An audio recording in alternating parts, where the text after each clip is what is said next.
What's going on, everybody? It's your favorite YouTuber, Austin Holloman, and we are back again with a later in the day interview. I know I do them around 1 p.m. Central Standard Time, but today is Saturday, so a lot of people were busy, so I was still able to grab one interview. And if you guys have not already, make sure you give the video a like and subscribe.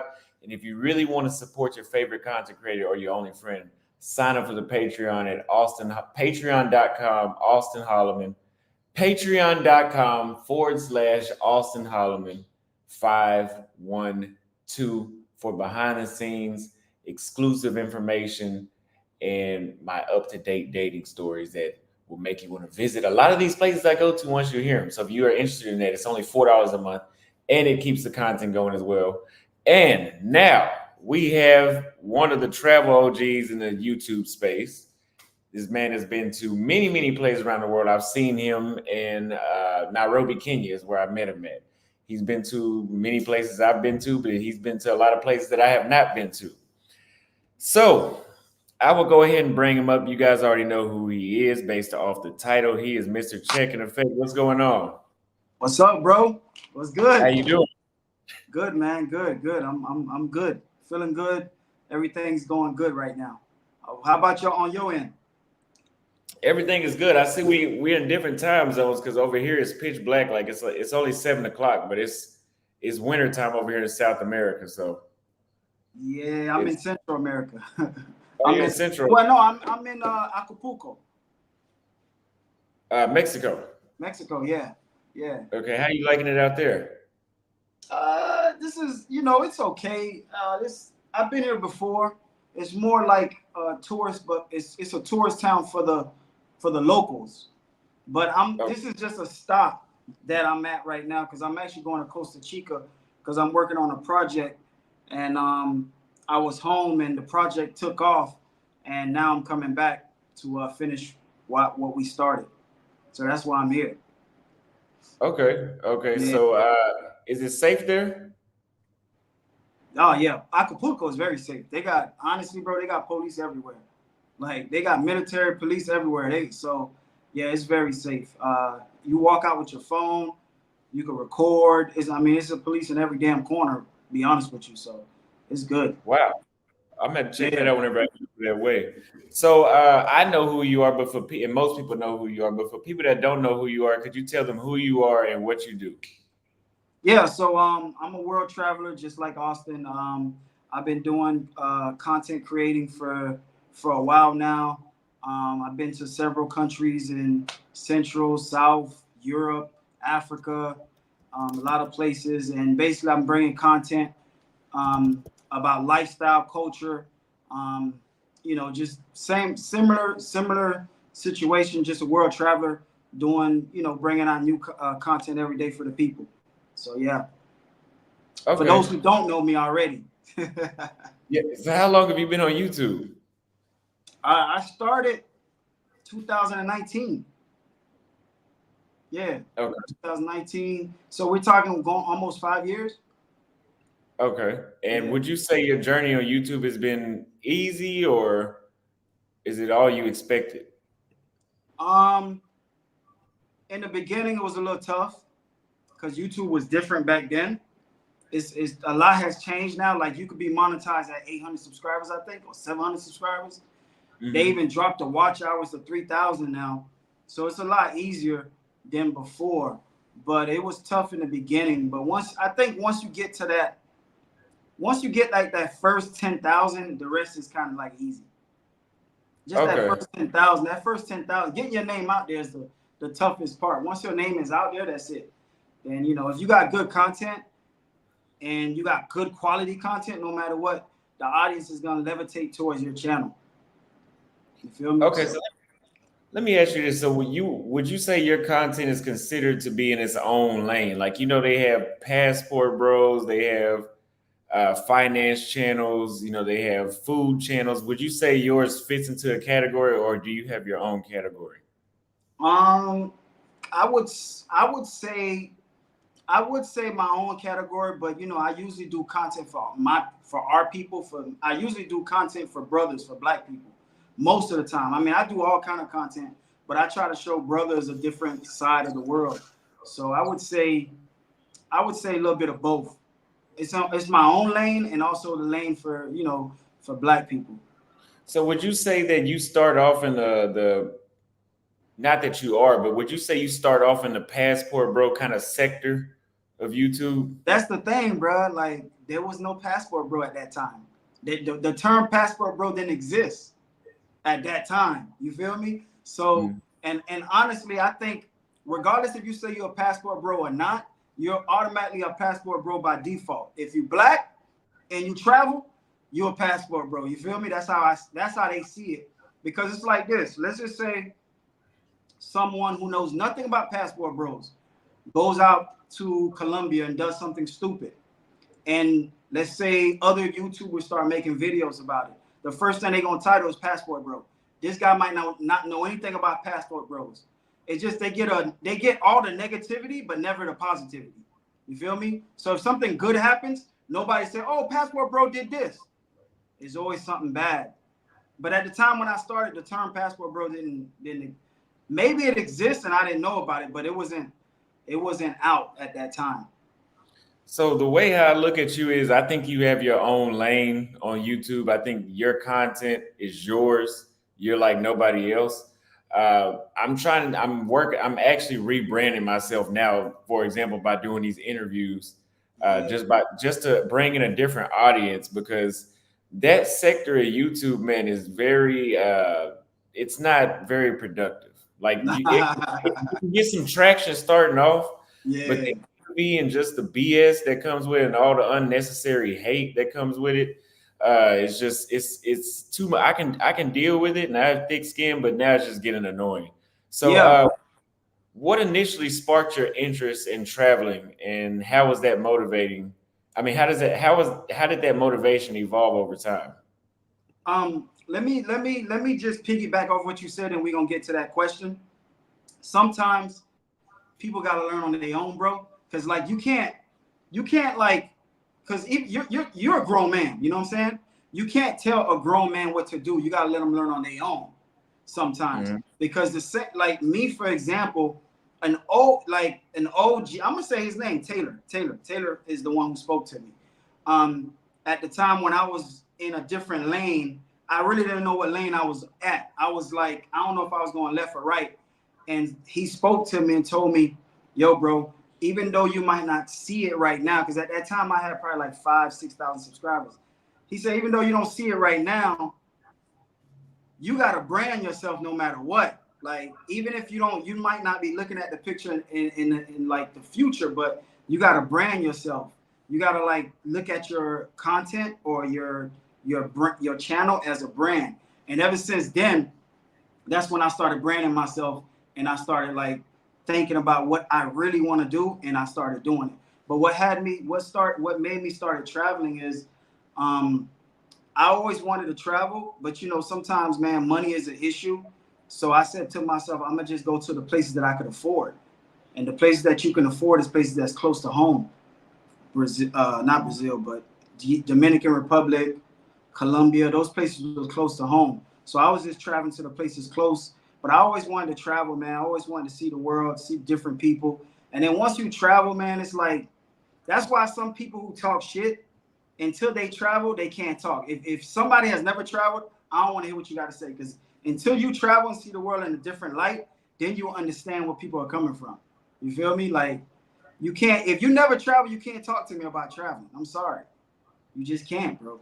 That's but yeah, I would even add to that recent years of traveling because I had some dudes on Twitter trying to go back and forth with me saying like, "Oh, you're only having a good time dating overseas because they look at you like celebrities." And I'm like, maybe 20 years ago they were just, "Oh, it's an yeah, American in town."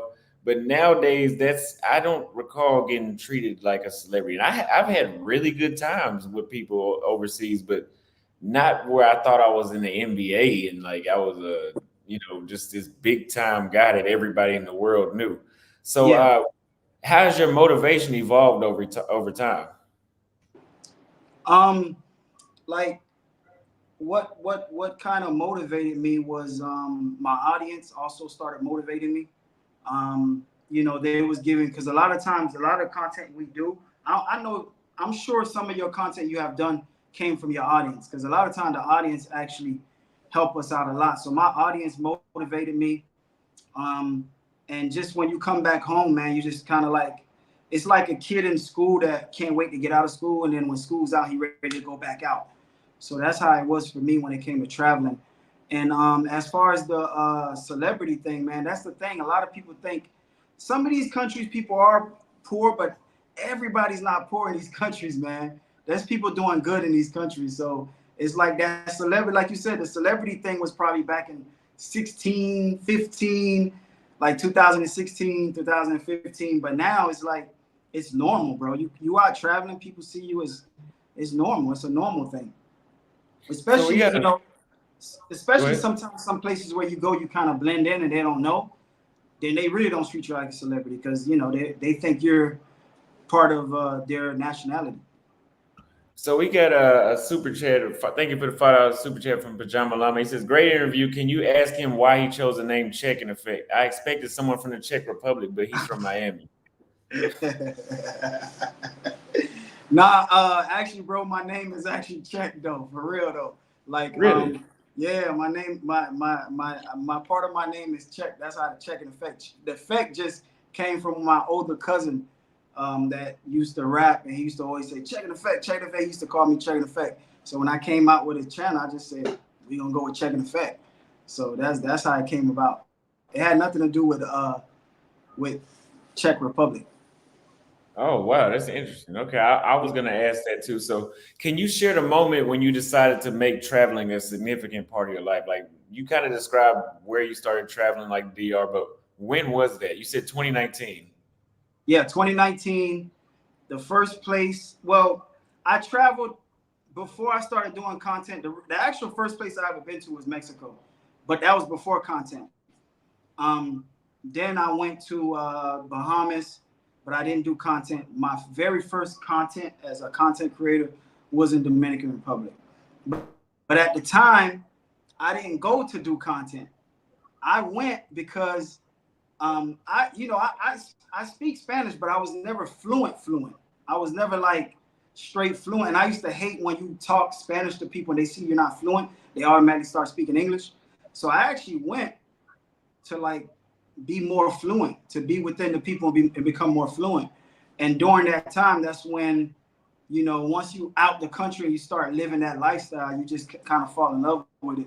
So that's really how I started traveling, bro. Like it wasn't before I started doing content. I was already probably, I would say, 6 months in Dominican Republic, and I Okay. started doing content because people that I know was asking me questions like about DR, about the women, about all kind of, you know, what part, where to stay, and all this. And then somebody told me I should just do a YouTube channel. And at the time, I didn't know the direction. So my YouTube channel was really trying to help brothers when they come to DR, what to avoid. It was more like that, like avoid people trying to scam you, avoid people trying to overprice you, avoid this, you know, like that's what it was about. So that's how it actually started. Yeah, man. Okay. So, what challenges did you face when you first started traveling extensively, and how did you overcome them? Shit, the same thing that most people go through. Gringo prices.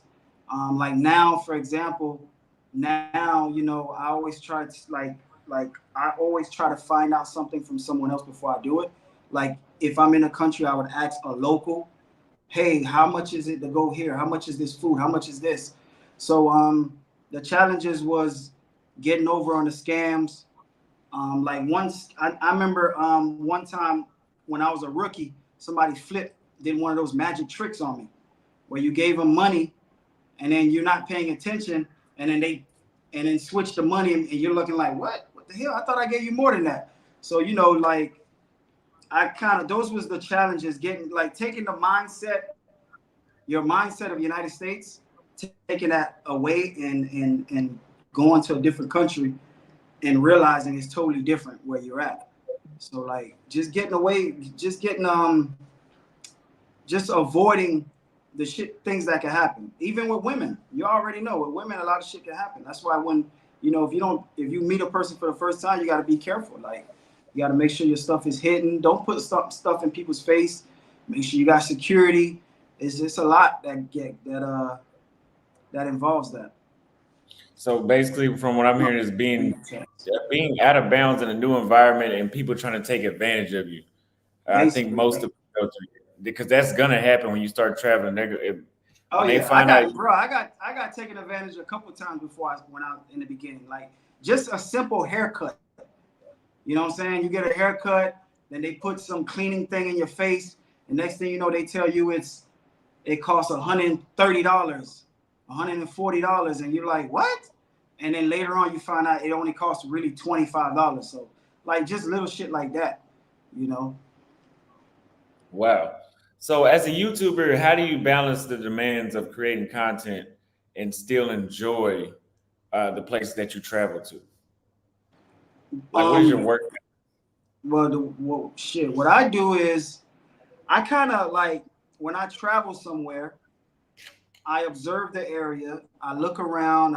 Sometimes before I even do a video, I go walking, talking to the vendors, talking to the people so they know my face, they recognize me. So once I have the camera, they already know who I am.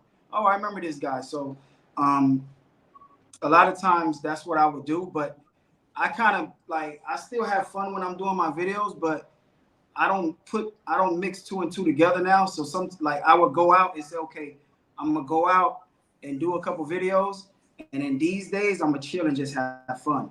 So I don't put them together no more. I kind of split it apart. Like nightlife videos is tough because even though you're having fun, it's tough because sometimes you forget to record, and you're like, oh shit, hold on, say that again. What would you say? And like you kind of, you know what I'm saying? So nightlife was the toughest one to me because like sometimes you could forget that you're actually doing a video and you're like, oh shit, I forgot to record this. Or you're having so much fun you forget to record. And people don't realize that. They don't realize, like, yo, bro, it's the nightlife videos are not easy. Like if you dance Yeah, with somebody having a good time, bro, you ain't gonna pull out the camera so when I see guys doing videos like that, I show a lot of respect. I be like, yeah, they might talk shit and say, oh, you're not showing girls, you're not doing this, you're not doing that. That shit ain't easy, bro. it's not. It's really Nah, not. Yeah, especially if you're going there for your own personal pleasure and you want to meet women, it could really throw your game off walking around recording everybody. You know? exactly. Yeah. It's like it can help you. It can help you, and also it can not help you because sometimes, like the video you did when you was just recording yourself and the waitress started talking to you. Sometimes that happens that they'll just come on your camera and talk. But then there's times where you have a camera, you try to talk to them. They're not going to talk to you on camera, but they'll talk to you off camera. And that's Hmm. stuff you can't really tell the people. You could tell them that it's their discretion to believe you or not. But like a lot of times, though, nightlife was one of my hardest.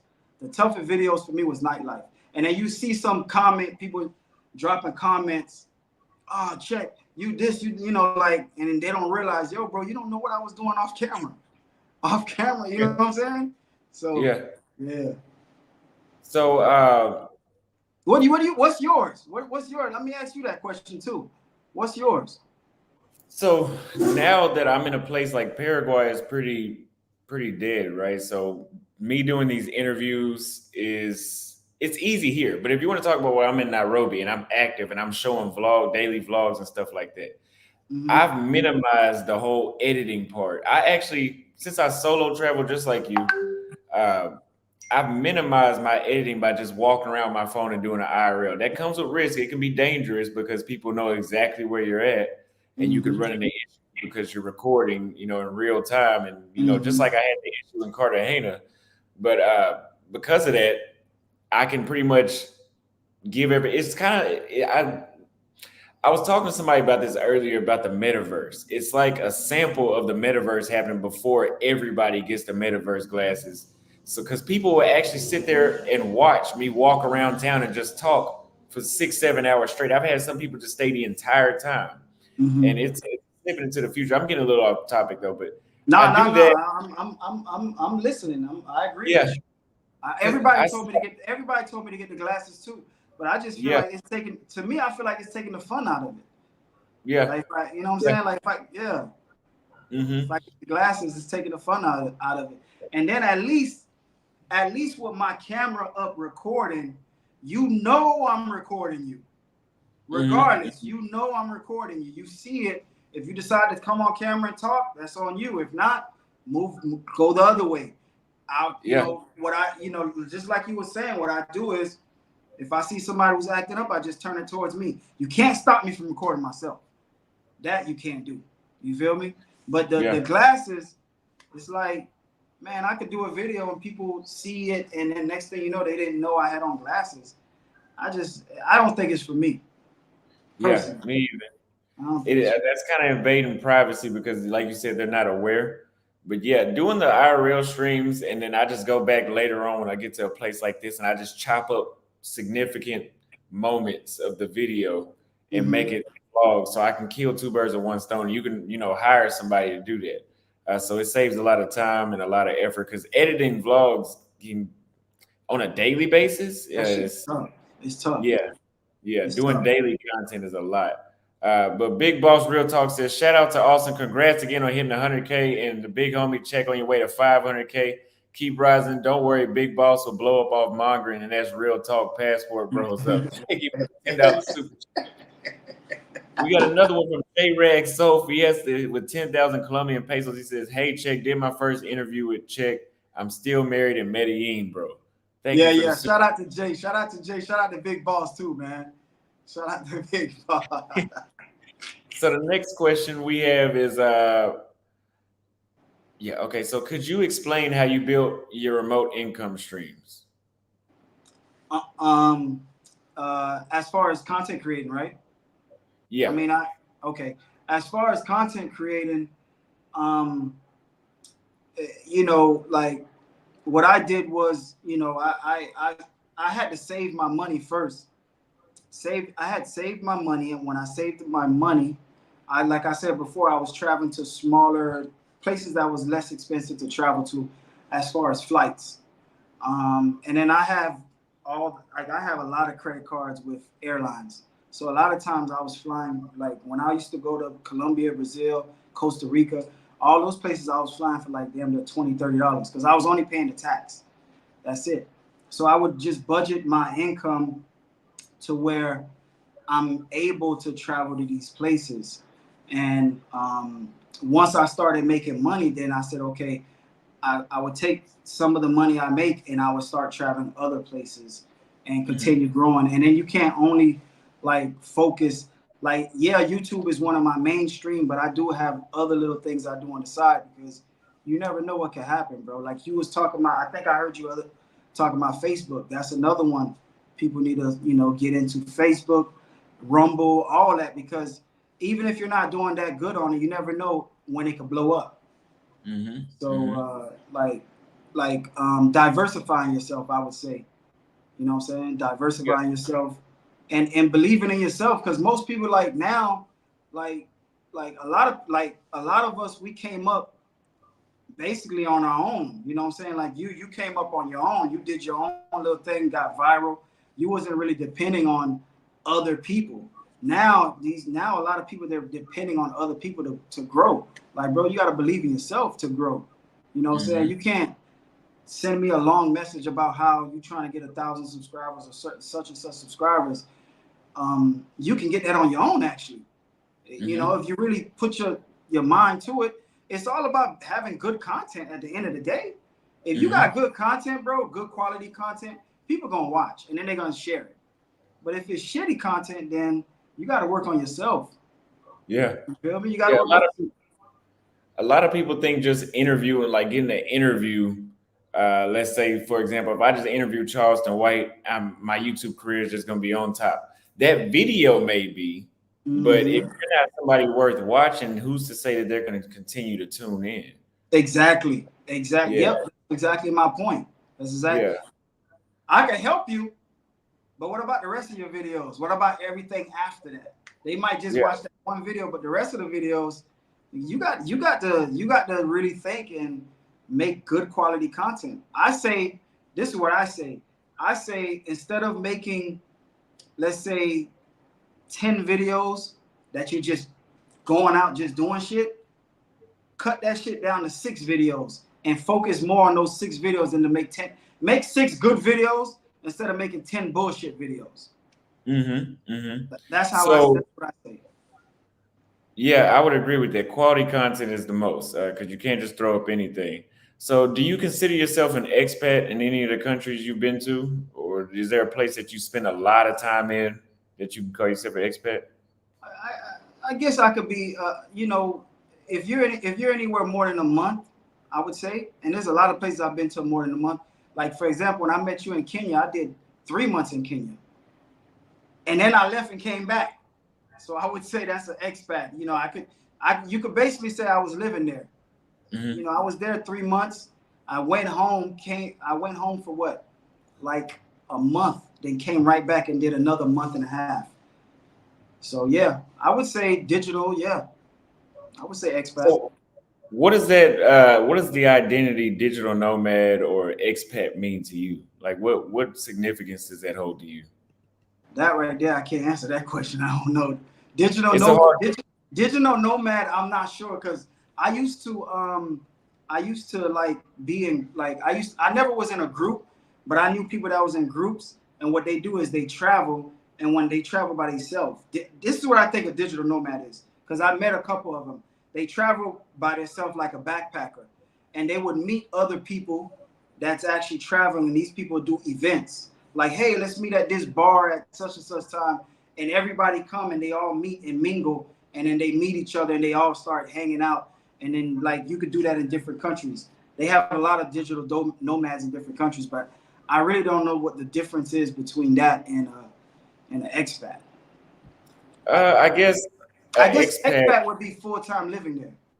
Yeah, yeah, like you just picked up and moved to a whole new location.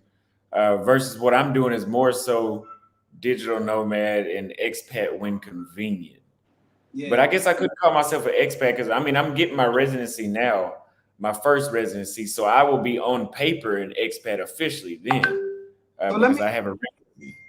let me ask you a question. I don't mean to cut you off, but let's say you had a if you had a okay, we could still, even if you stay somewhere, we could still travel. It's the same thing like being in the States. So it really doesn't matter where you're at. But I would say, what would be your choice as a digital, I mean as an expat? What would be your, I would say, your top two or top three that you would say, okay, I can see myself living here? If I could say permanently as an expat or minimum 6 months a year, I would say Brazil still Mm-hmm. Brazil, Kenya, and hmm, good question. I could even say Chile. I could stay in Chile for years at a time if I had to. Yeah, we great minds think alike. I'm for me it's not in order. So however I say it is not in order. I would say the same thing. I would say Brazil, Kenya, and South Africa. Those would be my top three. If I was to choose to actually say, okay, hey, I'm gonna live here, I'm gonna still travel, do my content, but I'm gonna come back here to live. It would be those three, bro. Brazil, Kenya, South Africa. By like Yeah, so far. Until I go somewhere and say, oh shit, this is better. But right now, those are my top three to live. yeah. South Africa sounds pretty nice. I still got to make my way over there. So, out of all the places, so I guess those are your top destinations. Those three you just listed. Those are my top three. Okay, Definitely. those are. Can you tell me why each one is a top destination for you? Starting with Brazil. Well, Brazil, I left Brazil because I'm a content creator. I gotta explore. I gotta do more things. I can't just stay there. I would have stayed there and kept doing videos. But Brazil, I just think I love the culture. I love the people. I love the fact that I would say shit. 85% of the people are in shape or somewhat in shape. And even if they don't work out, they're still in shape from going to the beach, playing volleyball, kickball, you know, and the cost of living over there. And also, I like the fact one of my biggest things over there is I like the fact that Brazilians don't deny their African roots. I love that. You know what I'm saying? They don't deny that. If you go to Salvador, wherever, they tell you they don't deny it at all. So those are that's why I feel like okay, I could fit in here. You know, I love that. Kenya, you already know, bro, the vibe. Kenya is just a cool place to be. It's like it's just like you get your own apartment, you chill, just you can have fun, you can go out, you can and most people are friendly in Kenya. Like wherever you go, people are really cool, friendly. There's not a lot of crime in Kenya. There's not a lot of people with guns in Kenya. So if you ever get robbed, most likely it's not gonna be by a gun. So a lot of people don't have guns. It's very low crime. It's just a cool place to be, cool vibe. South Africa, I like the fact that it's modern. So when you're in South Africa, you're not if you feel like you're not missing anything back home because it's so modern, like Sandton, Rosebank, all those places in Johannesburg. And then I love the fact that every city, every other state you go to in South Africa is different. Cape Town is completely different in Johannesburg. Then you got Durban, which is a beach town. So I love the fact that it's modern.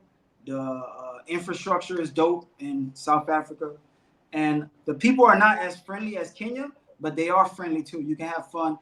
South Africa is similar to a Brazil culture. The women also, the women, very similar to the Brazil culture. You know the Brazil culture, so when I say that, you know exactly what I'm talking about. It's Yes. very similar to the Brazil culture when you come to South Africa, except you're in South Africa. That's to me. Yeah, bro. That's why those are my top choice. Until I can find another country that I go to that I can say, hey man, this one is gonna take place number 3 now. But if you guys ever see me go somewhere and live like full time, best believe it'll be one of those 3. Okay, so with you traveling all around the world, how has your tax situation been impacted by your lifestyle? Like, do My you get to, tax? are you going long enough to file for the Foreign Income Earning Exclusion Act? Well, tax has been shit. Tax has been hitting me in the head hard, bro. Like heavy. Like, cause you know when you start doing things like this, boy, that tax. So I had to get an LLC.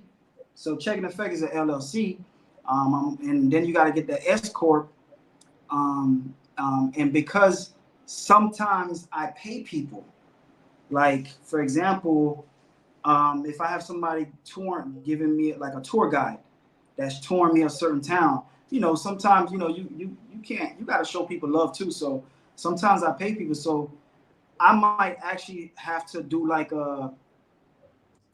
2 separate tax. I might have to do a checking effect and a personal saying I pay myself and these are the employees that I pay. But the problem is when you travel, you go in different places. So it's tough, but the LLC and S corp is how I do it. I don't know how you do it. Well, how do you That's do it? I do. I do the same thing, but I apply for the the the benefits of being outside the states for the majority of the year, basically, and you get a huge tax deduction just off of your net profit. I forgot the Mm. exact number, but I know I'm not hitting that number anyway. So most expats don't have to pay because they don't hit that number. It's over 100 grand in profit that they'll automatically deduct from your payment. So Oh, if you, I think it's like 118,000. So after your income and your expenses, if you have, let's say, $70,000 in profit, they still wouldn't tax you on that money. so basically, long as you can prove that you've been out of the United States more than 6 months, you said, or 6 months. 330 days. 330 days. Okay, okay. Long as you can prove you've been out of the United States more than, or at least 330 days, you can do Yeah, it. Oh, okay. I like that one. yeah. I didn't It's know an about easy, that. yeah, it's an easy hack. You should. I guess you should stay outside the United States longer because you can save money doing Well, that. shit, I'm damn near in that threshold. The only reason why I stay a little longer home is because every time I come home, I always try to do like a little detox, go to the gym, and this, like try to like refresh myself, and then go back out again. So when I do that, I'm usually home 3 weeks to a month. So that's what's messing me up. When I come home, I'm home like 3 weeks to a month. Then I hit it, and I'm gone for like 3 months. Then I come back home for like 3 weeks to a month. But yeah, but shit, if it's a benefit saving money, then shit, I'm gonna definitely tell you. I'm gonna talk to my accountant about that. But Yeah, she they never, should have told you. nah, she ain't tell me. She told me definitely I'm filing. I have to file quarterly, and the S corp, and I had got my LLC last year, so yeah, but that because they do hit you in the head heavy with the tax, heavy. Yeah. So I would recommend that you read a book called Tax Free Wealth. It tells you everything that you need to know about. Because I read it years ago when I was a barber, and I learned how I could pay a lot less in taxes being self-employed as a barber with the write-offs and all that kind of stuff. But I'm starting to know that I'm starting to notice that a lot of tax accountants and stuff like that don't know about these deductions. Nah, And well, a that's lot why of it's them very don't know important. how to do your taxes when you're doing content. A lot of them Yeah. don't, Yeah. Yeah, so you definitely have to educate yourself. I would read that book. That's the best piece of What's the name education. of it? Tax-free wealth, and they Tax have an free. audio too. All right, I'm gonna remember that tax free wealth. Shit, I can go back on here and listen. All right, for sure. Yeah, I'll send it to you. But yeah, it's a must-read book for people that are self-employed. Really, for anybody, people that are self-employed. So, what are some of the unexpected lessons you've learned from living and doing content in multiple countries?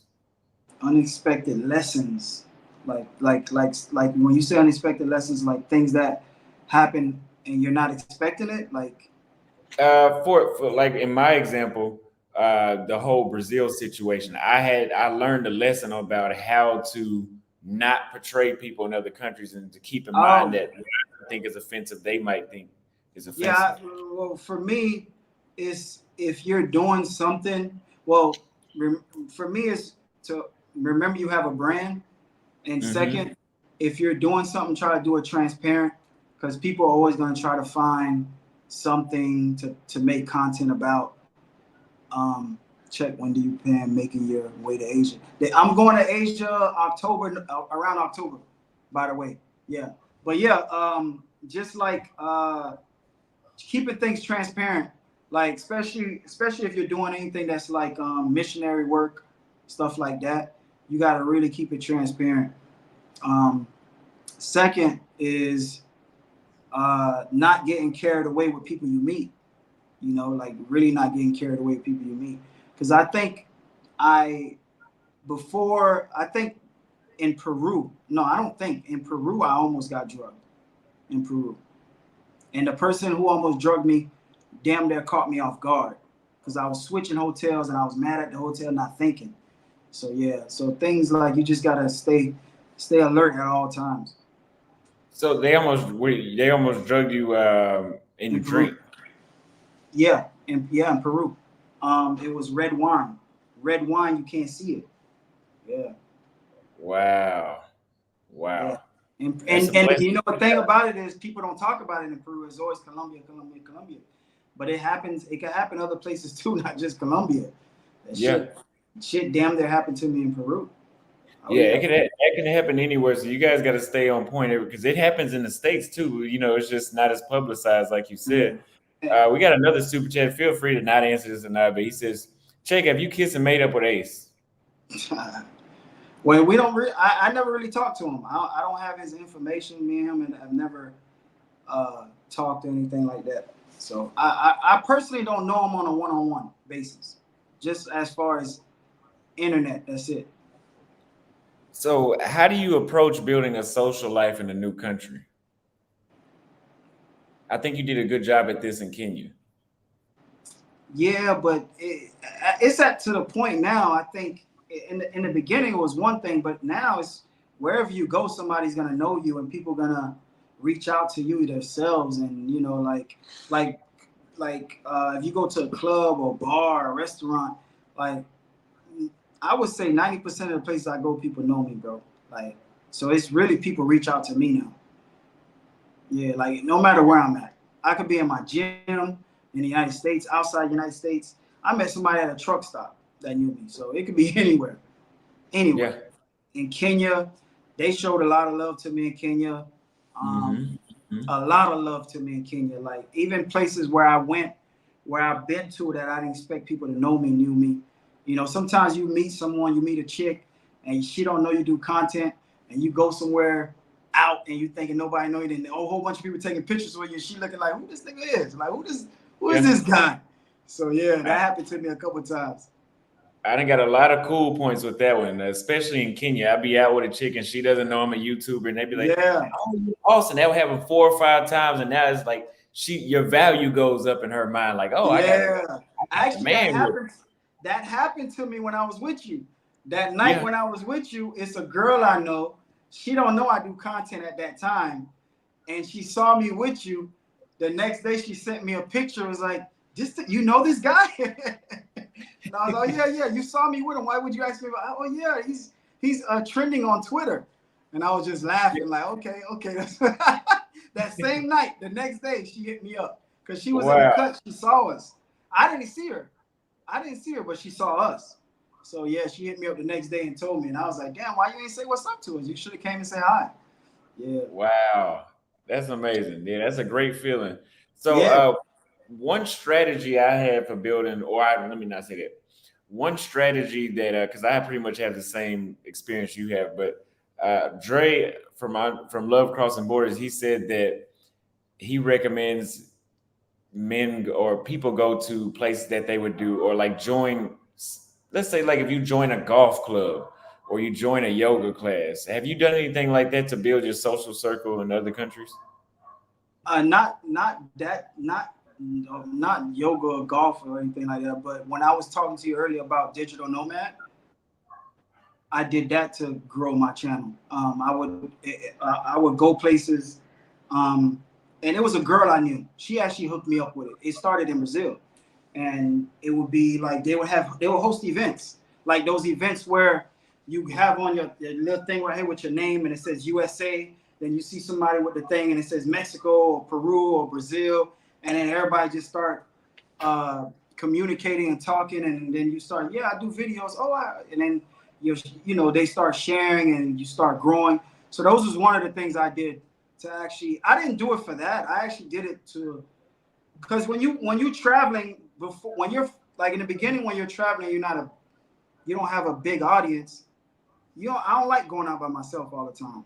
That shit it's kind of like it looks kind of, especially if you're trying to talk to somebody, it looks like you're a nobody because you're by yourself. Yeah. So when I used to be in these groups, and these not groups, but these digital nomads, and they're going somewhere. Now it's a whole bunch of us from different countries that's mingling. So now you have somebody to talk to. So while you're out somewhere, but now it's different. Now I can go by myself. Somebody gonna recognize me. So it really doesn't matter. Like, but at that time, that's what I used to do. And then I didn't do it for my YouTube, but then I would plug myself in. Yeah, what are you doing? What do you do? I do videos, and they start watching my videos, and that helped. That helped my channel grow a lot. Interesting. Interesting. Okay, so what are the most significant ways traveling has changed you personally and professionally? Um, it changed me watching everything I do now. Like like funny story. I can tell this story now because it's a funny story. I mean, because it happened years ago, so I don't care. But well, it didn't happen years ago. It happened probably 2 years ago. I was with a friend of mine, and he was talking to this chick. We had a rental car. He was talking to this chick, and he left. He put his wallet on the panel. I'm not gonna say the country because I don't want people to think I'm trying to bash the country. But he left his wallet on the door panel, and the girl took his wallet and started running. He a little heavy set, so I told him take the car, follow us, and I'm gonna run and chase her down. And I chased her down and ran. You know what I'm saying? But at that time, somebody could have been recording that shit. And then it could have been a big thing, checking effect, beating a woman, or even though I didn't beat her, I'm trying to get my homeboy's wallet back. So I grabbed her and waited till he came, and then the whole people came outside. But things like that I can't do now. Yeah.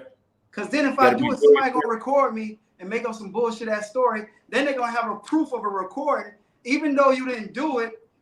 That recording is gonna look like some shit popped off, and now you could be called anything, anything. So that's the things like with traveling, bro. You got to watch what you do now. Whether you're right or wrong, you got to think about what you do before you do it. What was the Yeah. second question? That was the one. What was the second one? So it was, how does it change you professionally and personally? So I guess that was more of your professional. You learn how Yeah, to. be more cautious. What about personally? Personal, like some of the stuff that you would say before, you can't.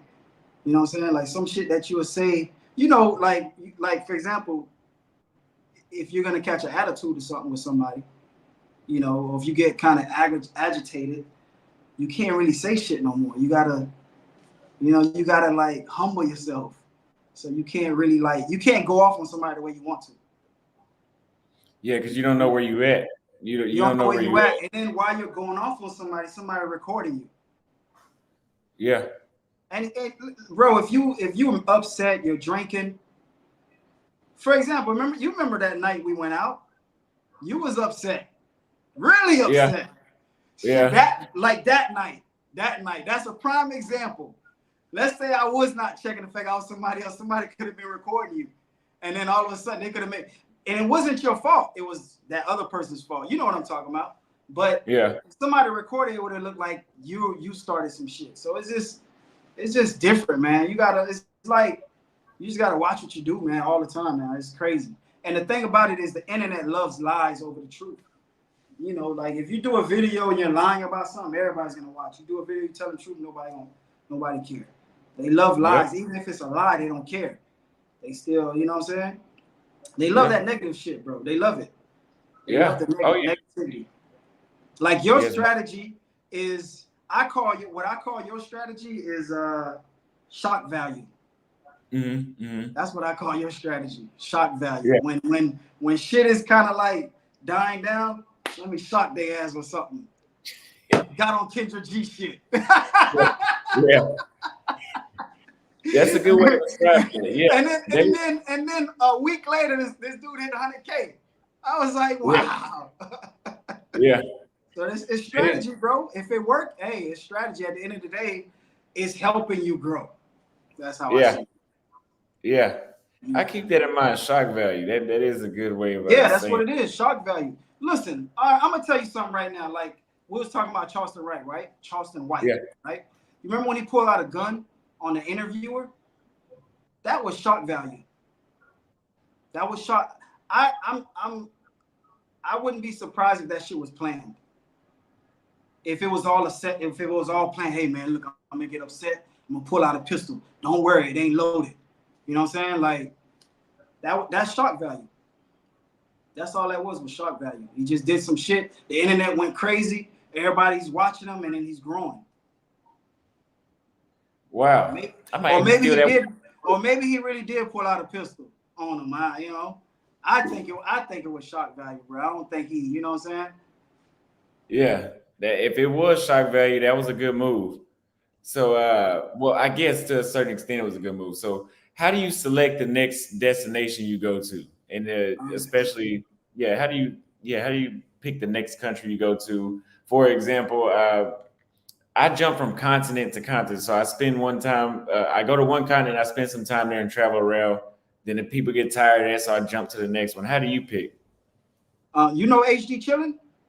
Yeah, He watching, right? you He must should be. be. Yeah. Hey, thank you for the cash app, HD chilling. I appreciate that, my brother. Um, so what I do is before I would do my own research, but now it's always people that's hitting me up telling me about the country.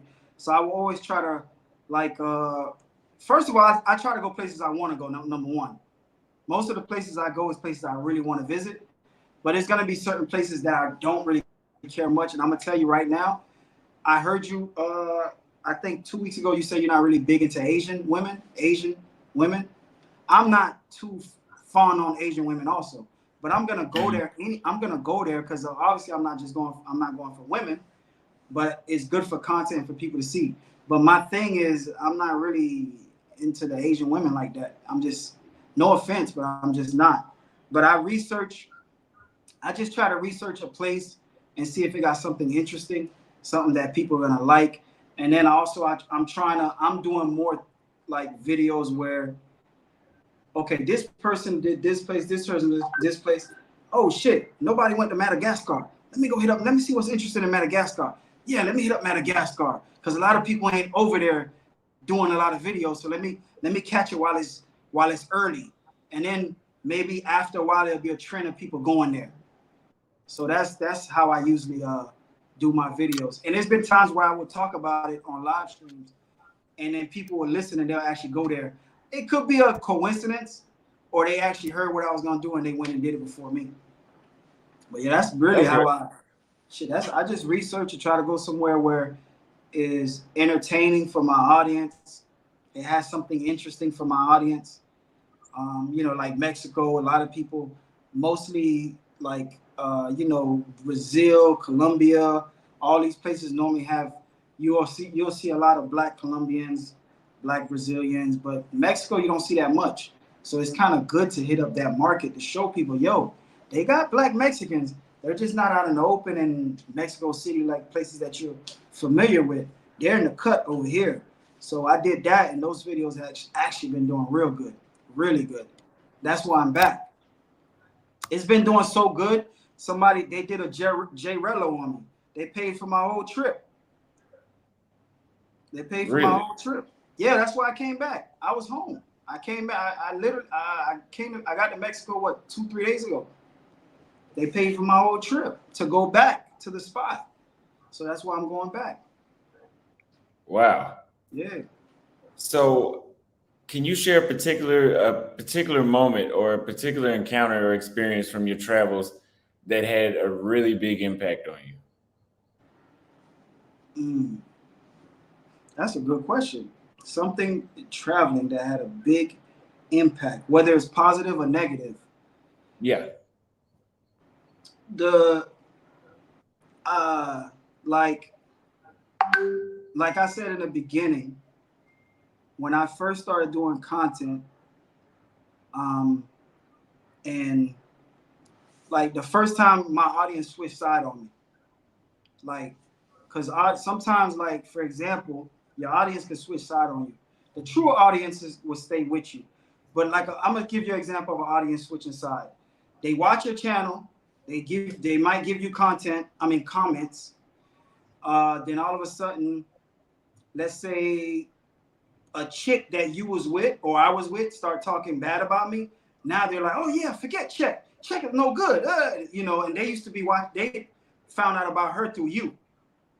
But now they switch sides and they're with the op. So I just think like for me, it was shit. Hold on, let me put this charger on my phone right quick so it don't die.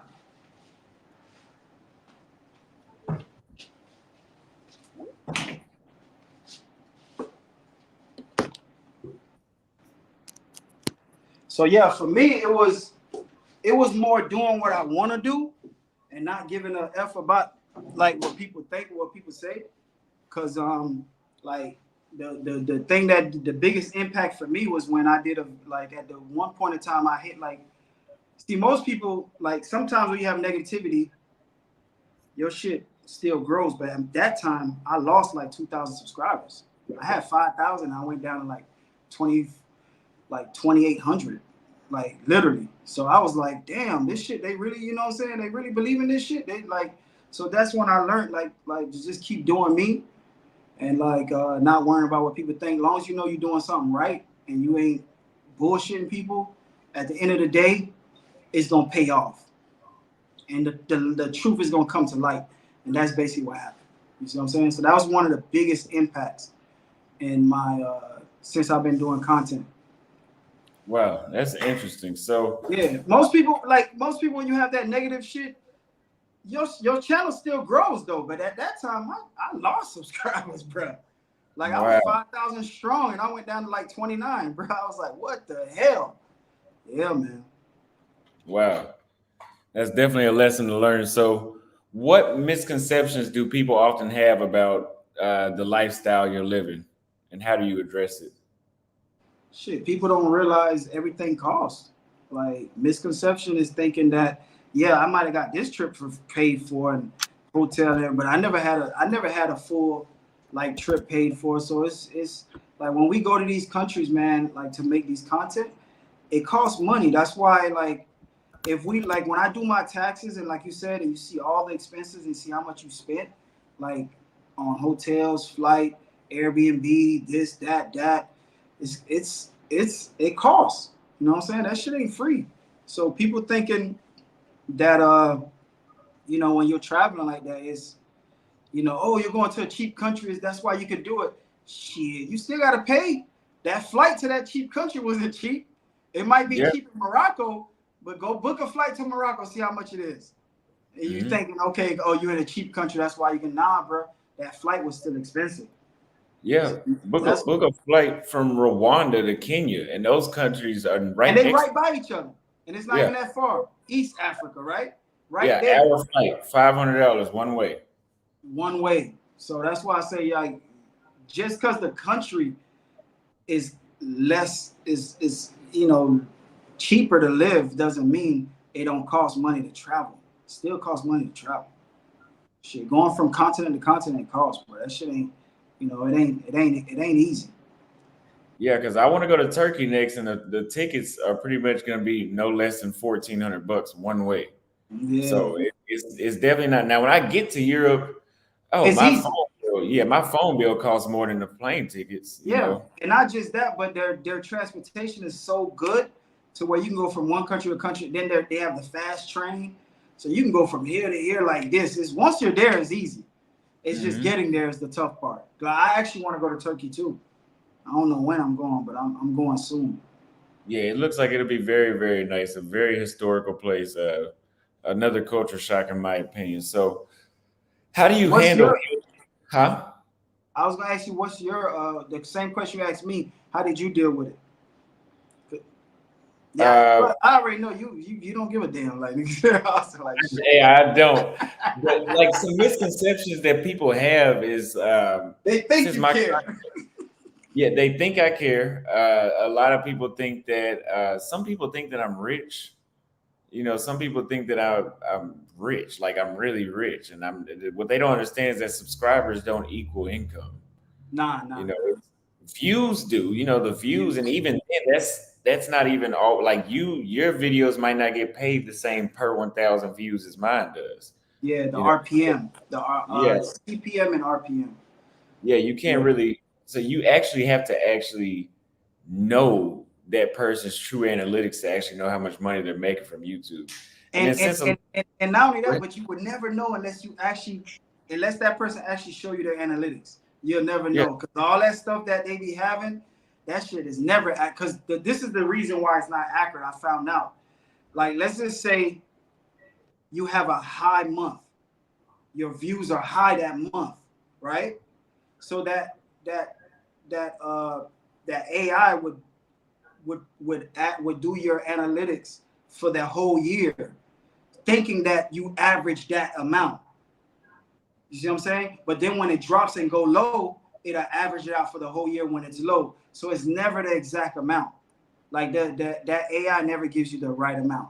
It could be yeah, a little bit close, but it's never the right amount. yeah, exactly. Like if you, especially with those websites, people like to go to the websites to look up how much people make. If Yeah, you that's look what. up mine, it says I make like $500 a month. You cannot do this lifestyle off $500 a month. That'd be impossible. Nah, Uh, nah. but You think about it, right? You try if you book a ticket that's $800 to $1,000, then you staying somewhere for a whole month. That's and then food going out. There's no way. yeah, no way at all. Nah. And a lot of people think that about this lifestyle that I'm living is like, oh, also you're spending too much. You should only be spending $1,500. A lot of people are hearing bare minimum, like damn near shithole living numbers. You know, like oh, you can go live in Thailand on $900. You can. You're not gonna like it. Right. You know, you're not gonna like. So to be honest, I think a lot of dudes that's actually, or at least some people that are living similar lifestyles to me, are spending at least 40. If they're staying in one country for a month, they're spending at least 4 grand.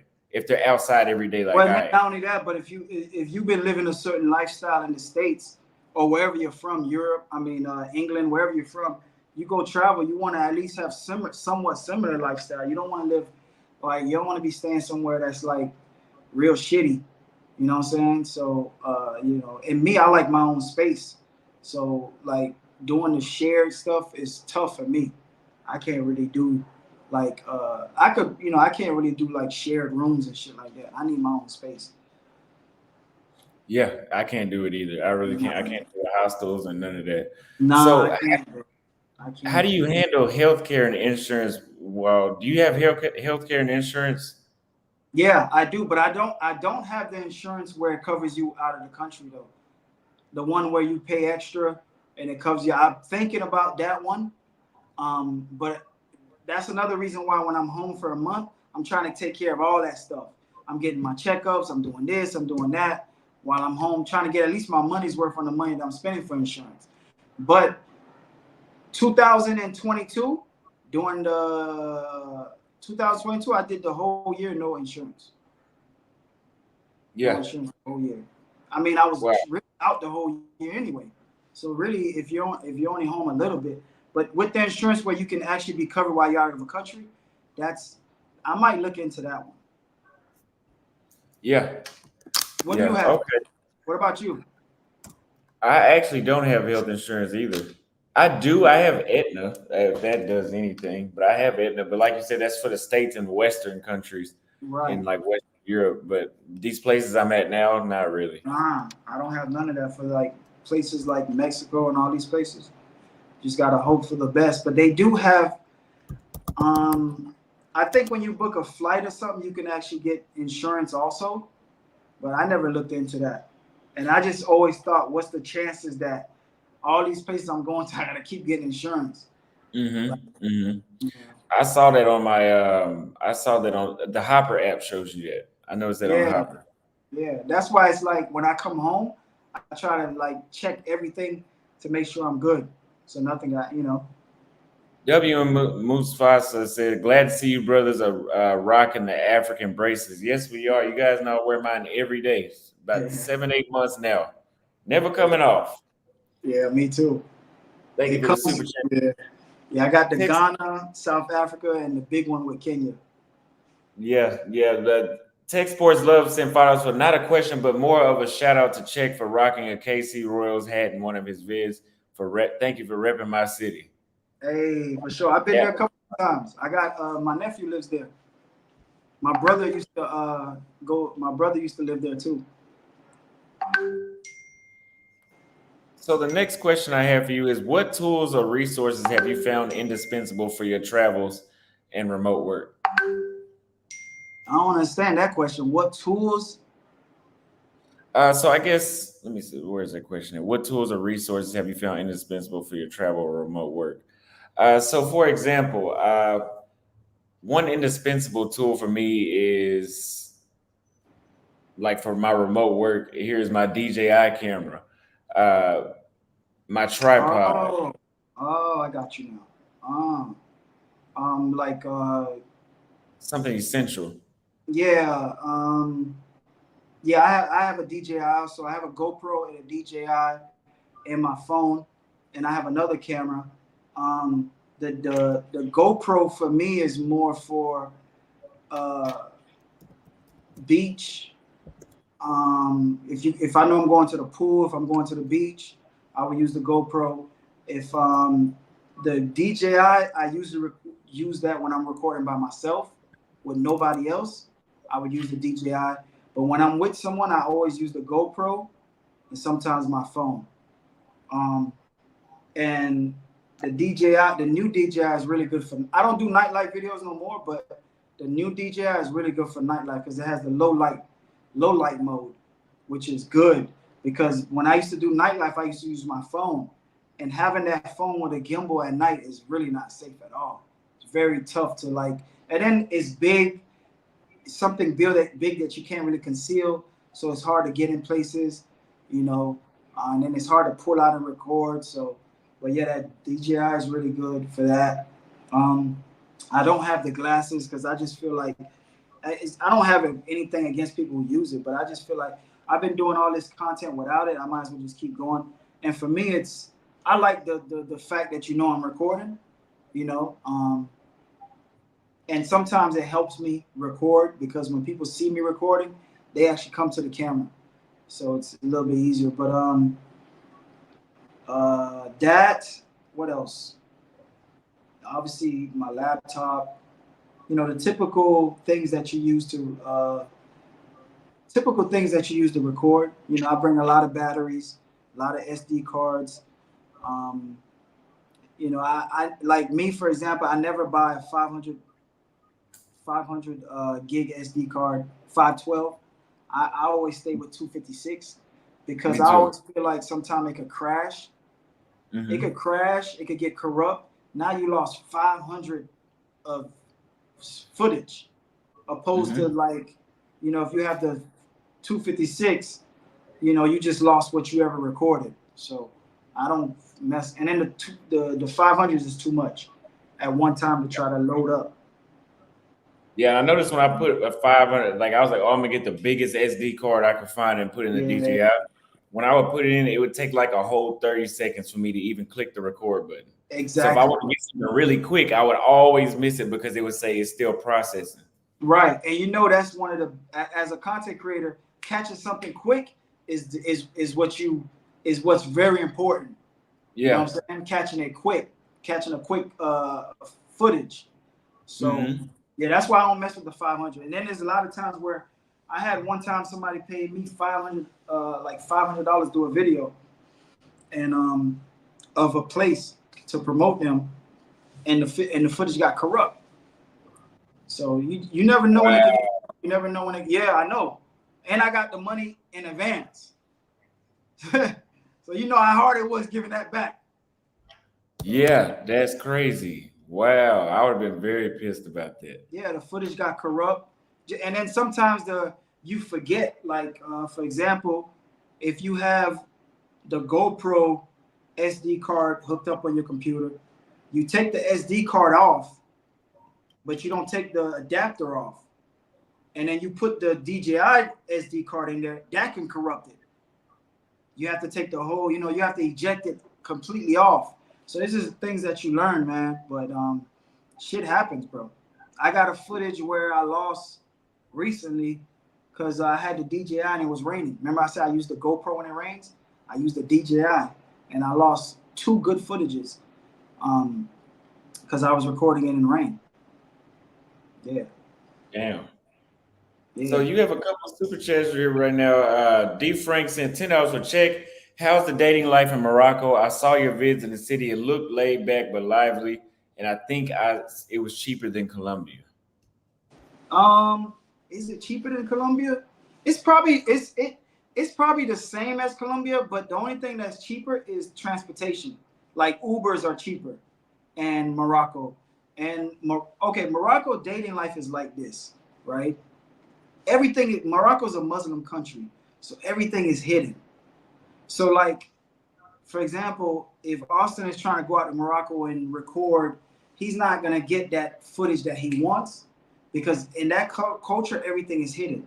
Everything is like, for example, we can go to Morocco. We see people dressed up. They look nice. They dress up, and then we go out at night. They'll have on clothes. When they get to the place, they take the clothes off, hang it up, and you see them with like short skirts and everything. So like they drink, but they don't drink in public. You won't see them drinking out in the like. One time I was in Morocco, I was drinking at the front, like outside. They don't do that. They drink in the back. Everything in Morocco is more. You got to actually go there for yourself. Nope, you can't. Nobody's really gonna show you that raw, hardcore footage of Morocco because they're just very, very secretive about what they do. But dating life in Morocco is same. I say the same thing like Colombia. Wow. You know. But yeah, and Moroccan women are like their skin is flawless. They have very beautiful skin, flawless, beautiful skin. Yeah, man. And I had like even when I was in the south part of Morocco, I had a video with these two beautiful Moroccan ladies, and I was recording on my own. And they actually, I asked them for help, and they knew I was recording, but I didn't. What happens is, if you're a smaller YouTuber, you can get away with certain things because let's just say you do a video and it only gets 1,000 views, 12. It don't. But when you do a video that can get hundreds of thousand views, it goes back to their country.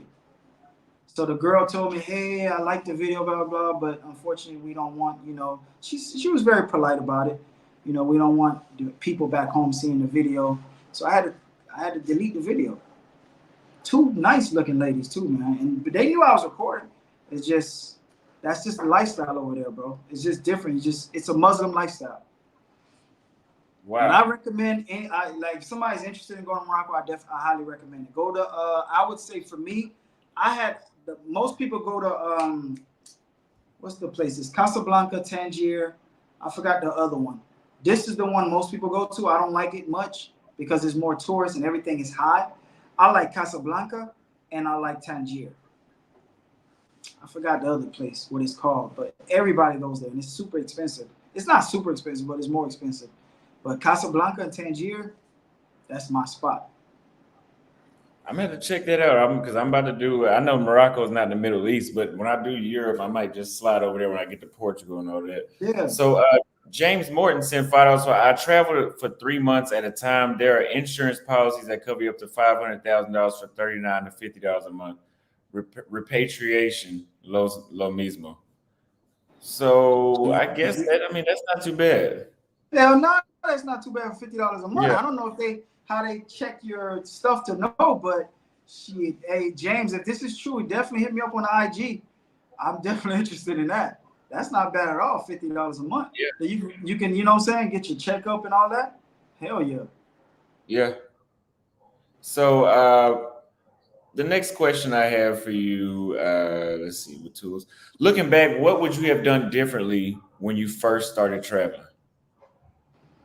I would have been the lane I was doing in the beginning. I would have stayed in my own lane. I wouldn't have jumped ship to someone else's lane. Because when I first started, I always started on my own lane. I was doing my own lane, but I jumped ship on some other people's lane. Because at the time I didn't know, and I just saw, oh shit, this is what they want. This is what they like. So I'm giving them what I thought they want, but it wasn't what I wanted to do. So if I can go back, I would have stayed in my own lane from the beginning. You know what I'm saying? I wouldn't like jump ships to someone else's lanes. Okay, I would agree with that. I mean, I guess jumping on, like for example, I jumped on the passport bro trend, and that gave me a little boost, but I don't really care about the criticism. But I will say at the same time that stuff does that when you jump on somebody else's, what they do sticks on you. On You know? you, exactly. Yeah. Like if you you're doing a content, and this is the type of content you're doing, but let's say someone interviews you that's in a whole nother different type of content, and because but this person has more subscribers than you, so you're looking like, oh shit, people, people are watching me. So now you start doing that type of content, their content, because you're trying to satisfy that audience, but you don't realize you haven't built your actual audience yet. But once you get your audience, that audience don't matter. It's like you got, but you live and you learn. I had jump ship. I wish if I knew from back then, I would have stayed on track from what I was doing in the beginning. Okay. So, what role has technology played in facilitating your lifestyle and career abroad? You pretty much answered that throughout this whole Okay. interview. Yep. How do you see the future of travel changing, and how are you preparing for those changes? Man, that's the thing, man. I don't I'm trying to diverse myself, and like for example, I got my first hosting gig June 15th. So wherever I go, I have to. It's in Vegas. It's in Nevada. Uh, Wherever I go, I have to make sure I'm close to home. So I got my first hosting gig. So I'm probably gonna document that and see how that does. You know what I'm saying? And I'm just trying to diversify myself, man. And I'm gonna continue doing content, but I want to do other things too. You know what I'm saying? Like I don't want to just stick to only content. I want to do other things and see how that go. But I'm always do content because I like doing it. And it's fun, you know. But I I just stop doing what other people want and just do what I want to do. Shit, that's it. Yeah, That's that's how I very see it. important.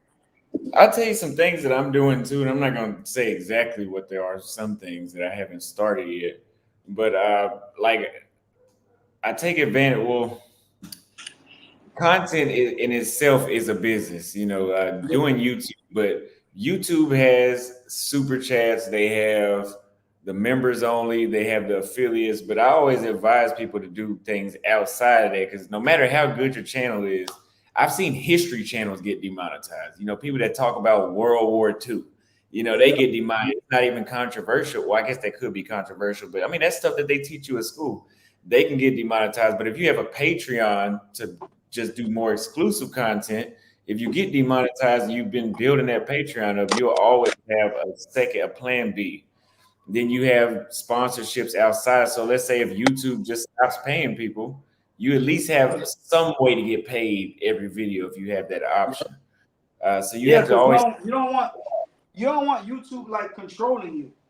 yeah, You and don't you want want to them use. like Go you don't ahead. want them like they have complete control of you. Because like what they do to me is like, for example, what they do to me is it's kind of like, all right, you drop a video, and when you drop that video, other videos are growing.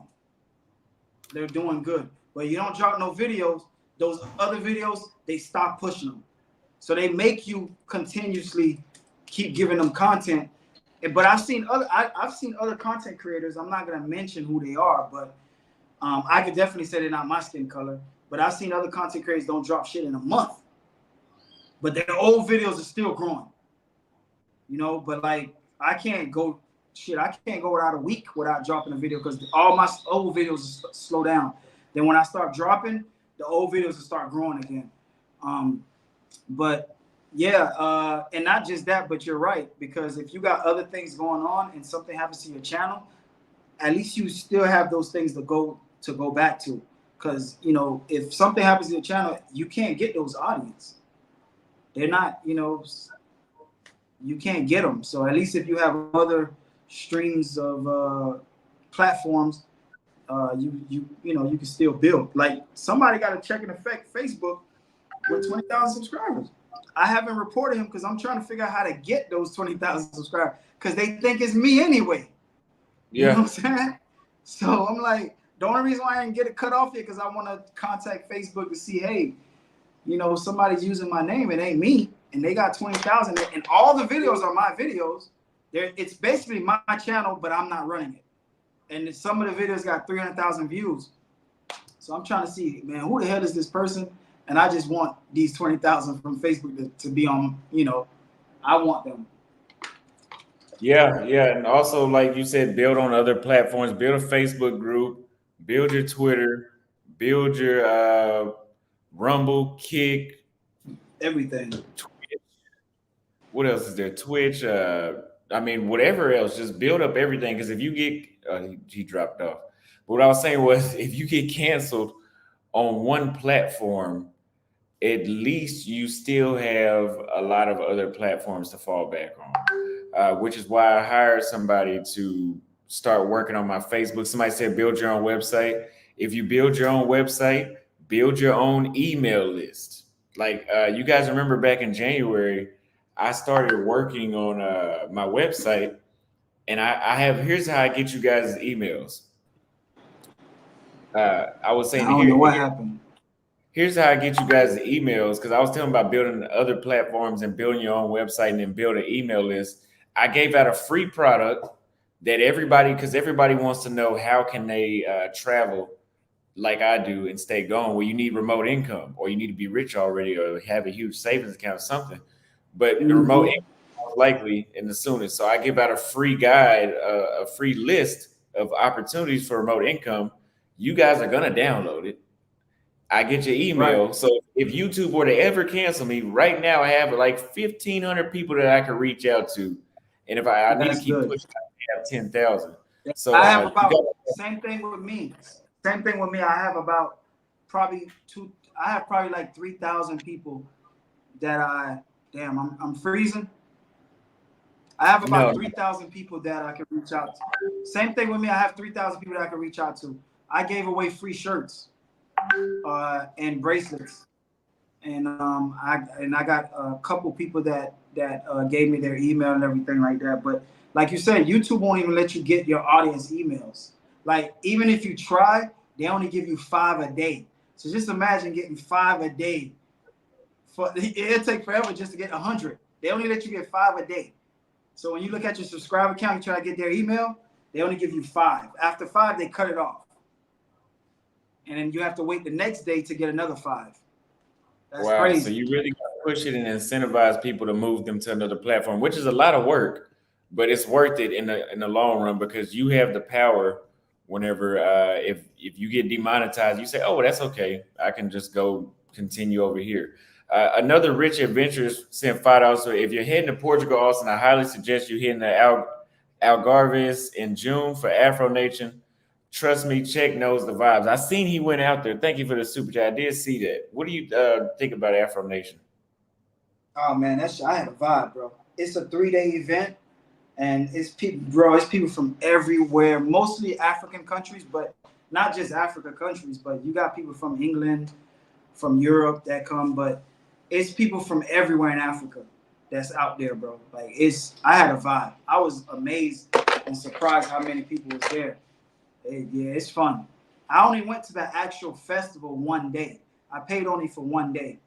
Um, but I paid for the most important day.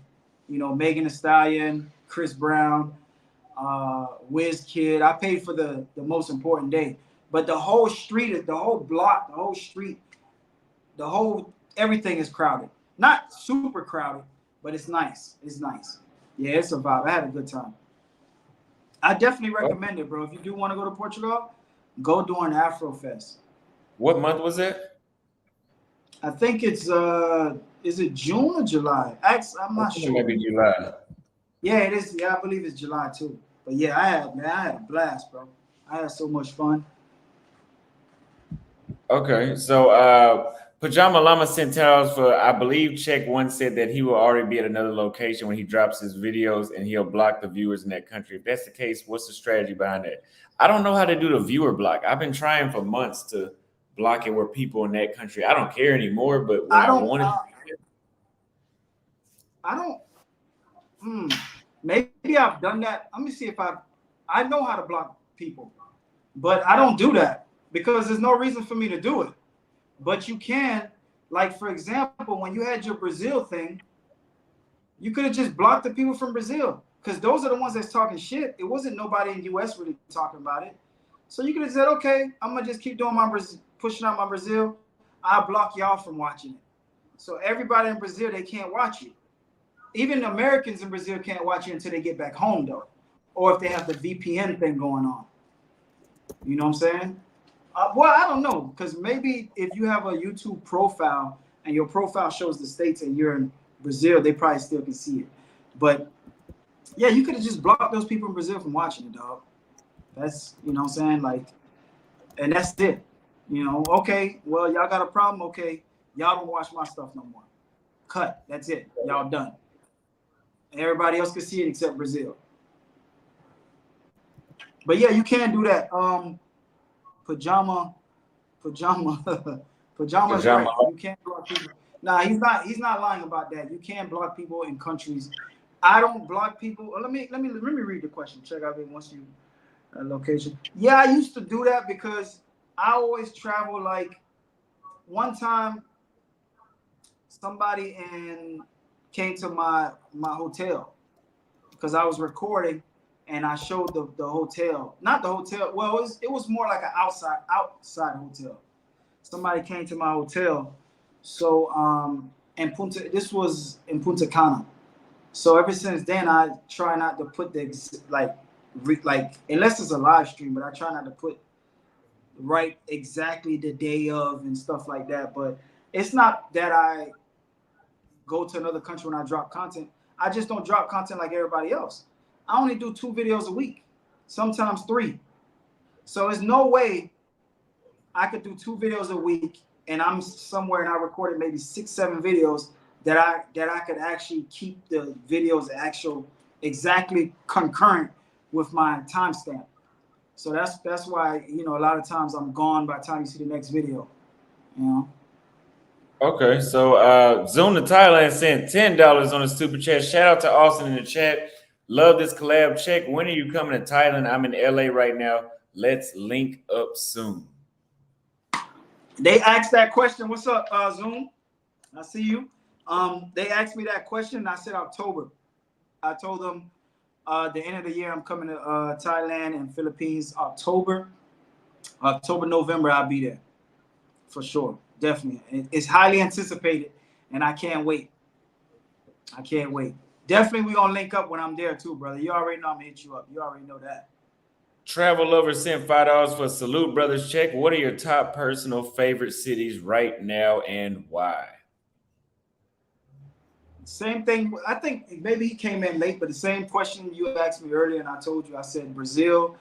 Um, it's a tie between Salvador and Rio. The only reason why it's a tie between Salvador and Rio. Um, then we have he said cities, so that's why I'm Hmm. naming the city. Even South Africa is tough. Damn, South Africa is tough because I like Cape Town, I like Johannesburg, I like them both. I would have to like actually, damn, I don't know. Maybe I would do Johannesburg over Cape Town. It don't matter because at the end of the day, flights are like $30, $40, bro. To fly from Johannesburg to Cape Town, you pay $30. So you could just go fly a weekend or 4 or 5 days, come back. It's no thing. And Durban, you can actually catch a bus to from Johannesburg also, or you can fly. But I think I would go Johannesburg. Um, and then the third city would be Nairobi. Like I said before, when we was talking earlier, you might have didn't catch it, travel lover. But Nairobi, the vibe. I love the vibe. I love the people. Everybody's just like it's like a uppity. Everybody's nice, type of vibe. And Brazil and South Africa has the same, very similar.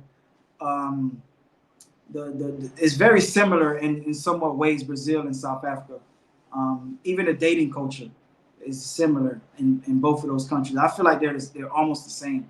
So, but those would be my top three, man, for real. Like I'm not changing until I go somewhere different and see something different. Then I'll be like, okay. But right now, those are my top three. Okay. Okay. So what did you think about the small? I know you've been to some smaller cities in Brazil that are less known outside of the main four that people go to. What was your opinions on the smaller cities? I liked a couple of smaller cities I went to. I went to Recife. I went to I hit up I think I did a little tour where I hit up a couple smaller cities, but to me those smaller cities would be something to like if I live there I can hit up every now and then. But I if I had a choice to live, I'd rather live in a bigger city than a smaller city. But smaller cities are nice too.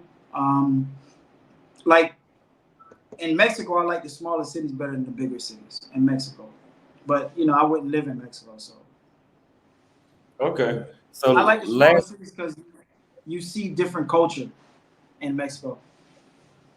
Okay, so the last question I have for you today is what advice would you give someone who wants to start traveling extensively but feels overwhelmed by the logistics or the commitment?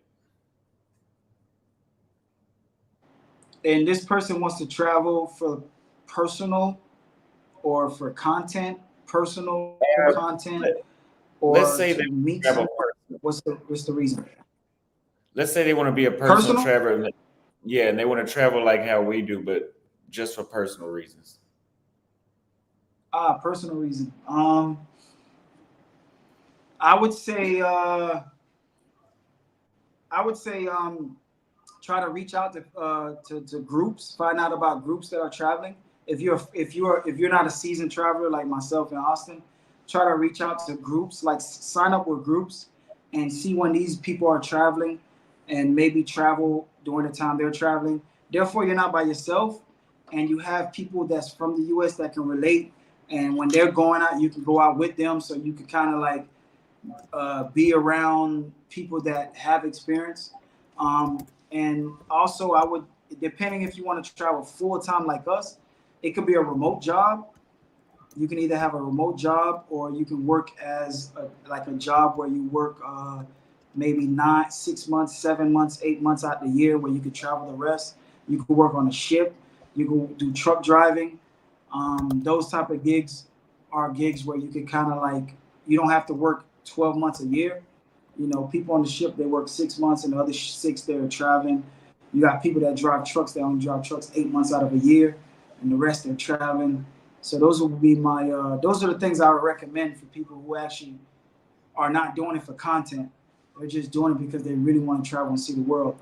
Um, or if you're really trying to like actually be in full-time expat, that's a different story because then you can really save your money and have some type of stream of income and live somewhere because the places we travel, is nowhere near the same cost of living as the United States. So some of these places, like we're traveling a lot, so we got to spend a lot of money on these flights. But a lot of these places, man, the rent is like 500 a month, 600 a month. Nice places too, nice spots, and you're paying like 500, 600 a month. So if you like, for us, we travel too much, so we need a lot. We need more money, but shit, somebody who make like at least 4,000, 5,000 a month, they can live good in one country just chilling. As long as they have their place, maybe a car. You don't even need a car, but you can live good. But for us, we're traveling, so we need we spend more money. Yeah, man. Okay, I would agree. So, any closing thoughts so far? Would tell everybody where they can find you at. And again, yeah, where can they find you? Your channel, Instagram. Yeah. Right now I'm in Mexico, and I basically I went to Mexico. I was doing a couple videos about the black culture in Mexico. I went to a museum, and this lady showed me this museum. It was really nice, and she had like the ceiling had a problem. So I gave her some money and reached out to my audience. They saw the situation. The lady was very transparent because she didn't talk to me she talked to me off camera, and the people decided they wanted to help. They brought me back here. They paid for this flight. They paid for this hotel, well, this apartment I'm staying in, and they gave me money to go get everything fixed. So right now, I got the money, and hold on.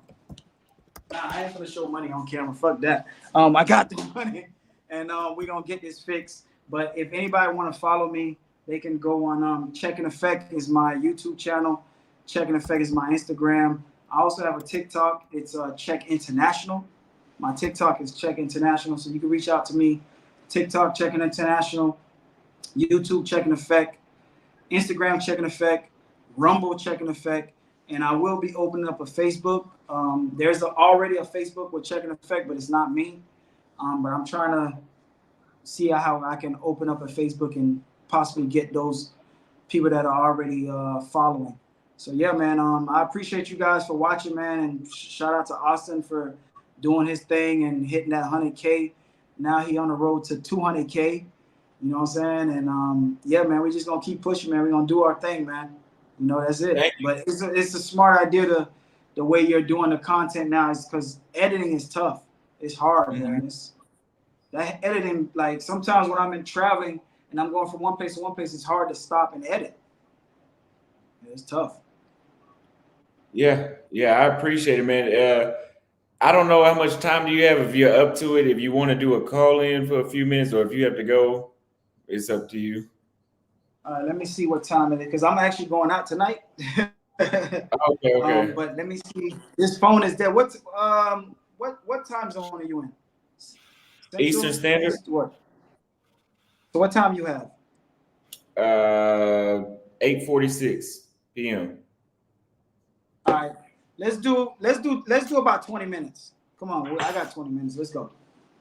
Okay, I'm dropping the call in link. I know BMT want to call in. I saw him in the comments. If anybody want to call in, check in effect. Has 20 minutes. We have no time to waste. He just told y'all he getting out, and he don't need y'all cock blocking him. So uh, We're gonna set the panel up right here. If you want to call in right now. We have no time to wait. Are you thinking about going back to Kenya before the year is up? Oh yeah, I'm going to when I go to I'm not going to South Africa no more because the weather it's gonna start getting cold. But I'm going back to Tanzania. When I go to Madagascar, since I'm already in East Africa, I might as well hit Tanzania and Kenya and then go back to Ethiopia. Ethiopia, I did a layover, and Ethiopia Airlines, when you do any layover that's more than 5 hours, they provide you a hotel. So I had like an 8 hour layover, and I went and just started recording, bro. And that video did like videos almost at 300,000 views. So I said, shit, I need to go to Ethiopia. This was just this video. I didn't even really give it my all in this video, bro. It was more like I'm just going out to record, and the video got damn near almost 300,000. So definitely going to Ethiopia. And Ethiopia is right by Kenya, so I might as well stop by. Mm-hmm. Okay. So if nobody's calling in. Y'all be in the chat a lot. Ain't nobody calling in, man. We got almost 800 people watching in between Twitter and YouTube. Ain't nobody calling in. I'm gonna give it 6 more minutes. If y'all don't call in, I'm gonna have to let the guests go. So if you want to talk to them, this is your once in a lifetime opportunity. Yeah, I don't do a lot of live streams. Y'all already know. So Exactly. Yeah. I don't do many live streams. I didn't know that Ethiopia Airlines did that though. Yeah, yeah. If you ever booking a flight and you see it's one of those flights that, let's say you're going from, I don't know, Egypt to wherever, somewhere in Africa, and you see a long layover, and it's with Ethiopia Airlines, take it, because then you can actually, they'll have they'll give you a voucher. You don't need no visa. You don't need a visa. They'll give you a voucher. Some lady will pick you up. They'll have a shuttle, pick you up from the airport, take you to the hotel, and then the hotel will have free buffet style dinner, and then you can relax at the hotel, or you can go out in the town and enjoy the town. Come back, the bus would pick you up like an hour 30 minutes, like an hour and 30 minutes before your flight, and then take you right back to the airport. Travel lovers sent $5 for brothers. Please advise me if Africa is safe for a white guy. Yes, it is. Is First of Nairobi all, and there's South Africa safe for non-black people? First of all, there's white people that live in South Africa. I mean, that's number one, especially in Cape Town, Johannesburg too, but especially in Cape Town. There's a lot of it's a lot of white people that live in South Africa. So you should know that's safe. In Nairobi, near the embassy, that's like a big white population over there too. Yeah, Nairobi's very safe. It don't matter what race you are, man. Nairobi's safe. They got Nairobi, Indians, they got Arabs, everybody they out there in got Nairobi. Arabs, they got Indians. Then when you near the embassy, they got a lot of white people there. Nah, bro, it's safe. Yeah, don't worry about Africa. There's nothing wrong, trust me. But I'm gonna. So guys, I got some people in the back chat. If you guys are calling in, I'm gonna give you three, let's say 4 minutes a caller, and we're gonna have to get to the next one. So here's the first one from Jordan. What's going on? Yo, what's good, Austin? How you doing? Good, man. What's up, Check? Is he still there? It shows it loading on my screen. Yeah, I'm here. You can hear me? Hello? Can you hear me? I don't know if it's Austin, you can hear me? Okay, Yeah, we okay. All right, it was looking frozen. I can't hear or see Check. Is he talking? Yeah. Shit. I'll go back and watch it, but I'm gonna ask my question. Basically, I wanted to know what all sorts of income does he use to travel? Does he have like a remote job, or is it just straight YouTube and content all the way through? That's mostly it.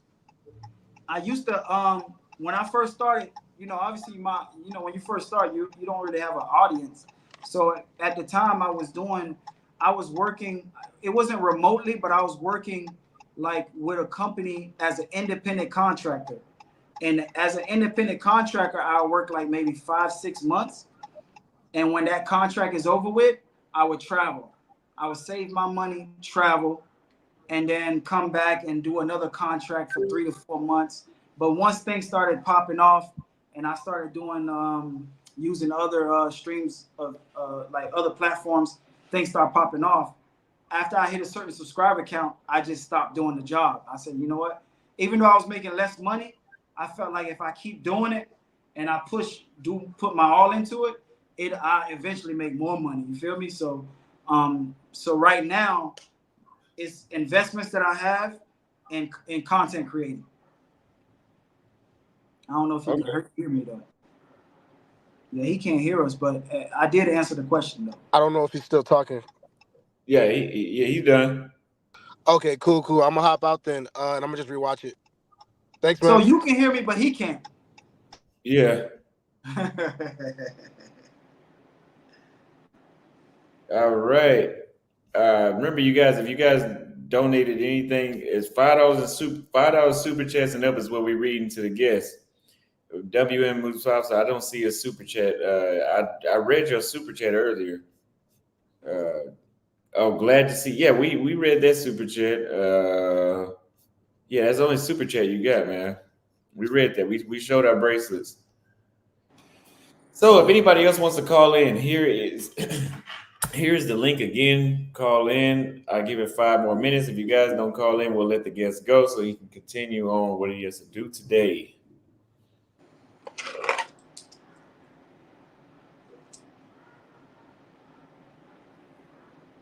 Hmm. So how has the nightlife been so far in that city you are now? Now it's my first time going out at night in Acapulco. So Okay, okay. I'm gonna find out tonight. There's a couple like spots where they have like a lot of bars and stuff. So I'm gonna find out tonight. But I know when I was in Mexico City, their nightlife was all right. Like it's a place called La Cadenza in Mexico City, and they have like some spots where they play urban music. Like those spots, yeah, you have a. I had some good times when I was there, man. We But got another caller from the side right here. What's up, What's going man? on? How you doing? what's Man, you up, been bro? hella busy. How you doing, brother? All right, man. What's up? Who I'm talking to? Todd Traveler, man. Oh, Tom Trav. What's up, bro? Just bought a spot in La Paz. Just paid my mortgage and stuff for that. Started paying that actually today. What I want to try to tell young brothers is like you got to get with some close friends. You know, have some type of passive income. Basically, you can buy a fixer upper. You can Airbnb it. You can buy land. You can put, if it's four of you, four of your friends, they got all kind of programs and loans to where you can build something so small, bro, and Airbnb it out, rent it out. That's passive income, and it also helps your credit. So it pushes you forward to something different. And that's pretty much what I did. Like I still work, but I have passive income. So it's like my passive income is at least 5,000 a month. And me working, I made 7,000 a month. That's So what's yeah, up. you can live abroad, but people need to learn to work with each other. Nobody's gonna do anything by themselves. The independent shit is, excuse my French, the independent thing is BS. Mm-hmm. You're gonna have to work with somebody, period, point blank. And if people want income right now, the rental game is finna be the game. Like when I was living in London, all they was complaining about, they keep building flats, flats, flats. Mm-hmm. Well, invest into those flats. Here's another Exactly. secret. Exactly.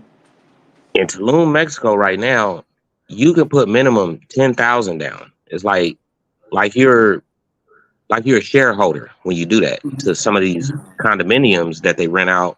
You can do it in Cancun. Mexico is the lit, and I'm Oh not yeah, saying that proudly. Cancun is always crowded too. Like you always see So people going to Cancun. you invest 10,000, and you can look this up on YouTube. You can invest 10,000 into one of these condominiums that's already partially or halfway built, and you're looking at a 37%, 67% um, monthly income with all the Damn. tourists that comes in and buy into these condominiums. Right. So it's like, for me, the market can always crash. You can always lose your money. In a situation like that, as far as investing into these condominiums in certain parts of Mexico or anywhere, it ain't just Mexico, Yeah, but anywhere. There's a, the ROI is so high is a good percentage to where if something did happen, you probably already gained your money back, maybe even more. You yeah, but know? you would have to pull your money out right away if something went bad. Yeah, you know. exactly. Exactly. But I'm just saying, like a group of four friends. can do this here in the States, they could do that there in Mexico. Like if all y'all put 5,000 together, you know, that's 4 people. You go invest into that, you guys get a profit off of it. You Mhm. properly distribute what your earnings are back to each other, Mhm. then you can't win, man. It's a girl on YouTube. I learned this from a you know, a girl on YouTube. I'm not gonna say like ethnicity or race. She's All right, just a well, woman. definitely hit us up offline and let us know, like on Instagram. Hit me and Austin up and let us know who the Yeah, person is. man. The minimum she was like you had to drop was like 10,000 and you still get 37% per month. So it's like you a shareholder. Yeah, that's a good amount though. That's a really good amount though. And that's just minimum. And there's a lot of Mhm. like there's a lot of people doing that. They trying to keep it low key a little bit, but you know, for the people that want to travel abroad and do things, it's gonna take time. Like you're not gonna just pick up and travel and do what Austin did or do Yeah, what you did. that's what people hit us up all the time and try to tell us, and I'll be like, man, it's not. You can't just go up and go, get up and go. You have to have money saved up. You know Right. what I'm saying? You got to have some type of money coming in order to travel, no matter what, or else you're gonna Or go and go broke. or a passive income. You know what I mean? But even still, even if you had a passive income, it takes time. I mean, if you followed Austin as early as I followed him when he was still in the States, it took him time to get where he is. And Yeah, that was like 3, 4 years ago. And look where he is now. But he's yeah, young doing it. And what people don't realize when they get on here, like the other day, people were bashing his you know, his friend. People were bashing him. People were trying to, you know, come after them. And it's like, look, if you could rewind time and do what this man was doing at his age and have all the knowledge that he has right now, because one thing I always say to people, Hey, Todd, we got yeah, 1 minute left. I'm gonna drop you down so we get to the next caller, but I okay, can bring you back up. okay, I'm gonna just say this real quick. We don't use technology right, but that's true. Austin learned how to use technology right. He used it So, to his advantage. right, So whether it's yeah, bad criticism or not. But yeah, man, I just wanted to say that, man. Look into investing into them condominiums in you know, Mexico, wherever, it don't matter. yeah, And definitely, bro. Hit me up on Instagram and on the back end, and let me know the name of the person. I'll do some research because I like that. Sounds very. I'm definitely interested in that, my brother. Hit me up on that for real though. and the woman that did it, she said she makes 60,000 per month Damn, just off that. that's But y'all what's have a up. good one, man. All right, my You too, brother. man. I'll Take bring care, you man. back up in a minute. No excuses. What's going on? Man, what up, Austin? Man, what up, Check? What's How up, you doing? bro? I watched a couple of his videos in South Africa. That's he knows a lot about. He knows more about South Africa than me. Yes, sir, man. Appreciate y'all, man. Yeah, I just wanted to kind of give my little advice, man, on being a digital nomad. You know, traveling through Africa, man, I realized that it's it's not really a country where if everything fits your criteria. Kind of like Colombia for me checked a lot of boxes, but like something like Africa is just every country is missing too many things. So it made me realize that if I'm gonna travel abroad, it's better to be a digital nomad than an expat because you know if you try to be an expat in a specific country, especially like in Africa and maybe other countries for you guys, but it's not going to be a country that's just going to fully satisfy you for the most part. So being able to move around Yeah, every month or every 3 months will be more ideal. And then most guys might not hit the target to get retirement visas because some of the retirement visas you could get at a young age, but you gotta show proof of making. South Africa is like 2,500 a month. Colombia is about 800 a month. So different countries have different requirements, and usually they look at rental income as mhm. the primary thing. So if you don't own property in the U.S., you're really doing yourself a disservice especially if you're looking to live and retire overseas. But on a tourist visa, most of these countries have 30 to 90 day limits, so you can be a digital nomad and just bounce around. And I Yeah, kind of like that idea for guys. yeah. Stay out 90 days, 30 days, between 30 and 90 days, and then after your 90 days, 30, 90 days are up, go to another location. Yeah. Yeah, yeah. So yeah, that's kind of I wanted to throw out there, man. Just a question for you guys, man. Are you guys looking at investing in the U.S. as far as buying property, just to have that residual income moving forward? No, I'm trying to. A check fell off, but his phone fell off, I guess. But I'm not trying to have any more ties to the United States. Like after I'm paying my car off this year, and then I won't have any bills left at all. Only thing I had to do is file taxes, and I'd rather invest somewhere else that's upcoming, and then 10, 20 years from now, it'll be worth selling. But no, I don't have too many more interests in the States. We'll bring up one more caller since Chick fell off because it's 20 minutes that went by anyway, so I'm pretty sure he had to go. Kid Greatness is in here, but yeah, are you investing anywhere? No excuses in the States? Yeah, yeah. I have a home in the States. Have an Airbnb and a rental. I still work in the U.S., so that's why I'm not, a full time traveler. But that's what I got going on right now. Okay, because yeah, I think it's just easier to collect properties around the world. If you have 50 grand, that could be I mean, what costs something that you can get for 50 grand in, let's say, Colombia is the equivalent to something like three or $400,000 in the States. And you can just build up a bigger real estate portfolio abroad than you could in the States. It's Right. risky. It's riskier though, because you're in another country. You have to be very careful who you work with because somebody, even getting residency, like what I'm doing, I have to actually make sure that the lawyer that I'm going through is a trustworthy lawyer because somebody can rip you off and run off with your money just for getting residency. So you never know. Now, do you want to be do you want to be a digital nomad, or do you want to have a base, have a home base I overseas? want, I want for sure. I want at least 2 to 3 bases right now. That being in Kenya, Paraguay, Chile, and maybe a European country. But I'm not too crazy about living in Europe. It's very convenient living in Europe, you know. But I don't know, man. I'm gonna be a nomad for at least the next 2 years because my goal is still to travel the world. So I'm not gonna be actually solid somewhere like, oh, I'm gonna be here for 2 years, 3 years straight. No time soon. Gotcha, gotcha. Yeah. I mean, hey, what's going on, Austin? What's going on? No excuses. What's good? What's good? Yeah, I kind of agree. I'm just jumping in the conversation, but I kind of agree. You should have a couple of bases.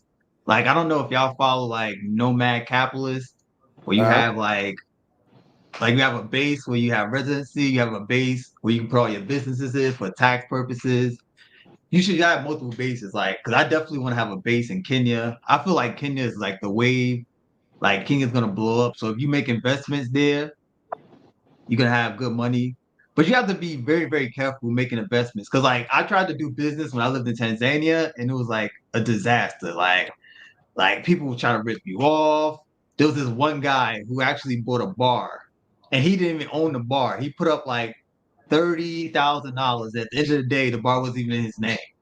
So you gotta be like a lot of people preach like go invest here, go invest here, go invest there, Yeah. but it's a very, very stringent process you have to go through because it's not like the US. Like okay, I put my money up, I get a deed, it's mine. Like a lot of places is corrupted. Like just I'm not just trying to be like a Debbie Downer, but like a lot of places corrupted. They'll go to a lawyer, have some. You sign it, you give them the money, and you don't own nothing. So you have to do due diligence. that's very true. I tried to get an apartment in Dar es Salaam, and the way how they don't really have a set. They don't really know when they're going to be done. You can't trust, like you said, you can't trust the people that own the buildings. Their culture is so relaxed. Like, they got the whole Swahili. Like when I was there, they like, oh, Swahili time. I'm like, yeah, Yeah. that's why the country's underdeveloped, because of Swahili time. Because in the United States, we're on top of it because, oh, you showed up 2 minutes late.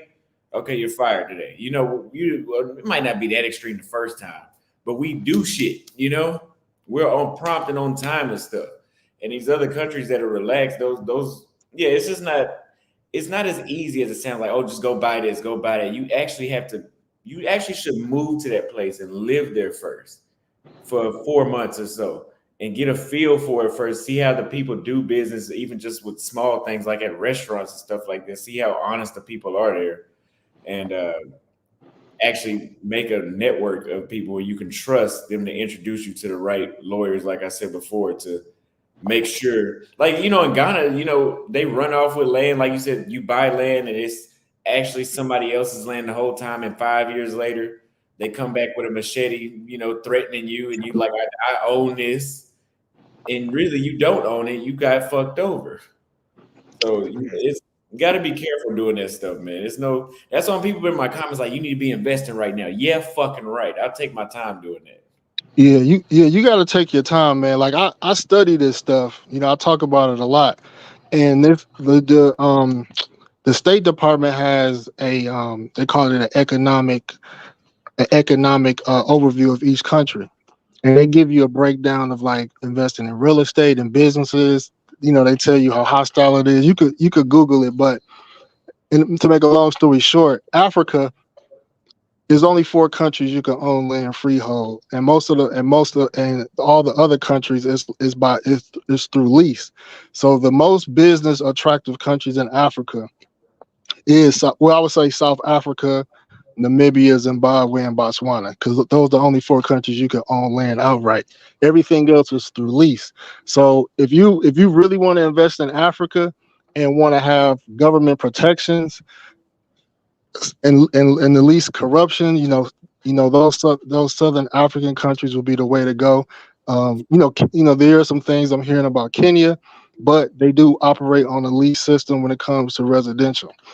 Latin America, you can pretty much own land as a foreigner any country in Latin America. I've attempted to invest in Colombia. I lost some money during the pandemic. But Brazil is a great option. Um, Latin America, I haven't been to Chile and other places, but Chile would probably be a good one too. And I then think Asia. Oh, go ahead. I think Chile is the best option. Yeah. Chile, yeah. And Chileans, they could come to the U.S. without needing a visa. So they have a good relationship with the U.S. too. Um, Asia, not really, in my opinion, not attractive for investments because you can't own shit either. So you really just and then El Salvador is great too. So you really got Latin America, Brazil, Chile, El Salvador would be my top 3 recommendations. And then you got South Africa, and then that's about it. To me, it's not a lot. To me, it's not, and maybe Mexico, but I'm not too familiar with Mexico. But it's not too many places as an American where you can just confidently invest. You know what I mean? So that's kind of my 2 cents on that. I mean, Asia, you can invest. It depends on what country you're trying to invest in. Like Thailand, it's possible to own stuff, but it's the way you have to structure yeah. Like you have, first of all, you have to have a corporation. You have to structure it in a certain way where you can own it. There's a couple guys, like a couple hedge funds guy I know in Phuket that own properties out there. It's just like whatever country you go to, you have to spend significant time there to understand the laws and the processes. And a lot of people, what I see is a lot of people go to a country, they probably spend like 2 weeks, 3 weeks, they get super excited, like, yo, I need to own property here. Let me go start looking at stuff. And it's like for basically like a whole industry just waiting for you to come in all wide-eyed and all googly-eyed coming in with rose-tinted glasses, like, oh yeah, you want to buy a property here? Oh yeah, I can set you up with this, and that. Because they know people like a lot of people are trying to get out the States, I feel like. Because I feel like the States is kind of like a sinking ship, kind of. It's kind of going downhill. Inflation is rampant. And people are starting to wake up to like there's a global market out there. I have more options than just staying in the state. And built off of like corrupt real estate agents or whatever trying to take advantage of people coming out there. I mean, I guess they've been around for like years because I heard like you had the timeshare scams in the past, but now they're changing it up to like passive income scams and stuff like that. So that's why you gotta be really, really careful. But there's some great opportunities. Like if you looking at places like Africa, because it's kind of lawless. There's some good places like I think Cambodia would be interested in too. I was only there for like a month, but I had to do more research on that. But there's some very, very interesting places that's coming up, and you could get in cheap right See, now got if you do the proper research. hold on. See, guy in the chat keeps saying, Artie Will keeps saying you can own property. You know, land is different. You could own a condo. You could operate as a business and buy certain things. You can have farmland, but I'm talking about land. A condo and land is two different things. When you own a condo, you just own that. You know what I mean, that square box in the building. You don't have any mineral rights, and a lot of times you can't really get equity loans out of condos because condos depreciate. So if you could own land freehold, and Asia does not let foreigners own land. They do not let foreigners own land. So property and land is two different things. I just wanted to just point that out. A couple super chats. Alchemic Vibration sent $5. He says, "Been traveling in Nairobi every year since 2018. I'm buying an apartment out there at the end of the year. So thank you guys. Keep doing the great work, and congratulations on that as well. Thank you very much for subscribing to the content." And super chat. Dave Young sent $5 for, "If you're broke, learn how to trade stocks and then trade with a proper firm. You're welcome." Thank you for the super chat. Does anybody? Well, let me hear what the other guest has to say really quick before we touch on that. Malcolm. Hey, how you doing, Austin? Good. I just You? wanted to say thank you. Yeah, I can hear you. Can you hear me? Yes, sir. All right, awesome. So I'm actually out here in Buenos Aires right now. You sent me that guide. I really appreciate it. And I was actually surprised at how much was in there just because of the quality. So really, really, if you guys haven't gotten one, if you're planning on going anywhere, highly recommend you guys get one of Austin's guides. I already paid for Uruguay, Montevideo, and Brazil. So please send me those when you get a chance, Austin. Okay. Um, yeah, and the reason I actually hopped on this call is because you guys were discussing Mexico a lot. I am an expert when it comes to Mexico just because I am part Mexican as well, and I have a couple of businesses out there, property, and so I thought I had a lot to offer that conversation. I know you guys have kind of changed lanes a little bit on that, but there's a lot that I think I agree with. There are some things that I slightly disagree with when we were discussing Mexico. I lived in Mexico City in 2021 for about a year and a half, and again in just recently in 2020, end of 2023, I was there for about 5 months, and then I was in Cancun for about the last 3 months just before I came here to Uruguay. I'm sorry, to Buenos Aires, and so I believe that Mexico can be very safe as long as you have a lot of common sense, just like anywhere, just like here in Buenos Aires, just like I'm sure Brazil. It depends on where you're at. That's really important. Just a lot of people just it requires a lot of bravery just to come out here like you do, like the way I did it. I don't know anybody out here. It's expensive also. So I think one of the reasons I love your guide is because it's kind of like I have somebody that's kind of showing me the way. So even though I don't know what I'm doing, it's like you're there with me. So I really Yes. appreciate it. Yeah, it is. I meant for it to be just a head start that you get when you get there. What city in Brazil did you want? Oh, probably all of them. So I might need to pay you some more money because I didn't know there was more. I didn't look. I thought just Brazil in general, but I'm going to Rio de Janeiro for sure. I'll probably be staying in Copacabana. Okay. Yeah, and I also wanted to discuss one of the things that I noticed that keeps coming up here is women. Since this is I'm guessing most viewers that you have are men. A lot of them probably single men, and I noticed that the one of the things that keeps coming up is, well, why are you guys leaving? What's the whole passport brother situation is all about? is all mostly about finding women overseas, or at least in other countries. And I think a lot of the things that they don't talk about is, well, why is that the case? And I think one of the things that really sparked that recently was your whole Kendra G debacle, I would say, Yeah. um, where they don't talk about, well, the modern feminism. And there's only one person that I've ever heard really speak about this in a really eloquent way. And that was, and may he rest in peace, Kevin Samuels. And so he just went into detail as to why women are the way they are and why they demand the things that they do, and how a five can be, they can be sleeping with men that are sevens and eights, and they think that that's the kind of man that they deserve, but they don't know that men are willing to sleep down all day with a woman. They're willing to deal with and date them, sure, but as far as marrying, no. And so that's just kind of a tip of the iceberg, right? Because there's a lot of layers to the way that the women's mindset is, especially in well, it's all westernized countries, but even in Mexico, when I was there, it's spreading, guys. It's like a cancer. In Mexico, I don't know if you guys saw, it was international news in October, I believe it was. It was like Women's Day. They all wore purple, and they were destroying half the city in Mexico. They would fly out there. They had to put barricades up to try to protect some of the most beautiful landmarks in the city. Um, and these are all the feminists. Even here in Buenos Aires, I don't know if you saw it, Austin, but they were like a green lanyard. So even the taxi drivers, they told me, hey, if you see a girl with one of those green lanyards, she's like a hardcore feminist. Stay away, because they're very dramatic. They'll say you did something, and so that's actually something I was hoping to that you would maybe talk a little bit about your experience with that. What are your thoughts on that?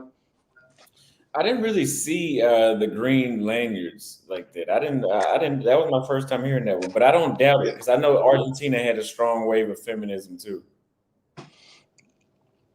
Yeah, I was really surprised when, because I thought, my first visit to Mexico, I was really surprised about the amount of modern feminism that was there. I'm talking about women who think that they deserve a certain type of man. He has to make at least double what they're making. Um, their expectations are just out of this world. And then what do they have to offer? They'll say, oh, loyalty and love, and it's like, are you joking me? That's what you're offering? I'm offering, financial stability. I'm offering you, um, I mean, all these lists of things, this laundry list of shit that you're making me go through, so that you can offer me loyalty. And basically, what she's not saying is, they're offering pussy. And so and essentially, when you ask them, well, what do you have to offer? What are you going to do? Oh, well, do you cook? No. Do you clean? Hell no. Do you need a man? Hell, I need a man. And so I want a woman. I'm a traditional man. So I'm looking for, I think a lot of, especially the higher up you go in economic status, I think men tend to go a little more traditional, and they want women that are feminine, and they embrace their femininity, and that's just becoming less and less and less common. And that's why these third world countries in particular, it's one of the allures of them, is that you have the hope that you're going to find a quote unquote good woman that has these traditional characteristics, that have a lot, to offer, where they don't mind. And I saw some videos of yours, I think last year, where you were with this woman, I want to say in Brazil. I don't know if it was Kate, but it might have been one of these girls, where she did your laundry without you even saying anything. She was hanging them, and they were cooking for you, and I mean, they were really catering to you, and you were nothing to them. Imagine how they treat their husband. So these are some of the things that I value, and a lot of the men that I know that are successful. These are the things that we value, and I'm willing to go down in looks to go up in cooperation, fitness, femininity, and loyalty. Absolutely. That was Kate. We were in Thailand. I was in Chiang Mai in that video. Oh, okay, that's where it was. It can happen in Brazil too, but Brazil has a good amount of feminism where I had the first chick I actually ever had wash my clothes. She was tasting my food and shit like that. I think she might have been acting when she was tasting my food. That's extreme. I don't know too many women that go around tasting food. I'm not the president, but Right, right. But even if she was acting, she did it, you know. So Yeah. uh, you find women like that. They're usually older. The ones that are around my age in Brazil, no. Like this one chick I've been talking to for 2 years in the northern part of Brazil. She, I asked her what she cooked. She's like, "Yeah, I cook for you, just not a lot." And I'm like, "Oh, just she had to throw that in there. I wasn't even gonna make it. Right. I haven't cooked in 2 years, so I eat out all the time anyway. We have plenty of money when we go to these places, but the stuff that she said that is, you know, Yeah, right, right, right. So I mean, like you, I haven't needed to cook for a while, and it's actually one of the excuses that I make for myself. When I'm out here, is like, oh well, I get to look forward to eating somewhere, so I can experience the place and the people that are there, and so it's a real pleasure to go out to eat. But and I used to think that I didn't need a woman cooking for me because in reality, we none of us do. But once you have a woman actually do it for you, and and she does it well, you start to notice how much you appreciate it. It's a love language that I think really is really important for myself personally. That I didn't think was something that was there. I didn't think I cared about it until somebody did it for me. I was like, wow, like I really love this, And the food happened to be great. Like she was a great cook, but I think more importantly, it was just that I saw there was an effort that was placed. And surprisingly, this was in the United States. This was in Texas. I'm from Texas also. And I was just in shock. And then this girl was just like, after we finished eating, I saw her kind of cleaning up the kitchen, and then she was like mopping. And I was like, man, this is great. Like I really appreciate this more than I ever thought that I would. So definitely, if there's any girls in this chat, like just here on YouTube, it's really really appreciated.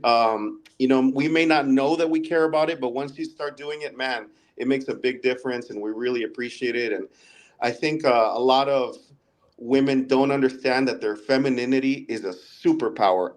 I will do anything, for the right woman, that's a great woman, that's really, like, you want to say, ride or die. Um there is no limit to what we will do. We will move mountains, to make sure that our family has everything that they need. We just I don't think that, and I think men are technically a lot easier to please than women have this laundry list of things. We don't, as men, we don't have that much that we need. We're a lot easier to please. We just we don't want drama. We want to come home to a peaceful environment. We want you fit. We don't want drama. We want you cooperative. I for one want you a submissive woman. I don't want to be, dialoguing back and forth on what we're gonna do. And if that makes me controlling, well, then so be it. But I think I am at an age where I know exactly what I'm looking for and what I have to offer. And I think that's probably one of the things that Kendra G disliked most about you, was that you're someone who at a very young age has found themselves and is very confident. And that's terrifying for a woman who's already in, I think she's getting near 50 years old. She's maybe like 45. And if you already, I think if I heard correctly in her Kevin Samuels appearance, she said she had already like freeze dried her eggs and she was prepared. And I mean, once she's reached that age as a professional woman who's doing very well, it actually gets into the territory of the most unhappy women statistically. Not just women, people in general. The most unhappy group of people are those they're in that age group, that are professional, that make money, are the loneliest and the most unhappy people that there are.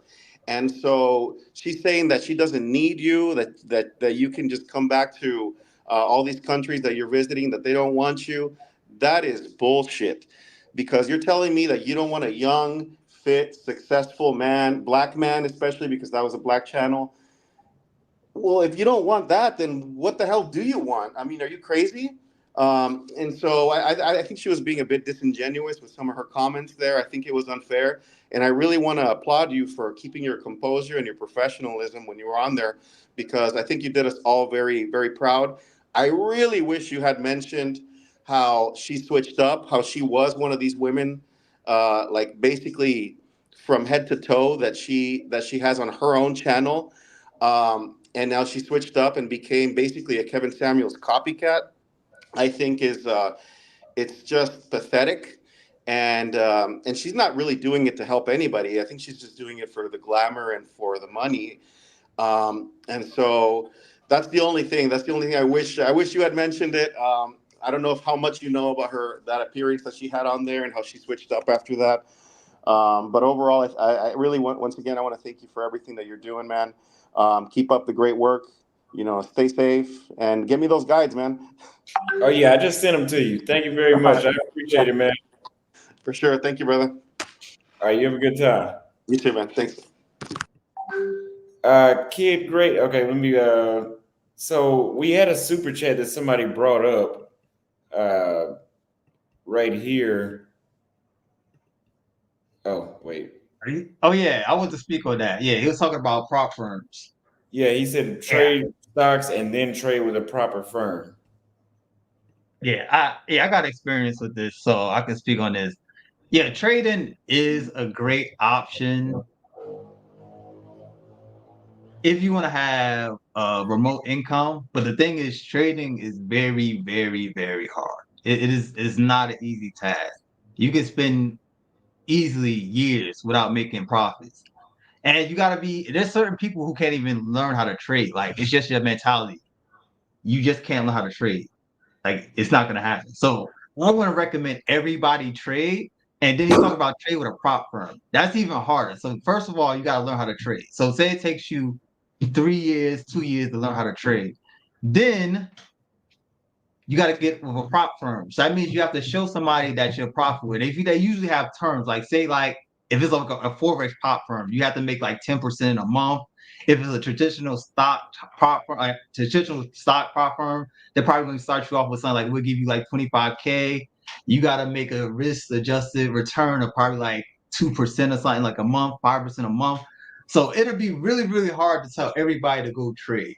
It was popular during the pandemic when the market was crazy, but like I wouldn't recommend everybody go trade. Like, hey, also, are you familiar with trading? No, I just buy stocks and I just hold them. Yeah, like I don't know. He like David. I understand if you learn how to trade, you making money, but like giving everybody the advice, probably like, and the statistics show like only like 1 to 2% of all traders make money. Like 5% of traders make some type of profit, but we're talking about making like an income where you can live off of. That's like 1 to 2% of traders. So I don't know. I don't know if I would recommend everybody go trade. Let's see. We're gonna try to get some people to call in if they have some investment, some finance topics about this. Because you're the first person. Well, you're not the first person to say that, but you. Let's just say you. A lot of people don't say what you just said, but because most people are saying, "Oh, talk about trading, talk about trading." So, yeah, It's no, it's hard. Like, huh? but now I was about to say it's hard because like I got sponsored by prop firms twice, so I know the process, and it's not easy. Like, but yeah, you gonna say something? No excuses. Go ahead. Oh yeah, no excuses. Do you have any opinion on this topic? Yeah, well, I mean, I don't really like you said, like it's a very I mean, it's a high risk, and it's only a small percentage of people that really can figure it out. Like real estate is the safest, and I would say overall more lucrative type of investment. I mean, if you look in the United States, for example, like the wealthy, there's a stat like every millionaire owns real estate. You know what I mean? So real estate is in everybody's portfolio that's wealthy. So some people, I don't know why a lot of people are against it. There's so much opportunity to own real estate. The majority of the world is renters. So you just have to put yourself in position to buy. So I think I tried to talk about how to buy property because that's one of my OGs really pushed me to buy real estate. He was like, bro, if you want to live overseas, own real estate and get you some real estate, at home. And I really didn't get it at first, but since I bought real estate in the US, I now see the doors it opens up. It opens up doors to get retirement visa. It opens up doors to pull equity out. I think on Flyboy Way, he talked about this. He bought a property, pulled equity out, and used that equity as a down payment for his crib overseas. So you can leverage real estate so many ways. You can't do that with crypto or stocks. For the most stocks is good for retirement, but you got to hold it. Typically people retire, they're holding their positions for 10 to 20 years. So stocks is a long game. Doing crypto and stuff like that, trading, that's just it's just a different way of gambling. So Isn't real estate? Sorry to cut you off, but isn't real estate a long term game too? it Yeah. depends. I mean, it depends on it's location based though. So I bought something about 100,000. It's worth 400,000 now in like 3 years.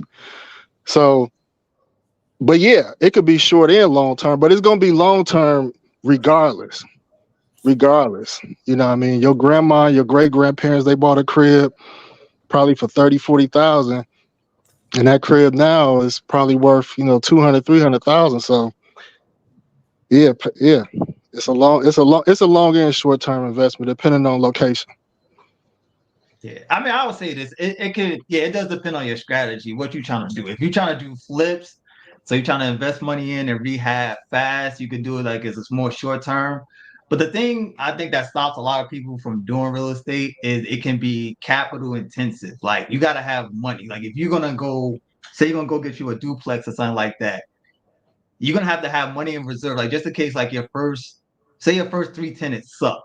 They come in, you gotta evict them, so you gotta do court procedures, all that. And depending on what state you are, that could take from like a month to 90 days.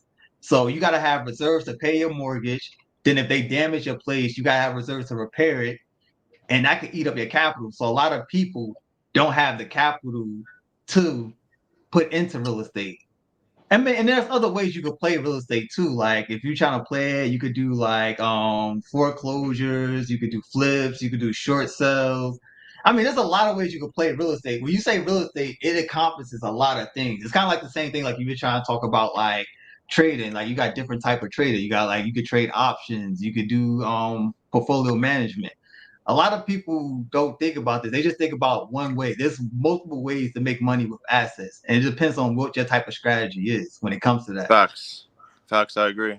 So what's up, Austin? What's up, No Excuses? What's up, Kid Greatness? What's good? So What's up, man? yeah, so in regards to like trading, I have a pretty good experience on that. I've been trading since like 20, 2014, around there 2015. And I do like futures, I do options, I do forex, I do stocks, I do basically all that type of stuff. So I did see like a comment that was talking about prop firms. So I agree with a lot of the points that Kid Greatness was saying, because a lot of them are basically like, let's say they give you like a 30-day limit, you have to get like a 10%, and then like or like 8%. Some of them are changing it down to like around 8%, and then after that you have to pass another phase. You're gonna do around like 5%. So like altogether, that's around 13% basically within like 60 days. And like even if you look at the averages of like the S&P 500 or the Nas, I mean, they're only doing like what 7 or 8% for the year. So they're basically trying to make you perform, like outperform the average gains that a normal portfolio manager would make within a year, but you're doing that within a couple of like days. Yeah, and So yeah, actually, to take an example. Yeah, go ahead, bro. I know. yeah, and What, then three so eight three huh? yeah. Yeah, So no basically, excuses. Yeah, hot mic in. yeah. So basically, like in regards to that, I would tell people that trading is kind of a hard thing to do initially. It's gonna take you some time to learn, but if you wanted to do something like that, I would say futures would probably be the most easiest way for someone to actually get into trading nowadays, just due to the volatility And also you can get into something like e-minis. So basically, if you get into like e-minis don't take that much volume in regards to hits. So the volatility is going to be a lot more lower. So if you get into something like e-minis, you can do smaller contracts, and maybe you're not making a certain amount of money initially, but once you get the skill, then you can start, building up your portfolio that way. So yeah, I could agree with you doing e-minis. I like yeah, forex too. If you could find your bro, I mean, the only problem is in with forex now, like all the brokers in America kind of suck. So you have to kind of do offshore. So you have to do due your due diligence. diligence on your broker. But Yeah, I like what agree. you said with the prop firms is, especially like with forex, I didn't even think about that. I just thought about it now when you were just speaking.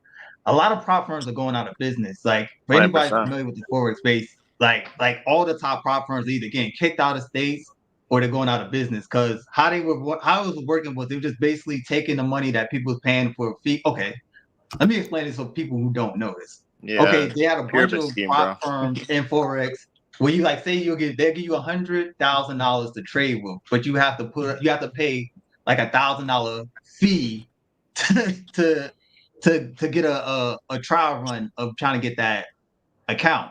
So you Hmm. have to pass two phases, say like 10%, 5%. But what they were really doing though, they was taking the money that people was using to try to buy these accounts to try to get that 10K to trade with, 100K to trade with, and they was paying out the people who actually made money, and they was pocketing the rest. Yeah, And yeah, this was profitable very, very traders. profitable because like Yeah, 95% of people was just blowing up. They're just gambling, just doing dumb shit, and of just blowing course. up the account.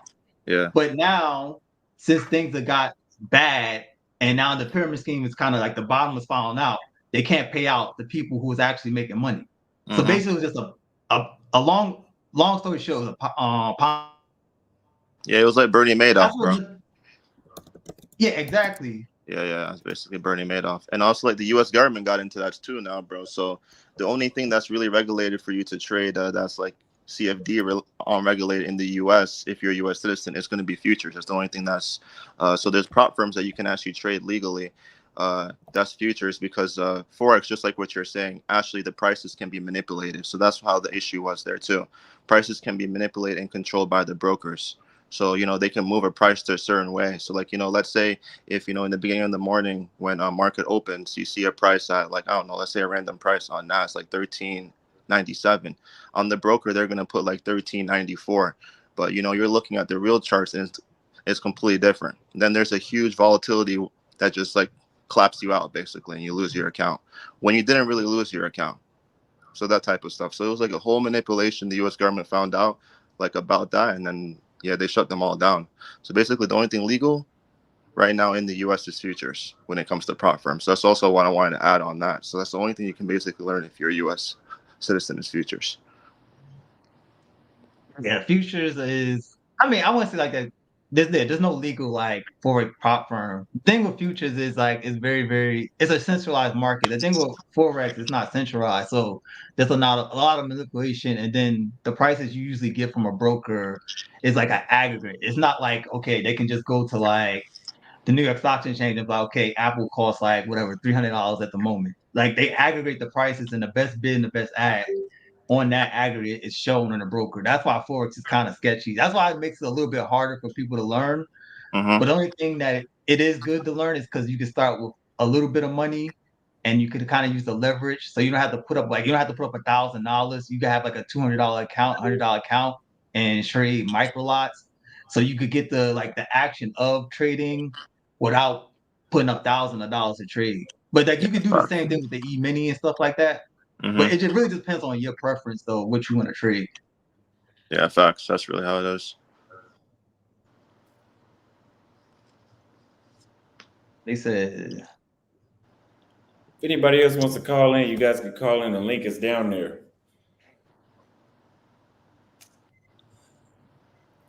Kid, what is the craziest food you tried since you left the states? the craziest food I tried.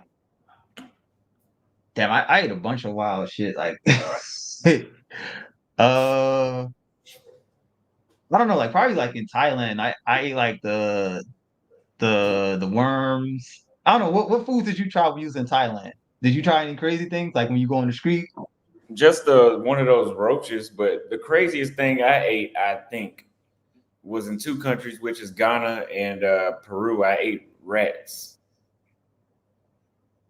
Great rats. Yeah, I ate a bush rat in Ghana, and in Peru, I ate this guinea pig. Oh damn! I'm I'll trying to show think. you. Oops, I think I ate the roaches in Thailand, the worms. Um, what was that other junk? Did you go to Mombasa, right? When you was in Kenya, right? Roaches.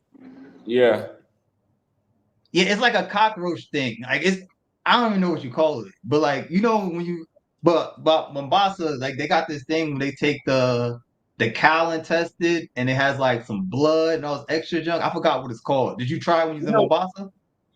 no, I didn't. But in Vietnam, you can eat a cow's vagina. I swear to God, they got it on YouTube. You can eat a cow's vagina. Yeah, that's OD. Who the hell had that I mean, I idea? ate, They must have been hungry as hell. yeah, that's crazy. I mean, I ate Yes. chicken butt in Cambodia. See, Now I do want to try grasshoppers. Puede 'Cause tomar fotos y de ahí lo mando a pedacear. oh, photos primero.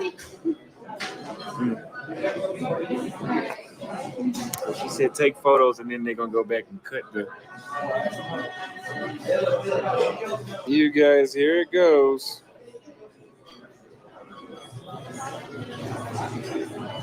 Yeah. I should do it like this.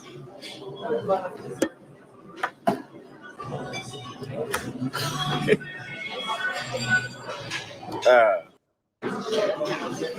whoa, that's his teeth. Okay.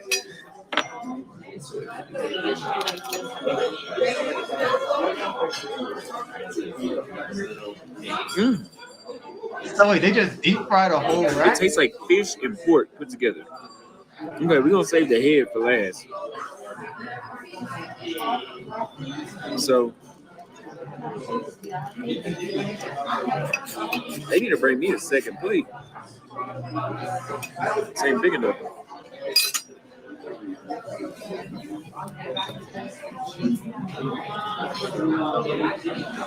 Let's see now. It looks like turkey, chicken. Let's see.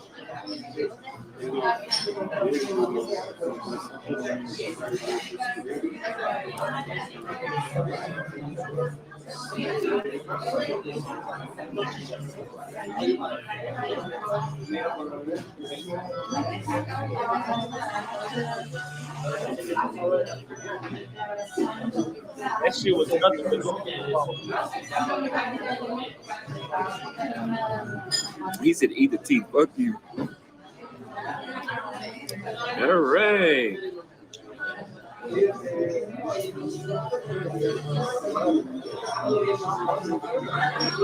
I'm not expecting too many health benefits from this. Eat a potato.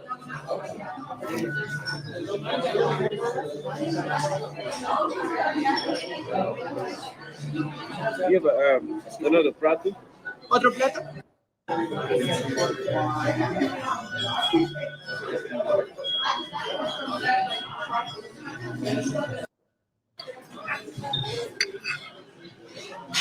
All right. Yeah, it's mainly skin. Uh-oh, the best part.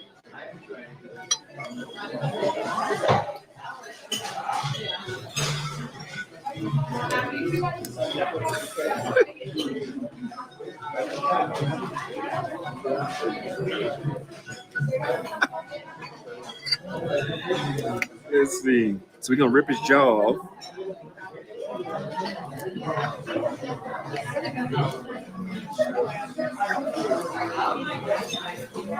Now this part tastes like fish.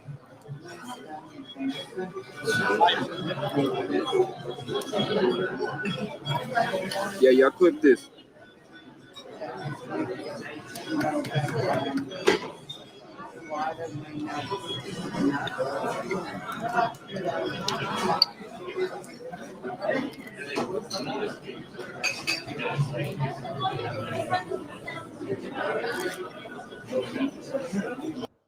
I ate his brain too.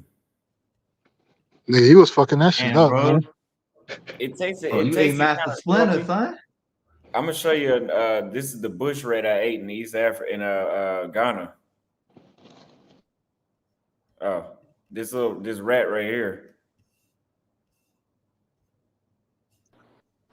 I'll do it though. Like, I'm not afraid to eat anything. Like, but Yo, what did it Austin, taste whenever like? They just deep fried the whole rat. Like, what did it even taste like? It tasted salty, but it was like it was the shit tastes exactly what it looked like. Like it was slimy. Uh, yeah, it was slimy. It was salty. When you got to the head, it tasted like fish. The brain tasted really sweet.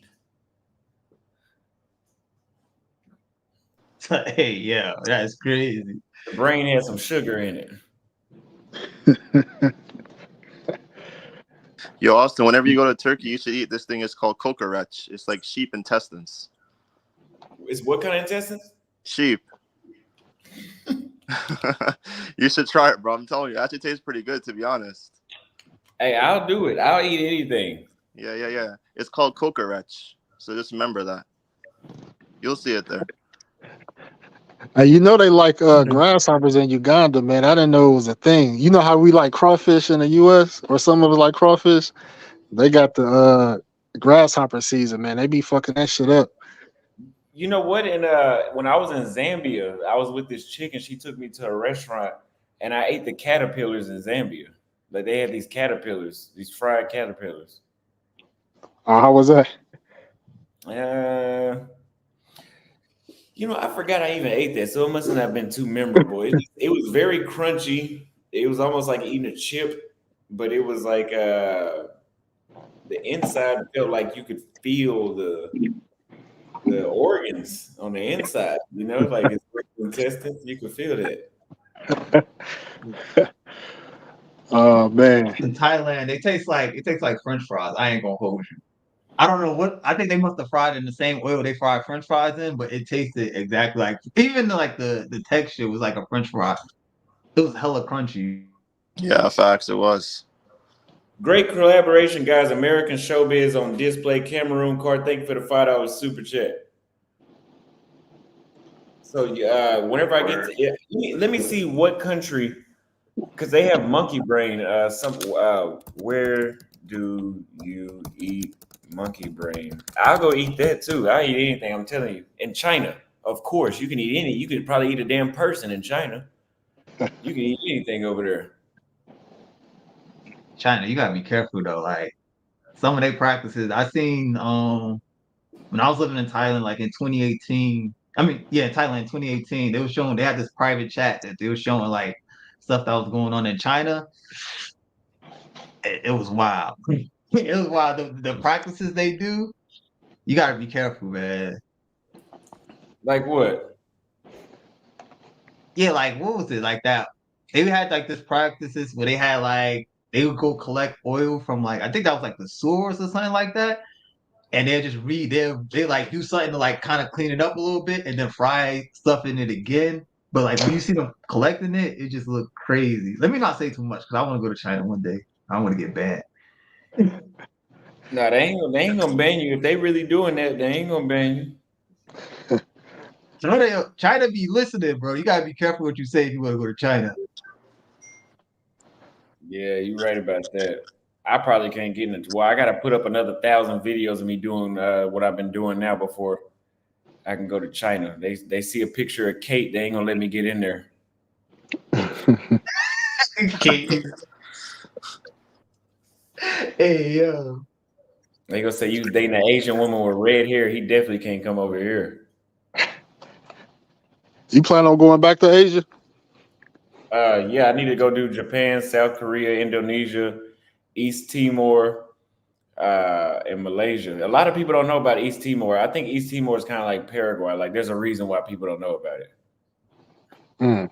They I speak mean, Portuguese there though. Indo's lit. Like Indo, I feel like Jakarta is dope. It just seems like I don't know. It's like I guess like a lot of people don't go there, and they're Below not sea used to level, seeing bro. foreigners there.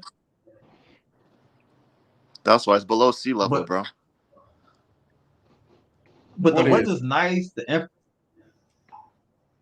Nah, Jakarta's below sea level. That's probably why a lot of foreigners don't go there that much. A lot of flooding happens there. Mm. Yeah, Yeah. and it's sinking too. Yeah, Yeah, the thing exactly. is that the island sink. But like Jakarta's dope though, because they don't see a lot of foreigners there, so you'll stand out. The vibe there was cool. The only thing is like if you're gonna go to Indonesia, I mean I guess you could go to Bali. If you like white girls, then go to Bali. I feel like Bali is not even like Indonesia. It feels like it's Its own island, like right? Europe.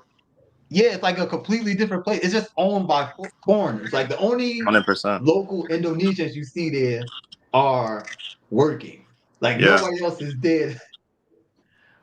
But the thing is, the island is beautiful though. Like if you're looking for like that whole spiritual, mental vibe, and like getting in touch with your It's your energy. your animal spirit, yeah. Yeah. And all the girls that are into all that, like you gonna see people walk. Bro, you've been there before. I can't see your name. Coast.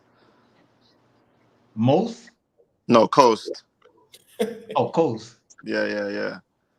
Yeah, yeah, bro. I was there, bro. I went to like Ubud. I was in Canggu, Seminyak, Kuta. I was there for a long time, bro. I was there for maybe like 8 months. I was living out there. And I loved it, bro. It was during COVID, so a lot of people weren't really there. So mostly everyone was at their crib, like overseas inside their homes and stuff. So yeah, I really liked it, bro. So yeah, I agree with your points. You can get like, there's like Australians there. There's basically all Europeans, Americans, all different races are basically living there. And there's very nice. You can get like nice villas and stuff with your own pool and everything there for like $1,000 a month. Not that bad. And you can get like a nice spot there. And bro, you can make a lot of connections there because a lot of people doing a lot of stuff online, like, e-commerce, trading, content Facts. creators, all that type of stuff. So you can make some good connections out there too, for sure. Yeah, and there's no brothers out there. Like it's barely like for the most part, it's not a lot of like black people out there in general. Like No unless you're way. gonna go hook up with the Black and Bali movement and they got their events out there. I didn't see a lot of like brothers out there. Let me I ask didn't you see something, either. kid.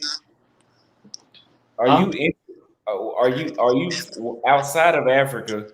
Are you for getting away from a place with a lot of brothers, or are you fine with it? Uh, I mean, I don't really mind if there's brothers there. Like I would avoid a place like Pattaya or Sasur. Nah, I ain't doing it. But like if it's a lot of brothers there, I wouldn't mind. But this is the problem where I see with a lot of places with a lot of brothers there. It's like we kind of bring kind of like that hood mentality to it. Like Mhm. I don't know if y'all agree with me or not, but I think like if there's a lot of brothers there, people gonna start throwing money up in the air, all this other junk. Do y'all Yeah. agree with me or not? Yeah, I agree We with you, all bro. we all gotta agree on that one. Yeah, I Yeah. agree for sure. Outside of Africa, though, I think in Africa that wasn't an issue.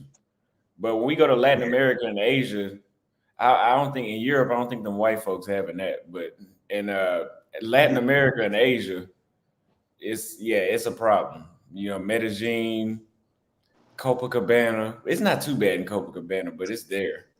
Uh, like you said, really just Thailand though. Really, I didn't see that in Vietnam. I didn't see a lot of us in Vietnam. I seen Africans in Vietnam, but I didn't see a lot of Black Americans in Vietnam.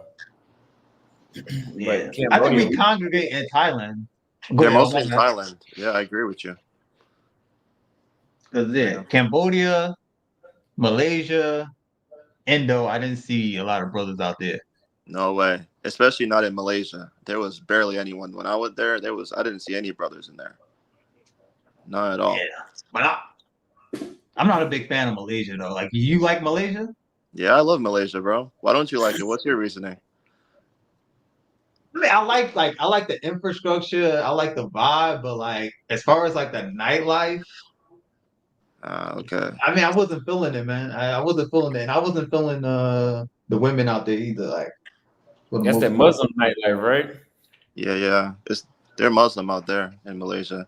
But I get that, bro. I mean, to me, I don't really do partying and stuff. I mostly just do like I'm really into martial arts and stuff now, so I just do like a lot of just training and stuff when it comes to like Muay Thai, BJJ and stuff like that.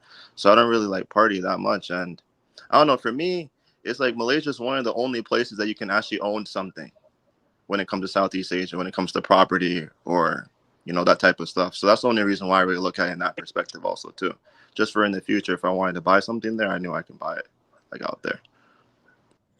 Yeah. Yeah, I mean, and a lot of people, as far as like investing, getting residency, Malaysia is up there. But like, I don't know. It seems like maybe I wasn't there long enough. I was only there for like a month, but it seemed like everybody was very, very cliquish from what I seen. Like, and it Where was were you? like they kind KL? of go out. Yeah, I was in KL. Okay, you're in KL. Okay. That makes sense. Maybe because you were just Yeah, there for a month, bro. That's probably the reson why. I bet if you stayed there for a little bit longer, you would have experienced something. And especially if you went to like Penang, like Georgetown over there. There's an area on the other side of Malaysia. It's called like Penang, Georgetown. It's like an island, and they're like building this new like a Dubai type of structure out there too. So they're really like renovating and stuff out there. That area is really good when it comes to meeting people because like there's like a lot of beaches and stuff over there, so people are more open, and also the nightlife's a lot more better there, even compared to KL. So yeah, mm, yeah. yeah. People told me about it, but I was kind of burnt out. I just kind of wanted to get out of there after the month. But I'll probably give it another try if you saying like Penang is lit. Yeah, bro. Just give it a shot. I mean, you like Bali, so I'm pretty sure you'll like Penang for sure. What about the residency policies out there? How easy is it to get residency in Malaysia? Oh, bro, it's very easy, bro. You just need to have digital nomad visa. You just need to show them that you make 2K a month, and that's it. You get But residency for 1 year. Mm. but that's the digital nomad. But what about an actual residency though? Oh, residency. Okay, so like, let's say if you wanted to buy like a property or whatever. Uh, so the only requirements is that you're gonna have to spend 200,000 US. They basically you cannot buy like a property in Malaysia if you are spending less than 200K. They have this program called My Second Home with Malaysia, and basically you just gotta show them that if you can show them that you're making like 2K a month consistently, and then you can buy a property for that 200K, then basically you'll get residence. But the way to like, let's say if you don't want to like do that in the beginning, what people like I know that are doing, they're getting that digital nomad visa. So they're getting a whole year they can stay there, no issues. They just, you just have to show them that you're making 2K a month, and then you'll get that. So It just renews every single year, bro, just like that. so compare Thailand to Malaysia. I mean, Thailand and Malaysia, they both have their own things, though, bro. Like, a lot of people are, they like to party and they like to do all this type of stuff. So, maybe Thailand can be more better for those people. But just like what we discussed before, Austin, the air quality in Thailand is awful. And for me, I, you know, me, especially since it's so hot and humid in there, bro, I just personally like I wasn't feeling so good when I was inside that air quality and it's so hot. So I just personally didn't really like it that much for that reason. But everything else about Thailand, I don't see any issues with it. I like Phuket more than any other place in Thailand for sure. Hold on, Um, time out. What's the point of investing in another country if you got to spend 200,000? Like I'm talking about when I say buy land in other countries, like you can buy land in Latin America for 50,000 or less, in Africa for 50,000 or less. I'm not finna spend 200,000. I'm not finna spend more money than I was spending in the U.S. So people defending you could buy land in Malaysia like 200,000. Who's really doing that? I mean I, that's just unrealistic for 99.9% of people anyway, man. I just wanted to say that. yeah, I agree with that. I I mean, mean, no, you can go to greatness. You can go. Now, I was just gonna say because like with Malaysia, it's kind of like that. You was talking about the investment visa, right? I call like the last part of what you were saying, right? Yeah, yeah. Yeah, it's kind of like an investment visa. Like, I mean, you're not just getting the land, you're also setting yourself up if you're trying to like stay there long term. Like, because there's Citizenship programs. also, bro. Citizenship also, kid greatness. Like that's what you're gonna get Yeah, eventually. Yeah, yeah. I mean, what about a yeah, that's retirement visa though? Do they offer retirement visa? That I don't really know because it's not really pertaining to my age yet, so I can't really give you so much information on that to be honest, bro. Yeah. Yeah, some countries you could get retirement visas at any age. In some countries, it's not age dependent. In some countries, I heard Thailand is 50. It's like age 50. I heard for Thailand, but okay. Yeah. yeah. I mean, no excuses. You got to kind of look at it like this. Like, what are you? You're not just getting the property. It's also going to lead to citizenship there if you're trying to stay the long term. Like, and Yeah. it's just different strategies that you're using. Because like this is the thing with, especially with Southeast Asia, they have to set up a lot of these programs and they have to make them expensive. Like before in Thailand, they had the Thai Elite Visa. I believe you could used to get it for like 20K. Like now, I think it's like I didn't even check it last. Like no, last time I checked, it was like 32,000. But This is like for the how thing many is, a years, lot of bro? people want to. The 32,000 was for 20 years. Oh, okay. Yeah, yeah. Yeah, yeah. Yeah, but it's Yeah, more expensive now. I didn't. but we give our audiences are average people though. We give advice and information to average people though, not to the 0.01%. Yeah, yeah, you're right. That's why I I'm initially brought up that a digital nomad visa. That was the first thing I brought up when it comes to Malaysia. You just gotta show them you make 2K a month, and then you can get a 1 year visa and just continue renewing it. So you wouldn't have to do any visa runs or anything. You can just stay in Malaysia for that whole time. Yeah, yeah. That's why I agree with you. That's why I initially gave that one. That was my first one that I talked about. Well, you got to remember too that people that are dropping 200K, those are they're gonna have to be rich, right? So for rich people, it's a strategy. Like you said, you get citizenship. They're doing that kind of stuff to avoid taxes and stuff like that. Yeah. Yeah. So for Yeah. them, if you got enough money to be like, oh, I need to go to another country because I'm paying so much in taxes, you probably already got that 200K because that's usually a rich person's problem. Right. What's going on, gentlemen? I'm assuming this is more of a popcorn style, so we can kind of just speak. Yeah, bro. What's Yeah. up, man? No doubt. Yeah, go ahead. So, I was actually sent the link by, ironically enough, a client of mine who's also a traveler and a content creator. And he said, "Yo, we're speaking about money, and it might be a good idea for me to come over here and kind of speak to y'all." So I'm a financial advisor, um, based out of New York City. And Austin, I'm familiar with you. Obviously, you're on the internet. Um, don't particularly have an opinion either way. You do what you do. I'm here. Basically, I'll give you guys my story. 2008, 3 days before Mother's Day, I got shot 5 times in front of my mother in the Trade Fort. That's Winston-Salem, North Carolina. Fast forward to 2008, I moved to New York City, started selling life insurance for Mutual of Omaha, and met my wife. Since then, uh, I've gone independent, um, and here we are today. Right? Like I said, I met my client online, and you guys are ironically enough talking numbers very similar to him, and things like retirement. So currently, he's in his 40s, retired, drawing what is it, a 5-figure income, for life. That is from a pension. But we've set up some other fruitful things for him.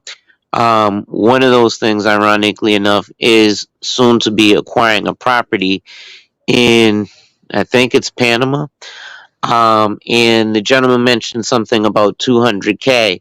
Ironically enough, a problem we were running into when trying to purchase properties abroad was the lack of the ability to attain a mortgage. Uh, so we've actually uh, kind of circumvented that with the property he's looking for in Panama, which ironically enough is 200,000.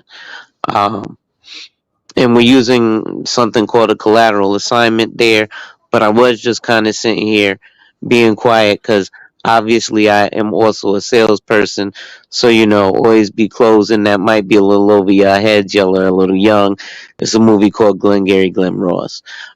Yeah, we know Austin about that. Holloman, ironically enough, we share the same initials. One thing I did know about you is that you are a barber.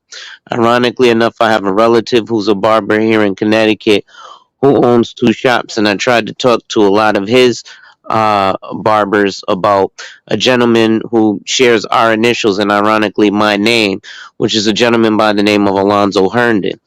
Um, he started as a barber. Well, he was born into slavery, started as a barber, went into real estate, and then went into insurance. He started a company. He purchased a company for $140. A few years later, had over $4,000 assets under management. Mind you, this is slavery time, so $4,000 back then is a lot of money. Um, and now it's one of the largest companies in the world called Atlanta Life Insurance, which does something called reinsurance. So obviously, like I said, in particular, y'all travel to do what y'all do. I don't particularly care about that either way, but I'd love to kind of shed my light on the finance, so I'll probably be around a little more. Okay, bro. Okay, so how can you? What are we getting from it? Like, what are we? What are we getting to the travel? How does it connect? Yeah, I'm curious too. To travel, Yeah, well, like what we're talking about. yeah. So obviously, to travel, you need to have things like money. So many of my clients travel very often. Like I said, one is currently, I think he's in Brazil right now for the last few months. Um, Plenty of places: Brazil, Colombia, Russia, Dubai. One of them is actually an entertainer, so he gets flown around the world to do stuff. So I don't know where he is right now, but he travels more for work.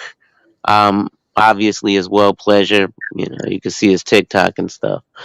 Um, No, so but I think he's saying like what? So what game can you give to the travel community? What game can you give to them? oh well, it's Yeah, going to be yeah, about yeah. financial. Again, things like collateral assignments, right? So if you can't have that 200,000 like you were talking about as being an average person, there's ways that you can get to that, right? Um, like I said, with my client, prime example, he didn't have liquid 200,000, even though he has, like I said, a five-figure income monthly for the rest of his life, right? But to attain a loan, there's things you need. So now you have collateral. So as opposed to putting his own money up, he puts something else up as collateral. So you can actually Google it. It's called a collateral assignment. And that's ironically enough using your life insurance to be collateral for attaining a mortgage. You can actually go to Hold Google on. and go to Google and put, can you get a mortgage using life insurance? Oh yeah, I've heard Okay. about that borrowing from the life insurance and the tax shelter and all that kind of stuff before. Well, yeah. Oh, well, shit. Yes, tax shelters too. Um, so things like being self-employed, etc. So yeah, there's a bunch of different stuff that I can help with, but kind of more direct questions I would need, and then from there I can tell you if I can or can't answer it. All right, so let me ask you this real quick. So let's say on the $200,000 foreign property, usually the interest rates are a little higher. Let's just say 10%. So you already going so you already getting hit on interest rate. Now this life insurance policy that you borrow against to, how much is the policy and how much is the monthly premium? The month, yeah, how much you got to pay monthly for hypothetically for this policy? Well, I'll give you a perfect example. So I have one of my clients who's 45. He's paying like $3,500 a month for a $2.4 million policy. So the problem is that most people buy life insurance the wrong way, and they're generally pushed to look at it like you looked at it. How much am I paying for how much death benefit? That's not particularly how the wealthy use or purchase life insurance, right? Or the savvy, right? But if you don't know, you don't know. And most people aren't going to let you know. So he's definitely overpaying for his policy, but there's reasons why. One of the reasons, because this guy is, like I said, 45, no wife, no kids, and traveling around the world. Um, so, $3,500 a month for a policy? mhm. Man, So that's that's because you're looking at it as a death benefit. So most people are going to tell you in that situation buy a term policy, which if you're looking at it as a death benefit, then that's quite perfectly what you should do. That means that, for example, if you get a 20-year term policy and you're 20 years old, you intend on dying by 39 because you're buying term and investing the rest in this assumption, right? So you intend on dying by 29. You can go to Google and ask what percent of term life insurance pays out. It'll tell you 99% doesn't. And that's a study by Penn State University, right? The 1% chance that you do get a technical ROI, you don't get anything either because you have to die in that time frame in order for your family to benefit. Now, with the type of policy that my client has, because there's different types of policies. So most people also, like before I just completely bash term insurance, most people are only familiar with level term, which is what I just explained to you guys at first. You got to die by 39 because if you hit 40, the policy cancels, or it'll be annual renewable and it'll be per month. It'll cost you for what it costs you per year the past 20 years. So there's also something called return of premium term. So you can actually get the money that you paid into that term insurance policy back. Uh, you get 70% of that, which is why you let him. No, actually, I get substantially more than that, Lonnie. But I get paid that by the carrier, and that actually doesn't matter because again, it's how the policy is structured. So you also get 95% on the term. I get more on the term than I do on the if, whole life. my So, thing is if you could afford to pay $3,500 a month, uh you can get your credit to a 800 credit score and borrow the money from a U.S. bank to buy some overseas. right, that's what he's going to do with the life insurance policy because he has collateral. He has a great credit score, but they use collateral. OPM is the name of the game, right?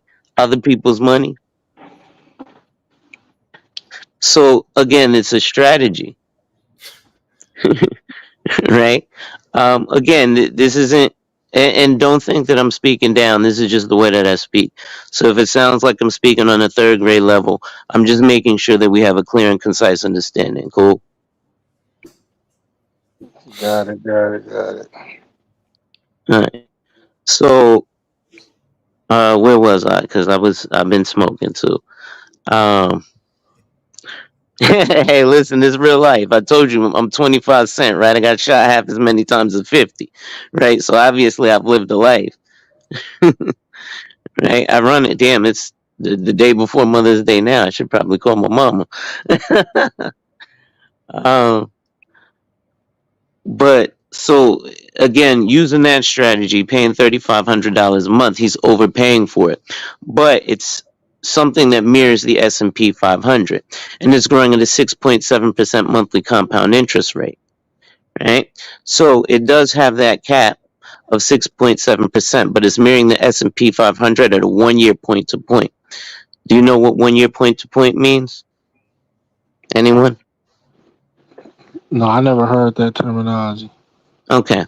So what 1 year point to point means is something like a very similar to an ETF that is in the S&P 500.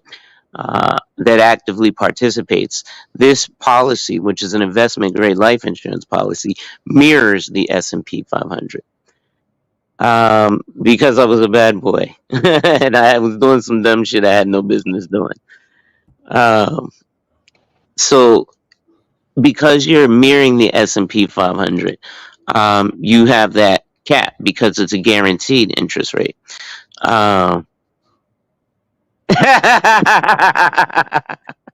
That's funny. Yeah. Hold on, wait. What was that interest rate you said again? That was month to month. 6.7. Now that varies because it's based on the prime rate. I'm sure you're familiar with what the prime rate is. Yeah, only thing is when you use S&P, because I mean I worked in finance too. You know what I mean? I have to see if it's under or overperforming the S&P index, because sometimes it could be. So I just said Sometimes it, 6.7%. The S&P has historically performed at 10.3%. However, again, the full thing about the S&P and the way it mirrors the S&P 500 is, again, it's 1 year point to point. So what that means is it mirrors the highest interest rate from, let's say, January 1, 2024 to January 1, 2025. And then they credit you that interest from that year's highest point, max 6.7%. The benefit to that, however, is there's a zero floor. So there's a ceiling of 6.7% at the time he purchased the policy, and there's a floor of 0%. So what that means is, for example, if the S&P, when the S&P inevitably decreases, um, for example, 2008, when there was a historical decrease of 35%. So even if you gain 10% year after year for the next 3 years or even 4 years and gain 40%, because of the hit you took, you'd never be even back to where you started after that 4 years. Wait, but let me ask you a quick question on that though. You said with the hit you took, couldn't you just have sold that portfolio for a sell and actually was in profit? If you took a hit, you're not in profit. No, I'm saying that couldn't you have? You wouldn't take a hit if you had sold. That's what I'm trying to tell you. How would you know to sell before you took a hit? I mean, maybe you take, like, let's say maybe you start losing So like the general 5% or 10% investment of your strategy portfolio. or time horizon is 20 years, and the average rate of return is again 10%. This is Warren Buffett who said so, not me.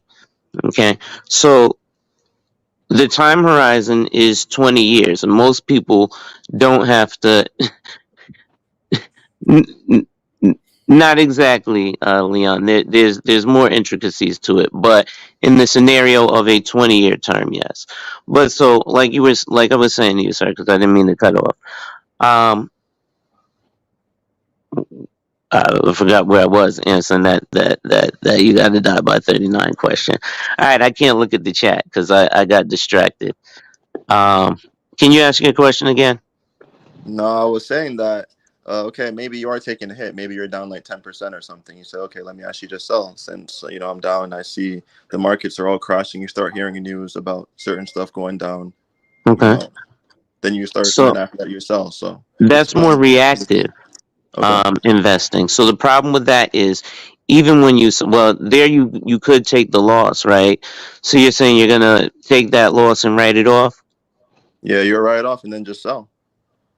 right? Since But it's everything's going still a down. loss.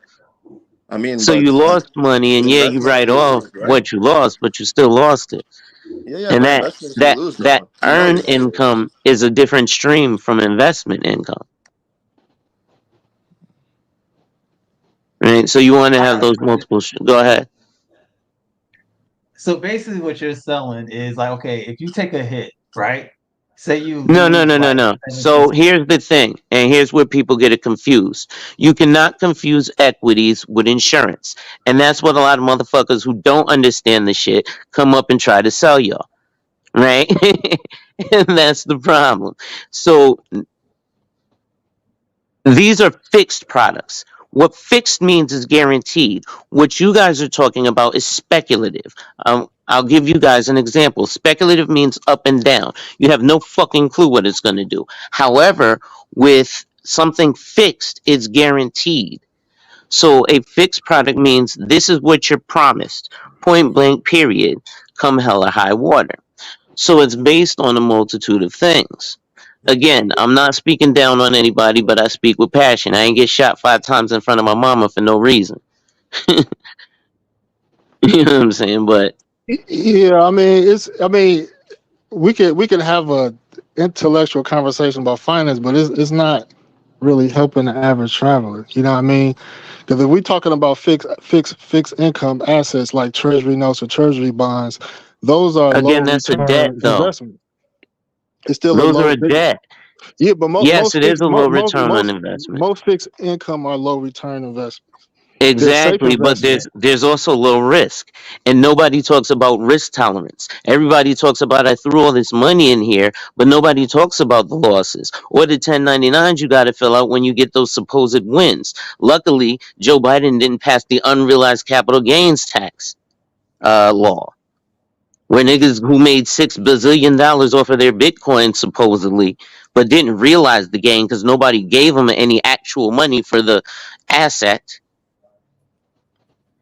would have to pay taxes on that unrealized capital gain, right? Well, again, we're not talking about equities or anything that's speculative or notes or bonds, right? Now, again, I'm not trying to say that insurance is the end all be all. It's just another strategy because we have other products. He has a blue chip product right now that's doing wonderful. But if we're talking about the average person, and again, $3,500 is a lot. But that's why that question, you can't really answer that question because it's custom. It's like saying, hey, I want a steak, right? But you probably eat your steak different than I eat my steak. And so there's a conversation that needs to be had, even when having investment talk, because people are giving you advice about investments and they could actually be hurting you.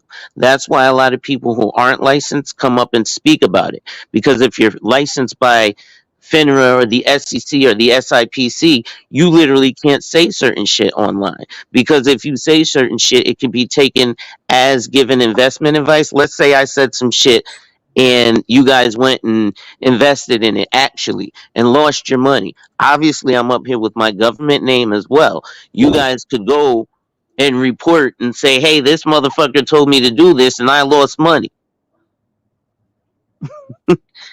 right? And then I have no records of us interacting, but you do,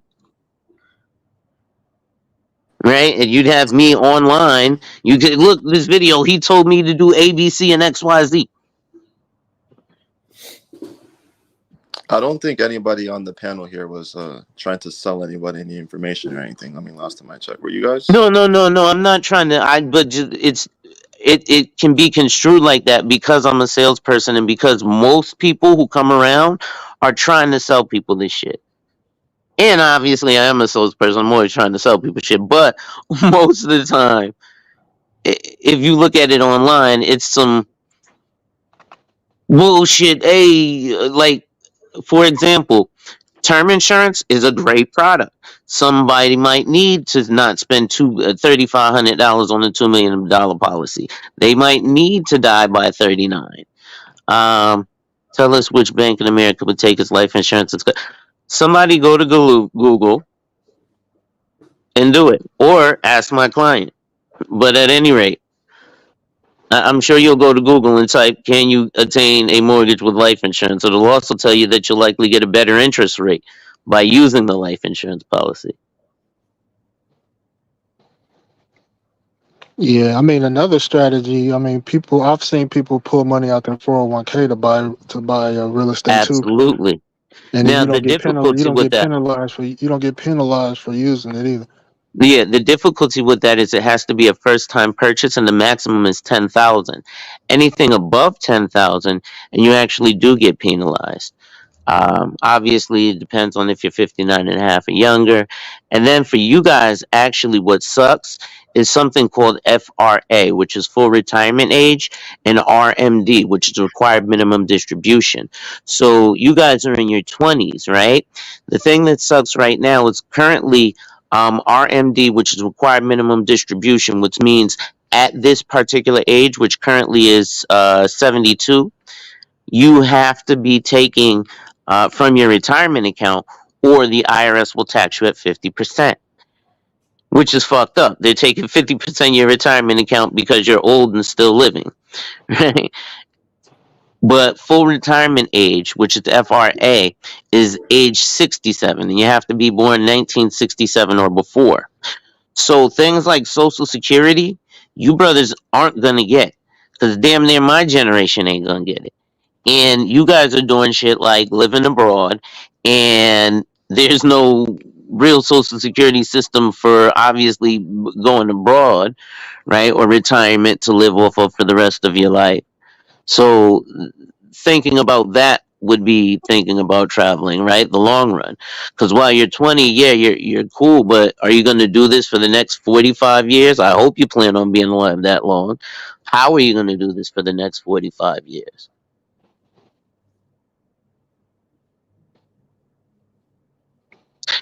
But so term insurance is a great product to get.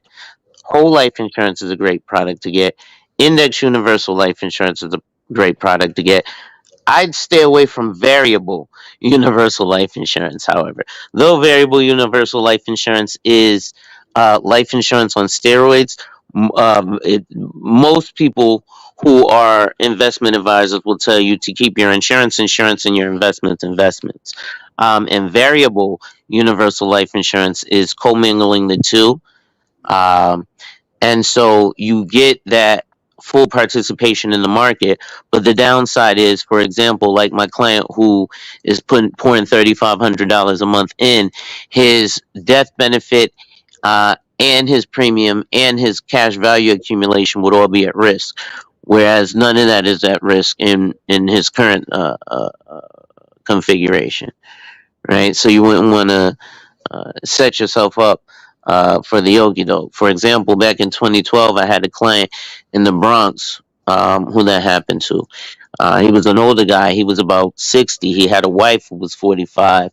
And he was pissed off because his VUL was underperforming. So he was paying a bunch of money into it, but his death benefit was $0. So he wouldn't have left anybody anything. So I'd be pretty pissed off at that point too. So he was going to cancel it and get a $250,000 death benefit. So when he died, he could leave his wife $25,000 a year for 10 years. He had other policies as well, but those he got before he met me. That was just something, again, in the strategy. Um, so the reason that I say all these types of policies are good and or bad is because most of the time you'll have agents only buy term invest the difference, which sounds nice until you realize the actual minimum investment is $10,000. So that's $834 a month. If a person is having difficulty paying $300 a month on life insurance, whether that be term or whole life, it's probably likely to say they're going to have a problem paying $834 a month. But it sounds nice to say I have an investment. Just like a lot of niggas who say they travel sound nice to say they travel, but they don't actually do it, right? You've got guys here, you are obviously learned in what you're talking about in the traveling, right? You've been places because you're speaking about these places, right? But if I was to come up here and be like, yeah, nah, Hong Kong and Taipei, right? It'd be a little bit different, right? Um, so what happens is a lot of guys just push one particular product where what needs to happen is an actual consultation, right? You got to actually sit down with a person. I can't really, like your question, hey, how much would this cost? That's why I gave you that example. But for you, it's shell shock. For him, it's a different strategy. So I can't tell you how much it will cost for that strategy because I don't know your situation. But I did give you an actual number from an actual person who actually has it. Right.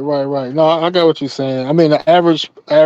I don't want to generalize, but I'm just gonna guess and say the average traveler is probably making between 40 to 60,000 a year, which is about what is 3,500 a month times 12. That's what. How much is that That's a about year? that's about 48,000. 48. So he paying somebody's Oh, salary. 40,000. Yeah, 42,000. Well, he's paying 48,000 a year into the policy. Yeah, some people Well, not even technically, he's cracking that. paying 70,000 because he's got two policies. He's got one that he's paying 48,000. He's got another that he's paying 20,000, and then he's got a retirement account that he's putting at least 15,000 a year in. He's also a business owner, so it's a tax write-off.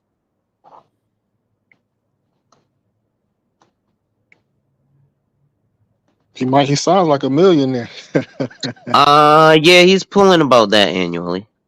But this is over the other client I have, which is who introduced me to my particular client, um, is getting to millionaire status, but that's because of the moves that we've made.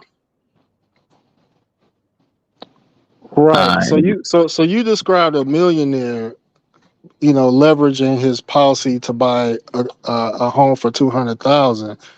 Um, well, that I'm wasn't s- the millionaire. That's the regular guy. But go ahead. okay. All right. You didn't really make a distinction, but all right. Sorry. I got Yeah, that's the regular guy. So the regular guy, I mean, he's a blue collar worker, had a regular job, New York City, right? Um, and that's also, I guess, different because I, the experience of New York City is, fast paced when you're working there, Wall Street, blase blah type stuff, right?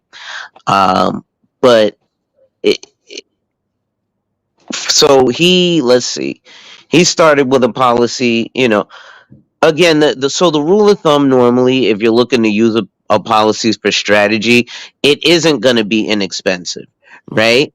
If you're looking at a policy for, hey, when I die, somebody gets a check, get fucking term insurance, right?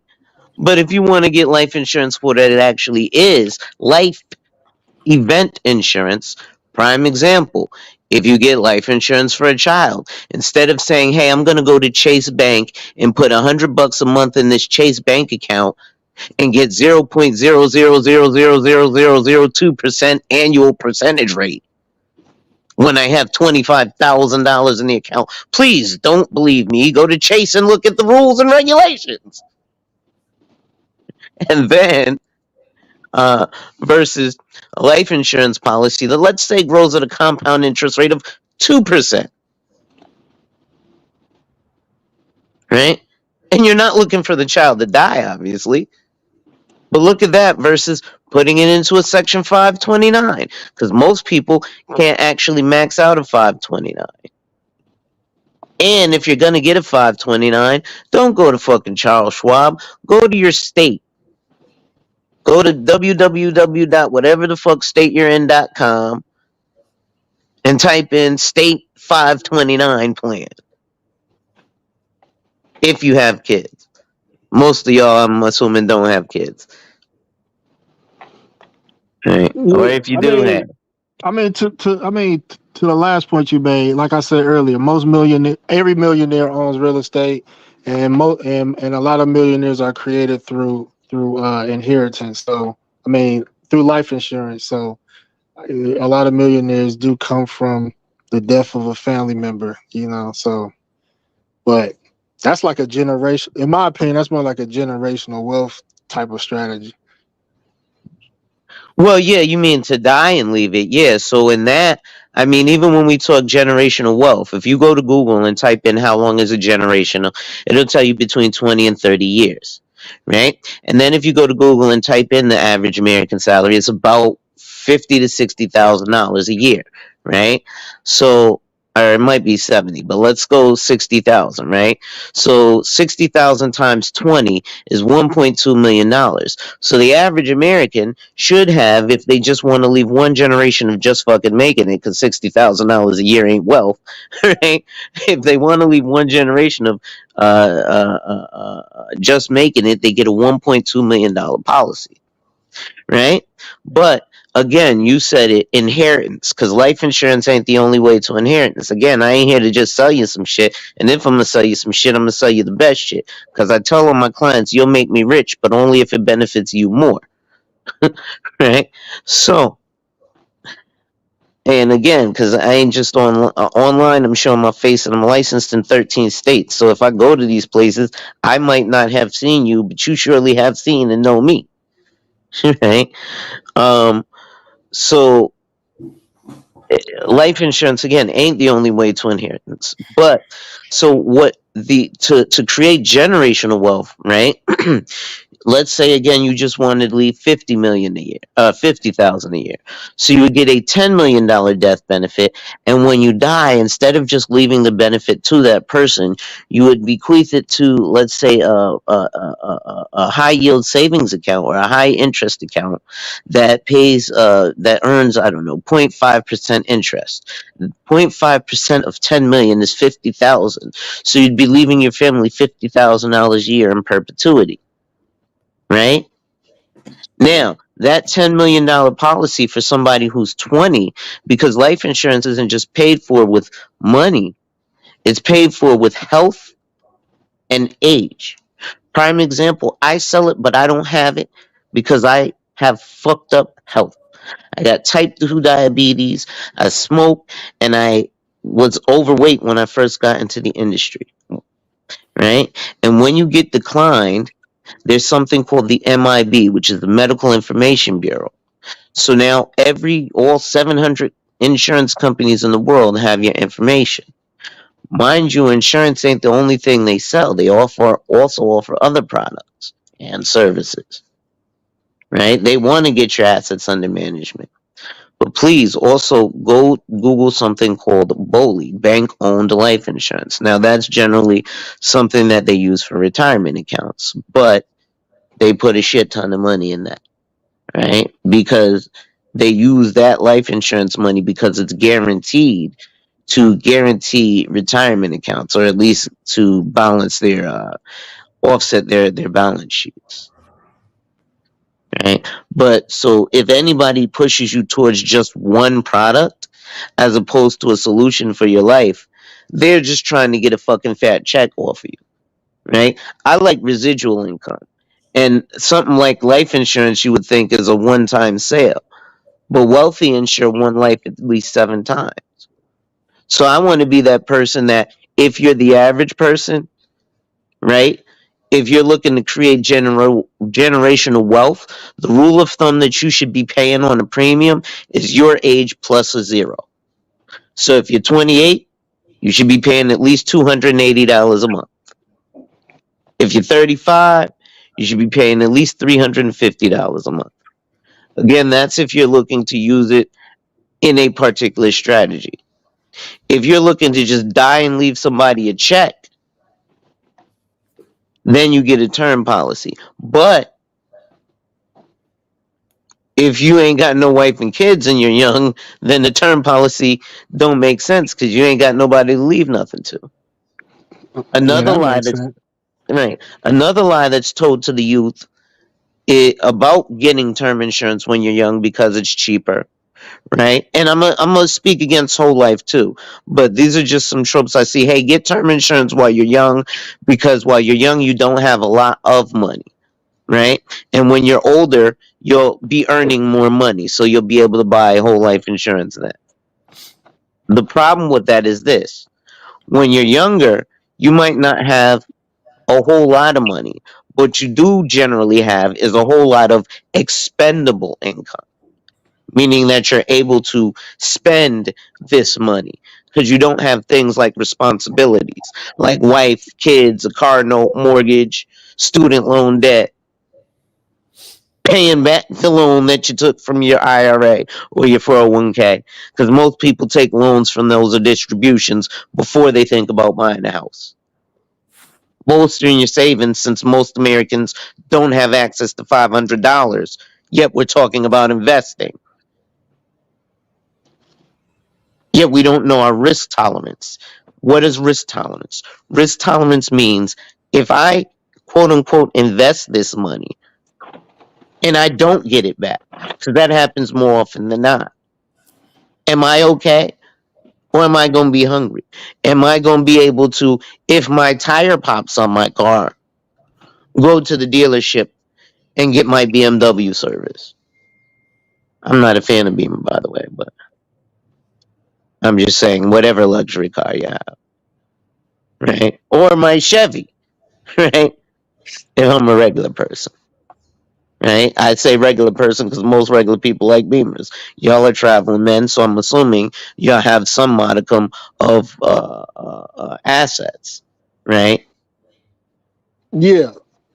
So So, so no, go ahead. I'm sorry.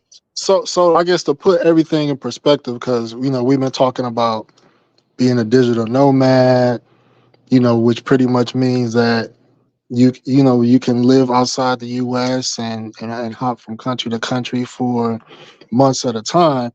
And the only guys that are able to kind of do that right now, are guys that have exceptional talent like Austin, military guys, guys that have unique situations like myself. But it's only a small few. But for the average guy that says, you know what, maybe getting a remote job is difficult because I don't have an IT background. What can I do in the next 1 to 5 years where I can have residual income and be able to live overseas, maybe pulling most of these countries you could be okay making 30, 40,000 a year. Other guys on the panel may have a different opinion, but you know, you Okay. don't have to be rich to live in some of these countries. Okay. So, perfect example. You can actually do what I do. And I never thought about. So, I'm not one of them guys who's like, hey, join my team and all that. But I guess I got to have y'all come to death row, right? So, ironically enough, financial services, right? So, for example, doing things like forex and options trading, right? So, the reality is, if you don't have a margin account and you don't have $25,000 according to FINRA, technically you're not options trading or forex trading. Now, you can have a cash account, but it takes 2 days for that cash to settle. Therefore, you can't trade daily. You can't become a pattern day trader. Because if it takes 2 days for the cash to settle, then today you can't take advantage of that trade, right? Those are just the realities of it. But and yeah, there's some ways you can kind of circumvent that, and you'll trade on a platform where they're likely charging you a commission, even if it's as little as 7 cents. But they're likely charging you a commission on their platform, right? All But you right. can do things like get your Series 3 license. You can get your Series 7 license. You can get your insurance license. You can go overseas if and get licensed with a place called the Lloyd's of London. So not just life insurance, but property and casualty, which is stuff insurance, right? And not just car insurance. You have to go deeper to like surplus lines. So you can do things like insure Tina Turner's legs. I think you're trying to speak, sir. My fault.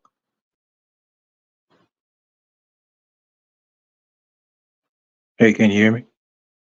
Yeah. Oh, okay. Hey, how y'all doing? Um, Austin, thanks for letting me join. Oh, go ahead. Um, what happened? No, let me before you speak really quick. Yeah, Alonzo, I think we've covered a lot so far. I don't know how we're gonna use the information because people are trying to figure out ways that they can travel. I guess within the next 2 years. I don't think these sound like super long term. Maybe they can come back and use it later. So Well, here's I yeah. might have, My fault. I might have an angle for that. Um, because I forget your name, but your financial advisor, you said? Yes. Okay. So I have some questions for you. Um, like let me just like I guess lay out a roadmap real quick about what maybe somebody might try to be able to do. Um, to get into IT, um, there is like a computer science bachelor's degree that you can go to school for, but um, not everybody went to school for the right thing, or not everybody took the college route. Me specifically, I worked in IT, but I didn't go to school for IT. Um, I basically just like discovered that after I got out and graduated, the jobs for what I was specializing in wasn't really there, or like I had to change my location in order to get access to what I really wanted to do. So in the meantime, I just started at you know, a basic level tech job, and while I was doing that, I was trying to like figure out, okay, how do I get into like a real IT job? And through a little bit of research and being resourceful on the internet, I discovered IT certifications. Um, Found the material online, started studying up that stuff. Um, got two or three of like the base certifications that you need to get. Um, Registered for the tests, took the tests, passed them, got the certs, and then I got my first official IT job. Um, and then pretty much from there, like my IT career, just like built up and built up. Whereas like now, I'm at a point where I I just changed over to a new job probably about like a year and a half ago, and I got a pretty nice pay raise for it.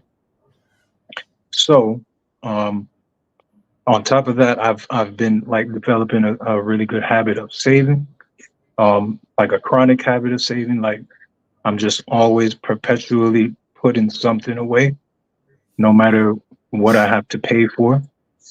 So, um, if your Austin, your viewers out there, like if they're looking for something on like a shorter time horizon, they might be able to do that.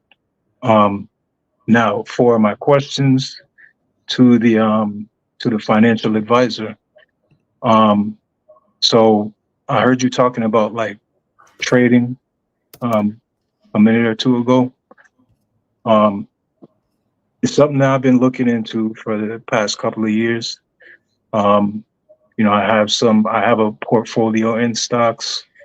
I've tried to do options trading, but the success with it is hit or miss. Um, and of course, like discovering like more about like technical analysis, um, you know, uh, analysis with price action, stuff like that.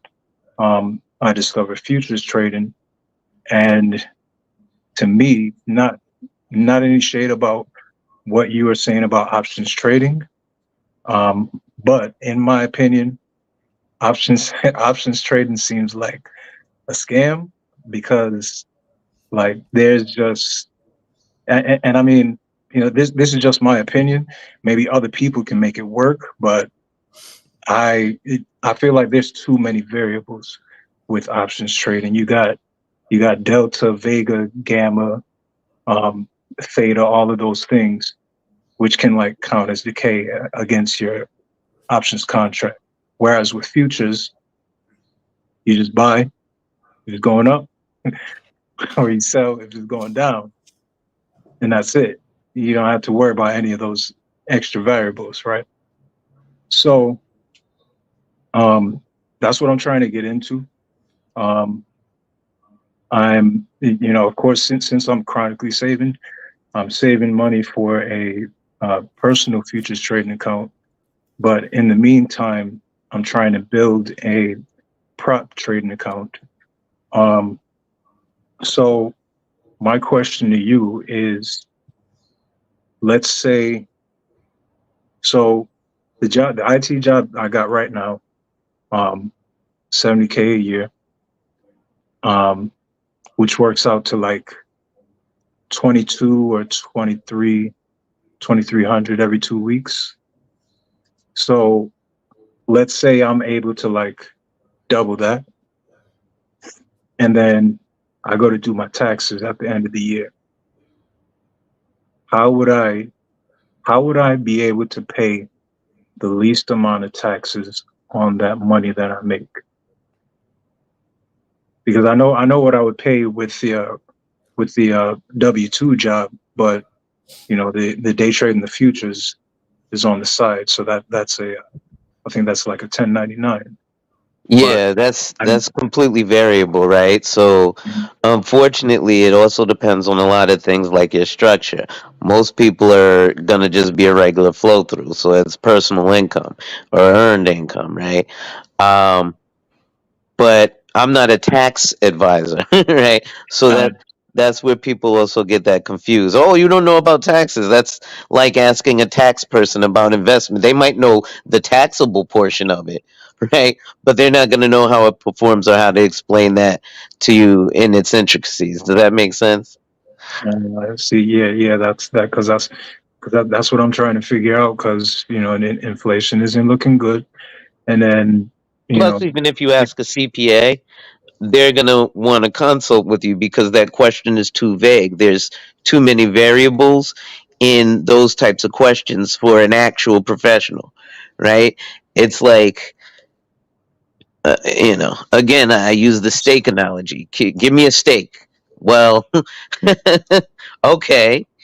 If I'll just I'm gonna go get a frozen piece of meat and put it on the table. That's kind of unfortunately, even though it's specific with your numbers, there's so many other things that factor in how to effectively make you save that, right? Do you have this? Do you have that? What is your structure? Are you a C corp and S corp? Is it a flow through? Right? right. Well, with most people, I've heard that you're supposed to like do an LLC, and you know, and I guess have all your accounts under your LLC, so So, that it's tax advantage at unfortunately, an 50%. LLC, which is a Schedule C, is a flow through. What a flow through means, number one, if you don't have assets of at least 60,000 or more, or own a home, generally it's pointless to have an LLC. Number two, if you have an LLC and it's not profitable for 3 out of 5 years, the IRS now sees it as a hobby, so you can't be taking any write-offs after that, right? So Um, there's no tax advantage to making it an LLC. I don't know because again, there's a lot of variables, right? But the generally often these are the facts. So it sounds nice on TikTok or around the barbershop from the dude who's telling you he did 12 years in prison and read the whole UCC, but in practice, Dudes at the barbershop ain't talking about this, man. It is an I advantage to form an recently LLC. discovered a CPA that has a YouTube channel that was talking about this. He getting double was taxed on the LLC versus the S corp. So an yeah, LLC is different from a corp. So that's why I said I don't know, because just because it's an LLC doesn't mean that it's a what type of corporation it is or what type of taxes you file. So you can still be an S corp or a C corp and be an LLC, right? So you can be DC Vocal LLC and still be an S corp, right? And then you file a different tax and you pay taxes differently, right? You have to pay yourself a reasonable salary, pay file 1120s, K1s, blah blah blah. Versus, you know, a C corp, because real estate agents are LLCs and they don't have to file one. Ain't But nobody creating no C corp. I mean that's like big level stuff. You know, what I mean, ain't nobody creating a C corp. That not the average person. You got to have a board. You have a board of directors. It's so much to come into play with that. And then S corp is not going to apply to most people anyway. The advantage of an LLC is if you have a 9 to 5, and if you do generate, most people generate losses. So that LLC or if you're a sole proprietor, you can, you know, use those deductions to minimize your tax, you know, your taxable income, which results in a lot of times a large tax refund. You know what I mean? Oh, Um, so, and I guess the because that's kind of the question that I wanted to bring, but sounds like I probably have to bring that to a CPA. Is like, you know, on Don't go to let's a say, CPA, go to an EA, an enrolled agent, right? CPAs are just a fancy fucking title, and they took a bunch of classes and paid a bunch of money for it. EA is an enrolled agent. They actually deal directly with the IRS, and they have more power and authority to operate for you at generally a lower price, yeah, okay, right? A enrolled, CPA is an accountant. An EA is a tax professional, right? Accounting and taxes are so most of the time a CPA went to school for accounting. Most of the time an enrolled agent went to school for taxation. The uh, general public does not know this. yeah, I haven't heard that term yet. All It's right, just so like most people who don't work in the hair care industry ain't never heard of the Milady books. But if you're a barber, you likely heard of the Milady books. Am I right, Austin? No, You've not heard of the Milady books? Milady? no, what's that? It's a training book for cosmetology. Oh, yeah, it's been so long. Yeah, yeah, I know what you're talking about. I thought it was a person or something. I thought. Oh no, no. but DCU is about to. yeah, I had a general question. Oh my Yeah, fault. I'm just gonna ask it just to see if I get any further information, because I mean you already gave me the enrolled agent, and I didn't know about that term. So, all right, so yeah, let's say I take my salary, but then I'm also able to consistently consistently trade the futures and basically match the same amount of profits that I get from the W-2. What would the tax liability be if I were to do nothing? And then what would the tax liability be if I were to do something like what you were talking about at a S corp or a C corp or the LLC? How much you making a year? Or what's the how much the hypothetical making a year? 70, 70. DC Vocal, let me read these super chats really quick. C Rug said his brain was sweet. Boy, I'm dead over here. He's talking about that rat I ate earlier. Thank you for the $5. Mhm. No, no excuse. ENT sent $20 to support this long stream. Thank you, sir. Thank you, sir. I'm glad you're still here. Eunice Simmons has a question for the Alonzo. He says $50. D Vocal. Oh no, not for you. D Vocal. How many hours are you actually working out of your 8 hour shift with your IT job? All right, I can give some details to that. Um, okay. So the job that I had before this job was basically a desktop support technician. Um, and with being desktop, you're working your 8 hours. Your boots on the ground. You're the on-site support. You're going to look at printers, computers, monitors. Sometimes, getting into special access network closet to look at like switches and stuff like that. Um, there's all kinds of things that you can run into when you're doing desktop support, working in a support perspective.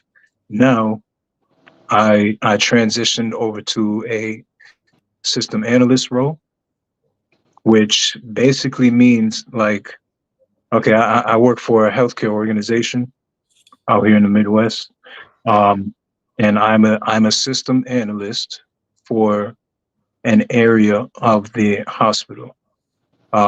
Basically, that means I'm a system analyst for the programs that they use in a certain area of the hospital.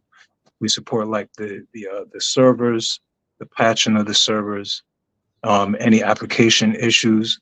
We got specialized machines that our users use in like certain areas, catered to their workflow. Um, and workstations, code scanners, um, certain file sharing properties, stuff like that. So now I would say, and I hopefully nobody nobody from work is listening. Out of the day now, as a system analyst, I probably, because also the job is hybrid, so um, it's 4 weeks work from home and then 1 week on site, and we just do it on a rotation. Um, but generally, I would say like 6 hours, and then there's a little bit of downtime. But you still, during the workday, even though you have that little bit of downtime, you still got to be like at the ready and make sure you're attentive to your work and all of that. So yeah. Yeah, I want to add to that because it really depends on your organization and how many end users you're supported. Like, if you're gonna like, if a lot of people looking to get into IT and you start from the bottom, so you're gonna probably start from like help desk, you're gonna be working pretty much all day. But also that depends on your organization too, because and the end users, like if you're working for a company that doesn't have that many end users and it's not that many problems, you might be working 4 hours a day. But if you working for like Walmart and you're the help desk, like people are gonna be blowing you up all day long because there's gonna be so many problems. So it really depends. But like look at it like this. If you're trying to get into IT, it really depends on where you're going. Like he did desktop support, you could get in with help desk, you could be a field technician, and a lot of those jobs you could get it with like a A plus, a network plus. But if you're trying to go to like cybersecurity, you can get a security plus. Yeah, it really depends on what you want to do. But like a lot of time, once you get like higher in the ranks, like once you get become like a system admin or like or you go like probably like a cloud engineer, you can have a lot of downtime because you only have to put out the fire. Like most of IT work is preventative, and you're putting out fires, and there's not always going to be fires. So it really depends. Right. Yeah. To add to that, if you're going to get into IT, like know where you want to end up, or have an idea of where you want to end up. Um, when I first started IT, I really wanted to be a network engineer, which is like Yeah. designing networks and CIDR notation and doing subnetting and IP addressing for networks for different organizations and stuff. But once I really got in, um, and I seen like how those other teams worked, um, the guys on those teams, they weren't going nowhere. It was like a brick wall trying to get on one of those teams. Like you can build up your know-how, but unless you have like a unless you have like an inside connection with a member of the team or like management on the team, it might be hard to get into that, into whatever you're wanting to do. But if you can't get that, there should be something else that you like doing within IT, I would say. Yeah, System yeah, analyst that work is a isn't good bad. point. Now, I wanted to Yeah, shout answer your out. question too about the leveraging the LLC, but I don't want to interrupt nobody. I think that's for Mr. Financial Advisor. Well, so if you make $70,000 a year, right? Right. Let's say if you make $70,000 a year, right? And let's just say you a travel YouTuber like me, or like let's say me or Austin, right? So Austin, how much would you say? Give a ballpark number. Let's say how much you think you spent on travel in 2023. Let's say around 70,000. Damn. All right, that's a big number. All right, let's say myself. I use myself. I probably spent. Uh, well, I'm just gonna throw out a number. Let's just say I spent 20,000 in a year, right? Or 30. Let's say 30,000. I spent 30,000 a year travel, right? That's flight, hotels, everything, right? So this is a tax deductible expense as a content creator. So 70,000 a year Now, the federal taxes, let's say it's about 20%. So the Fed's taking 20% out your salary. So that's 14,000 a year, right? So 14,000 a year you get taxed, right? Now, if you don't do anything, right? You made 70 and you paid 14,000 in taxes, and at the end of the year, at tax season, you don't get zero refund. You get no refund. Now, you got this LLC. It don't even have to be a LLC. It could be whatever business entity. It could be a sole proprietorship. You spent $30,000 in travel. You didn't make any. You didn't. Let's say you didn't make any money this first or second year. Now now you have $30,000 to deduct in expenses.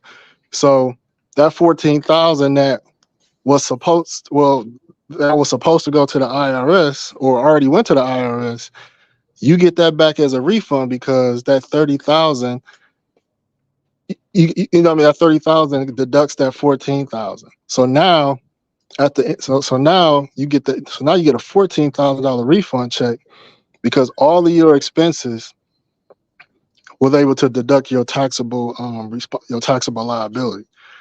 And you still got money left over if you had other to deduct, but you already you already used it up. So to make a long story short, you can have a larger refund because you incurred those losses. And a lot of people do this because they like, shit, I might as well try to start some business and try. At least it'll reduce my taxable liability. So, people do start businesses, but it doesn't necessarily have to be a LLC. And then with the S corp, when you request the EIN, a tax number, if you do it yourself, it's going to ask you. There's going to be a box that says, "Do you want to be taxed as a individual or as a I forgot what it's called." It's going to ask you if you want to be taxed as an S corp. And most people, and it'll tell you like most people don't select this option. You have to be in a certain revenue situation to be taxed as an S corp, and then the IRS looks at it every year. So if you're not making a lot of money, you're going to lose your S corp status anyway. So, but that's like a broader. It's like a broader technical thing, and it doesn't apply to most business owners. So when people talk about S corps and being taxed at S corps, like that is such a unique situation, to even talk about. I hope that it works like that. That's why I was trying to get on to see if I could ask our financial advisor, but So there's a lot of variables to that end. Yeah. So I'd probably have to get with a CPA or enrolled agent on Like that. I said, get with the EA, right? Now, some might not specialize in preparing taxes, but look for an EA. Most EAs are great tax strategists, right? But depending on your corporate strategy, if you're a corporation, right, you got to do things like pay yourself a reasonable salary and give yourself things like a retirement account. So as opposed to getting a refund, right, you'll build a retirement, build a nest egg, and build a future, and also be able to write it off, right? But it's so different strokes for different folks, but that's a possibility as well, right? But then again, it depends on what's in your wheelhouse, what's in your realm of affordability. Again, for my client, it was $70,000 a year. Well, $68,000 a year, right? But he's also got other expenses, right? But to that effect, that was part of what, or I guess it's 85,000 a year. But anyway, to that end, you do things to get to those levels. But I want to answer your question because you mentioned about doing the IT work. So, like I was saying, also financial services, right? So you can get your securities license, and that's not something that takes a long time. right? You don't have to go and get a degree in finance. All you have to do is take the license exam like you did for the IT certs. You take the course. It might take you a month, right? So if we're talking between 1 to 3 years, it might take you a month. Now, is it going to take you some time to get adept? Yeah, but it takes time to get adept at anything, Right. right? That you first start out. You don't think you're going to just hop in IT and be LeBron James, right? No. No. Like the brother was just breaking it down. You start entry level, then you get to. I'm Yeah, sorry, I couldn't keep up you with don't the start things you was rattling off. yeah, you don't start just going straight into fucking pen testing or whatever. So Yeah. no. What was the name of the financial cert again? So there's a few different ones, right? So it depends on what you're looking to trade. So, like I said, you can get your insurance licenses, right? Life, health, accidental, or property and casualty. The reason I say property and casualty is because it's stuff insurance and you can work all over the place like Lloyd's of London. Then you want to get your securities licenses. Now, when you're getting your securities licenses, there's a multitude of them. Hmm. There is the 6, the 63, the 7, the 66, the 65, then there's a whole host of others, a bunch of different numbers, but there's also the 3 and the 4 or the Is there 34. is there one specifically for futures? Just Because get the that's what I 7. plan to trade. So the 7 covers everything. Um, but you can get the 3 and the 4, right? Because you want to look at again futures, options, and commodities, right? Okay. So I've got actually I got a client who traded derivatives for Citibank for 11 years, right? His list of clients was Victoria's Secret and Walmart, so he was set for life with them two motherfuckers. Yanette Simmons said, for you IT professionals, how many hours out of an 8-hour shift would someone work with a security certification? All right, let me answer this question real quick. So once you get out of desktop, you're you're considered like one of those level 3 teams. So I'm on a excuse me. I'm on a system analyst role, so that's considered like a level 3 team. A server role would be a level 3. Network admins or engineers will be level 3. So with like with that level cert, security plus level cert being put to use on like a server team or system analyst team or network team, I would say your typical day is going to start with you logging in, doing your you know your regular checklist of stuff, and then you'll have a standing meeting that you have every morning where everybody like just reports on what they're working on, um, any any critical issues that need attended to, and then like any ongoing projects that people like might need the next step on. After you get out of that, um, you're probably doing like more ticket work. Then, depending on what your team got going on, maybe like 2 or 3 more meetings, and then most of the time you're done at that point.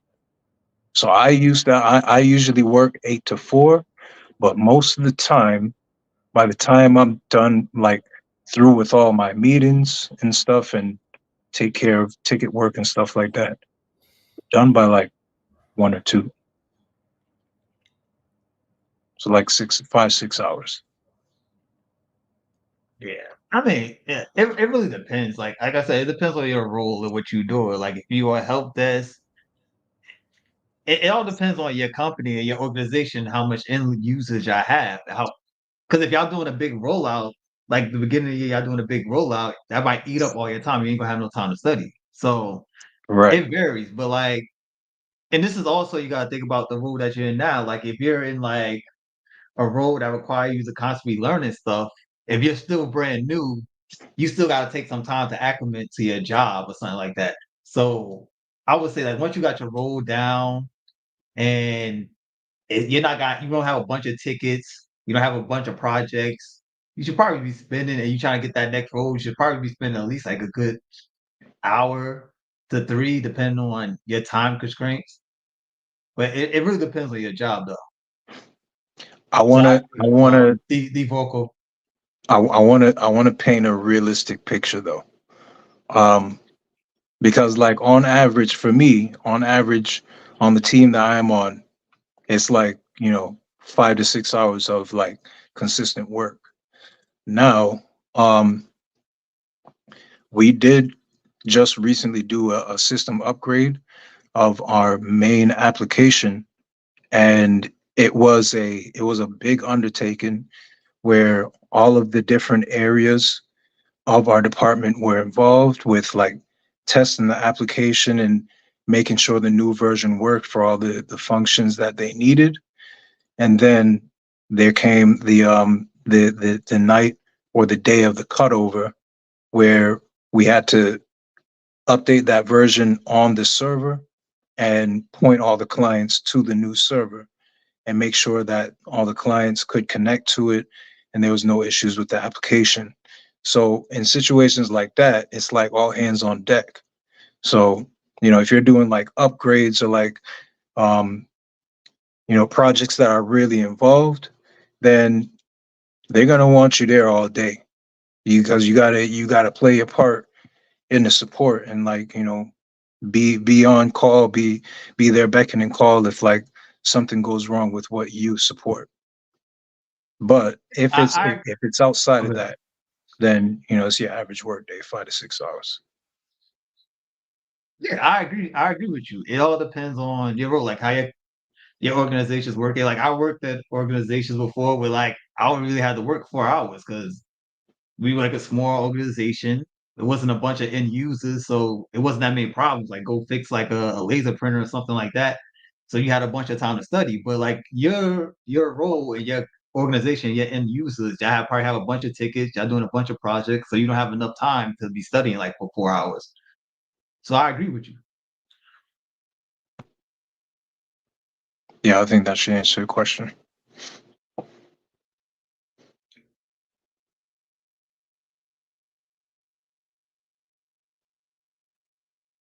And I guess Austin.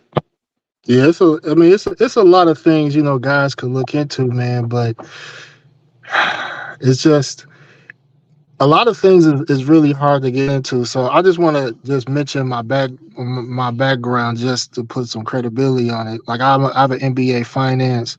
I worked for the city of Philadelphia in Treasury as a assistant treasurer. So I worked with investments, fixed income, and and so forth. So even getting into an investment firm, I mean, it's relationship basis. Who it's a lot of money. It's a lot of money into it, but it's relationship based. It's where you went to school at for a lot of times. If you went to a big name school, so even if you do have some of those licenses, that's half of the battle. You got to know somebody, what I mean, and people got to like you. You know what I mean? So Yeah, it's enough people that got the Yeah. skills. Now your personality kicks in. yeah. Yeah. Like prime example, my mother-in-law I just worked for want to Morgan say Stanley for like 30 years. hold on, let me just say this. Like I agree with you, no excuses. Because actually my first IT job I got from networking. I didn't even have the A+ at the time. And I was a desktop technician. So it's really, really relationship based. Yeah, go ahead, Lon. Oh, what's your name? Lonzo, yeah. So But Yeah, no, I was just saying my mother-in-law worked for Morgan Stanley for the last 30 years. So it's definitely I saw it's definitely relation based. Um, like I said, I started with Mutual of Omaha on 100 Broadway, right? I did some time at a firm called EJ Sterling. They ended up being a scam. And they screwed me on my Series 7. They gave me the Series 7 exam manual, but they gave me an old one, so it didn't have the KYC rules, which is know your customer laws. So yeah, the they kind of do that with IT certs too. So you got to be like up to par with like the current material. But I Hmm. mean, once you get in it, once you get a job, once you get in the industry, then you should be good. Oh yeah, no. Once you're in, they make renewing it easy as hell, but they don't let you get in easy. Uh, But for the licensure that you're looking for, so you want to go for things that don't require sponsorship. And to be mobile, ironically enough, life insurance is easy as hell to sell, and you can sell it digitally. And you can be licensed in a bunch of states and be in Taipei or wherever, um, doing sales. And now there might be the time difference that you might have to deal with, but uh, you know, I already deal with that with trading. yeah. Because sometimes I'm like, so excuse me. Um, I don't want to go into like any cults, but there's a couple different like strategies that I like to use with my trading analysis. And sometimes it requires me to like stay up through like Asia session and then like London session and stuff like that.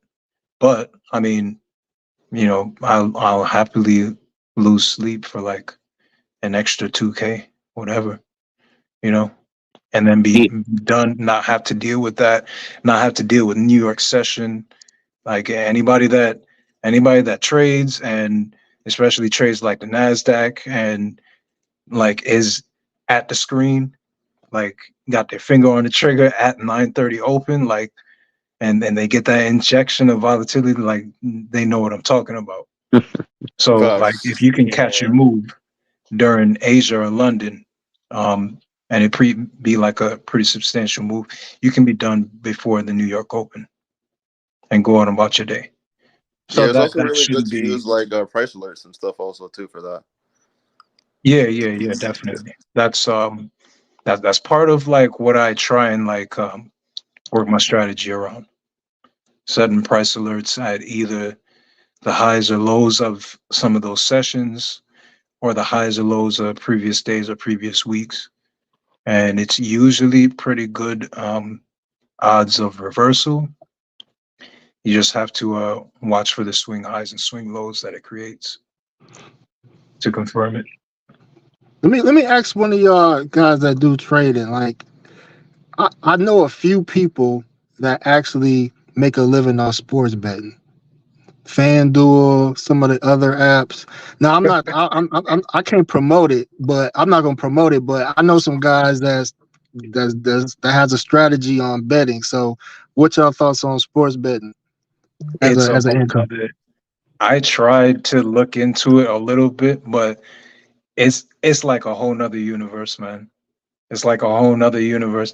Like I tried to get into it. I registered with DraftKings and FanDuel, and I placed a bet on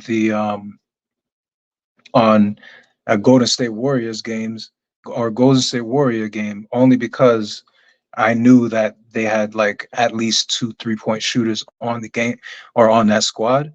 And luckily I won. But once I really started to like look into like people that do it on a regular basis, it's kind of just like trading. It's like you have to scour the market for the best odds bets and get into those bets.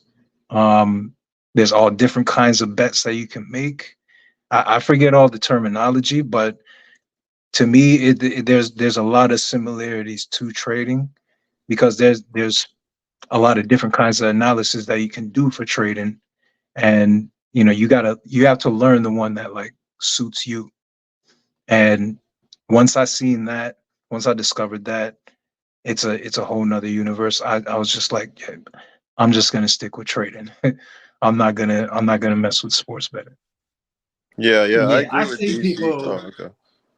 Oh, you can go. Oh, No go ahead. excuses. Oh no, no, no. Keep greatness. You can go. I'll go after you, bro. Yeah. Now I say like there's people making money off of it. Like there's whole firms designed to do that.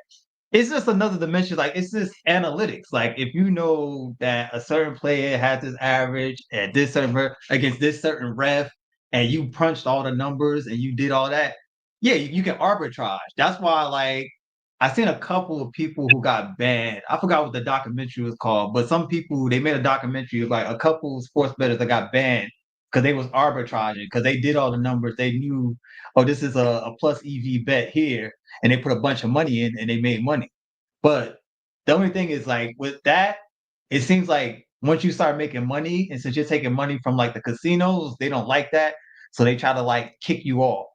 So I don't know how they do it long term, but there's definitely firms and organizations that sport bet professionally. Yeah, facts. I agree. Fact. And I saw a comment actually in here. They're saying, like I agree with this comment. They're basically saying that gambling is not trading, and I agree with that because, you know, traders are actually, for me, um, I don't really go too much into details on my strategy, obviously, but I use a lot of fundamental analysis. So I use a lot of news. I use a lot of different reports when it comes to GDP growth and, non-farmers payroll, like a lot of different stuff that I use. And I'm basically watching that um, and seeing, what I'm going to execute basically based off that. So I use a lot of like fundamental data alongside also with technical analysis also too. So basically I use that in regards to my trading. And like when you're using these type of stuff, it doesn't make it actually gambling because gambling is when you don't even know what's going on. You're just like betting and just hoping. Like let's say you're just placing a trade and you don't even know what's going on. You're looking at something and saying, all right, I'm just gonna buy this. But you have no real reason on why you're buying it. So, that's the big difference for me when it comes to that. And in regards to sports betting, yeah, sports betting, I haven't really tried that much. Maybe I'll do it for fun, but I wouldn't. I haven't really risked like so much money into that. But in regards to like what Kid Greatness said, yeah, arbitrage. I did hear about like people doing that in like arbitrage, and they were even getting banned for doing that, type of stuff. But I don't really know like the numbers and stuff when it comes to that. So sometimes there's some certain things that I wouldn't want to fully risk until I actually know the details. But yeah. I I wanna respond to that. The person that said trading isn't gambling. Um, it can be like yes or no, or yes and no, because like for most people that don't really understand trading, they see it as gambling. And for argument's sake, I just let them have it. I just let them say yes, sure, you're right. Because I mean, in essence, we're placing a bet to get a desired outcome, which would then allow us to profit off of, which is the same thing in gambling. You walk up to the craps table, you're placing a bet that seven doesn't come, and if that if that desired outcome, plays out, you make money. Same thing with trading. You're placing a bet based off of your analysis, of course, but you're placing a bet to say that price is going to go from here to up here or here to down here. Long or short doesn't matter. You'll have your trade thesis in place of where you want price to get to in order to make money. The only real difference is with trading, you can much better control your risk as long as you have a good concept of risk management. But in essence, I kind of think it's one and the same because you're still placing a bet for something that you want to happen. So I mean, but I guess if The you look into that similarities from perspective, everything's no, no, no. I'll let you talk after Alonzo. But I was just gonna say like a quick little like joke about it. I guess if you're looking into that way, everything's a risk, right? Even like yes, you're going into a job can be a risk. Basically, anything can be a risk. So, but yeah, you can go, life is a Alonzo. risk. Yeah. I think the similarity or the comparison comes from again lines being fused, right? It's the risk and the speculation because they're both speculative. Trading is very speculative, just like investing is speculative. You're hoping for this outcome, right? But the reality is likely more there are losses than wins. But DC, I wanted to actually answer finish your question about the taxes. So the reason why it depends as well, however, is because right? There's things like, okay, so you doubled your 70,000, but how much did you spend to get that return, right? People Okay. always say, hey, I put this in and I made that, but they don't tell you how much they, spent. Just like in gambling, right? Let's use it with gambling. Let's say you like to use scratch offs and you win $250,000 off of scratch offs, right? Well, you got to pay a bunch of taxes on that. However, you can actually recoup some of those by saying, hey, in order to get this $250,000 worth of money from the government from the lotto, I had to spend $50,000 worth of money to get scratch offs, right?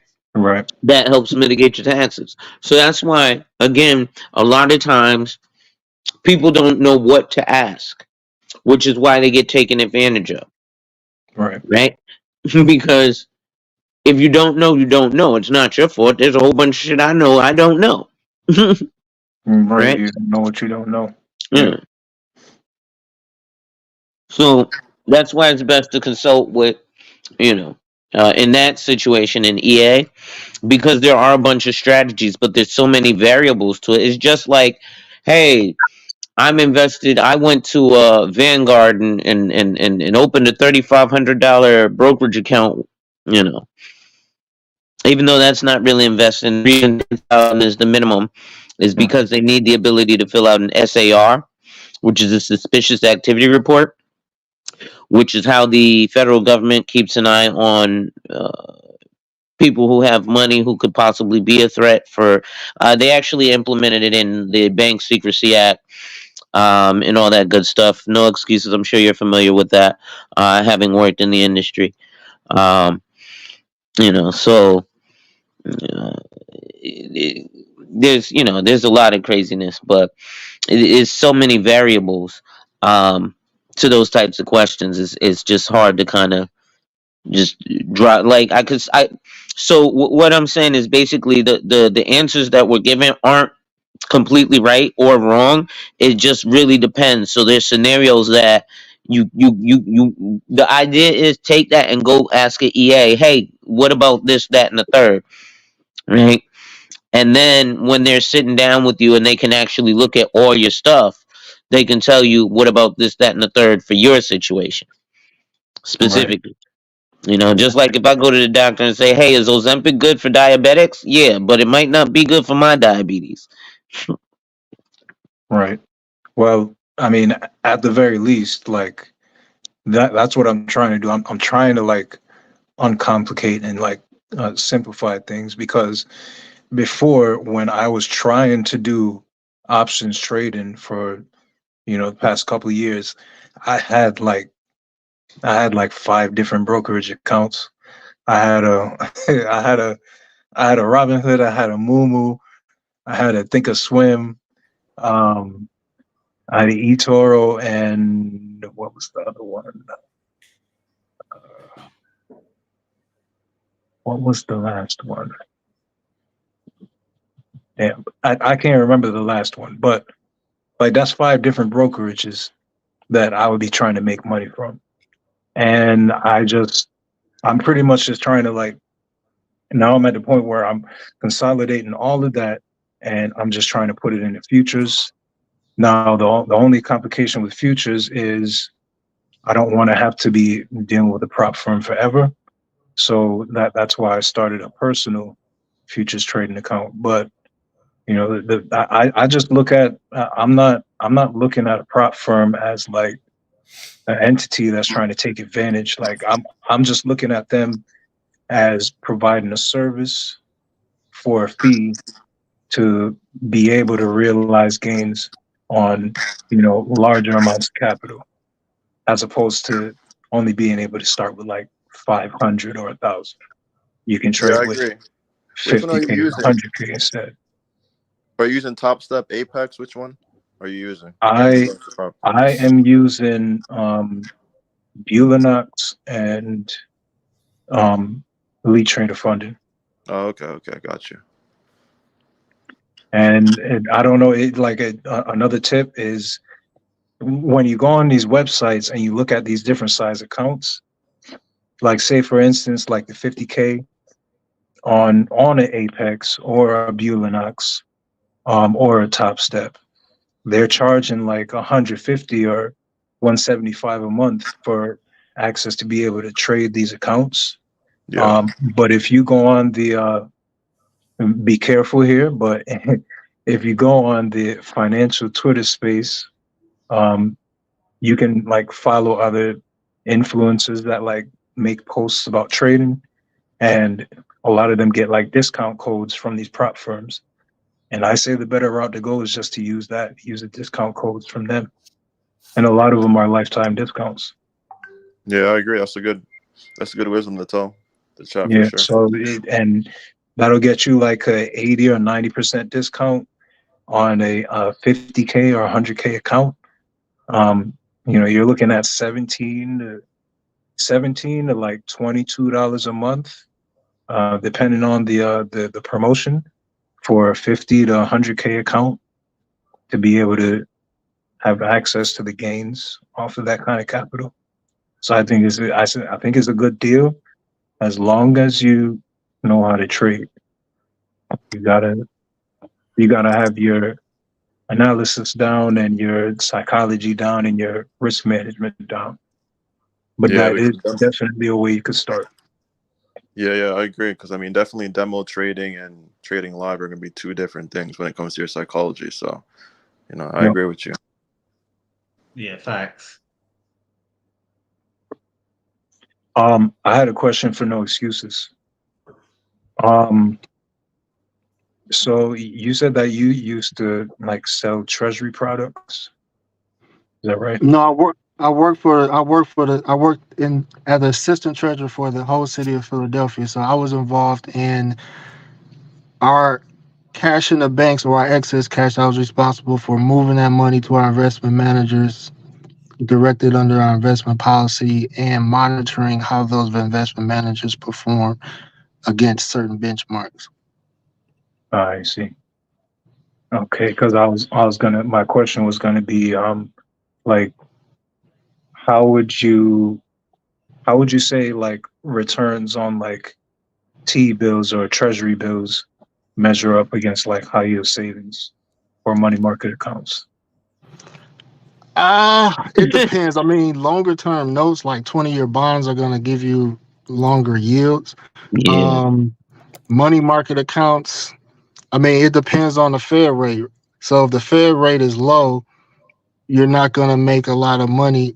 You're not going to make a lot of money keeping your money at the bank. So this is why, just to add to this is why like stocks and the Fed rate ties to the stocks. When people watch the Fed rate, right? So when the Fed rate is low, that means it's more advantageous to invest in stocks. When the Fed starts raising the rates, people don't want to keep their money in stocks because they feel like I could put my money in the bank because the interest rates are higher. Um, so money market, it just depends on the rate, but historically, you know, putting your money basically in a savings account doesn't make a lot of people money. So a lot of companies, and I'm speaking for like entities like municipalities and corporations, they I was invest gonna in. ask why you ain't asked me about muni bonds and geo bonds. Yeah. I mean, those are ways that municipalities raise money. But as far as treasury notes, like he mentioned some of the like treasury notes, treasury bonds, those things are low yield. So I mean, it's not really making you a lot of money. It's just better than keeping it in a bank that's making you basically 0%. So basically people with millions of dollars, if you have $1 billion in a bank account and the interest rate is like 0.001, it's not making much, but you could put $1 million in a treasury note, or at least you might get 10,000 out of it. So it's not a lot of yield, but it's basically better and safer than keeping your money in a bank account. Okay. Yeah, I'm just trying to explore different things with seeing what I can do with the money I have on the side. Now that I made Yeah, like a chronic habit of saving. yeah. If you don't, yeah, like those low risk investments, like U.S. Treasuries, you're not gonna see anything if it's not a lot of money. So Right. you make more money with riskier bets. So if you got a little bit of money, when I say little bit of money, I'm saying like under 100,000 Right. stocks. Being aggressive in stocks will make you more money, but it's high risk. Is what is it? High risk, high reward. So that's Yeah. the only thing that you face with. Right. No risk, no reward. Yeah, I mean, I'm already kind of doing that with a long term portfolio with like a few penny stocks here and there. That's like in the AI slash quantum computing sector. But I'm not like too heavily exposed to it. Um, it's maybe like 3% or 5% of my portfolio in those stocks. The rest is just cash right now until like we get a clear signal on what the ES and the Nasdaq is doing. Now We another thing. Oh, my bad, my bad. Yeah, I just want to add this quick point. Like, you could look at like T bills and Treasury as the risk-free rate. That's how most of the financial, like if you're looking at like hedge funds, family offices, they look at that like the risk-free rate. Anything above that is like alpha. That's how they look at it. Facts. Okay, I see. Yeah, you got I see. commercial paper. I mean, there's so many things, but when it comes to like investments, and a lot of people, some people got 401ks and different investments. What a lot of people don't know is that if you got a 401k, and most people got like Vanguard or Fidelity, they're not actively managed funds. So what that means is that they'll tell you, okay, your money is in certain percentage in finance and commodities. They'll put, it's in a mix of different things, and they will show you that, okay, you've made money. But a lot of times they don't really. A lot of times they don't really. A lot of times they'll show you you're making money, but you're not really making a lot of money once they factor in the fees.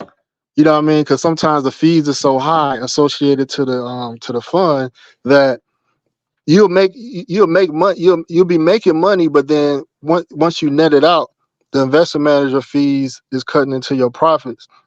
And a lot of times too is if it's not actively managed, they can't pull you out of bleeding position. So a lot of times, a lot of people with retirement accounts, you'll be in bleeding positions, but it's a set it's a set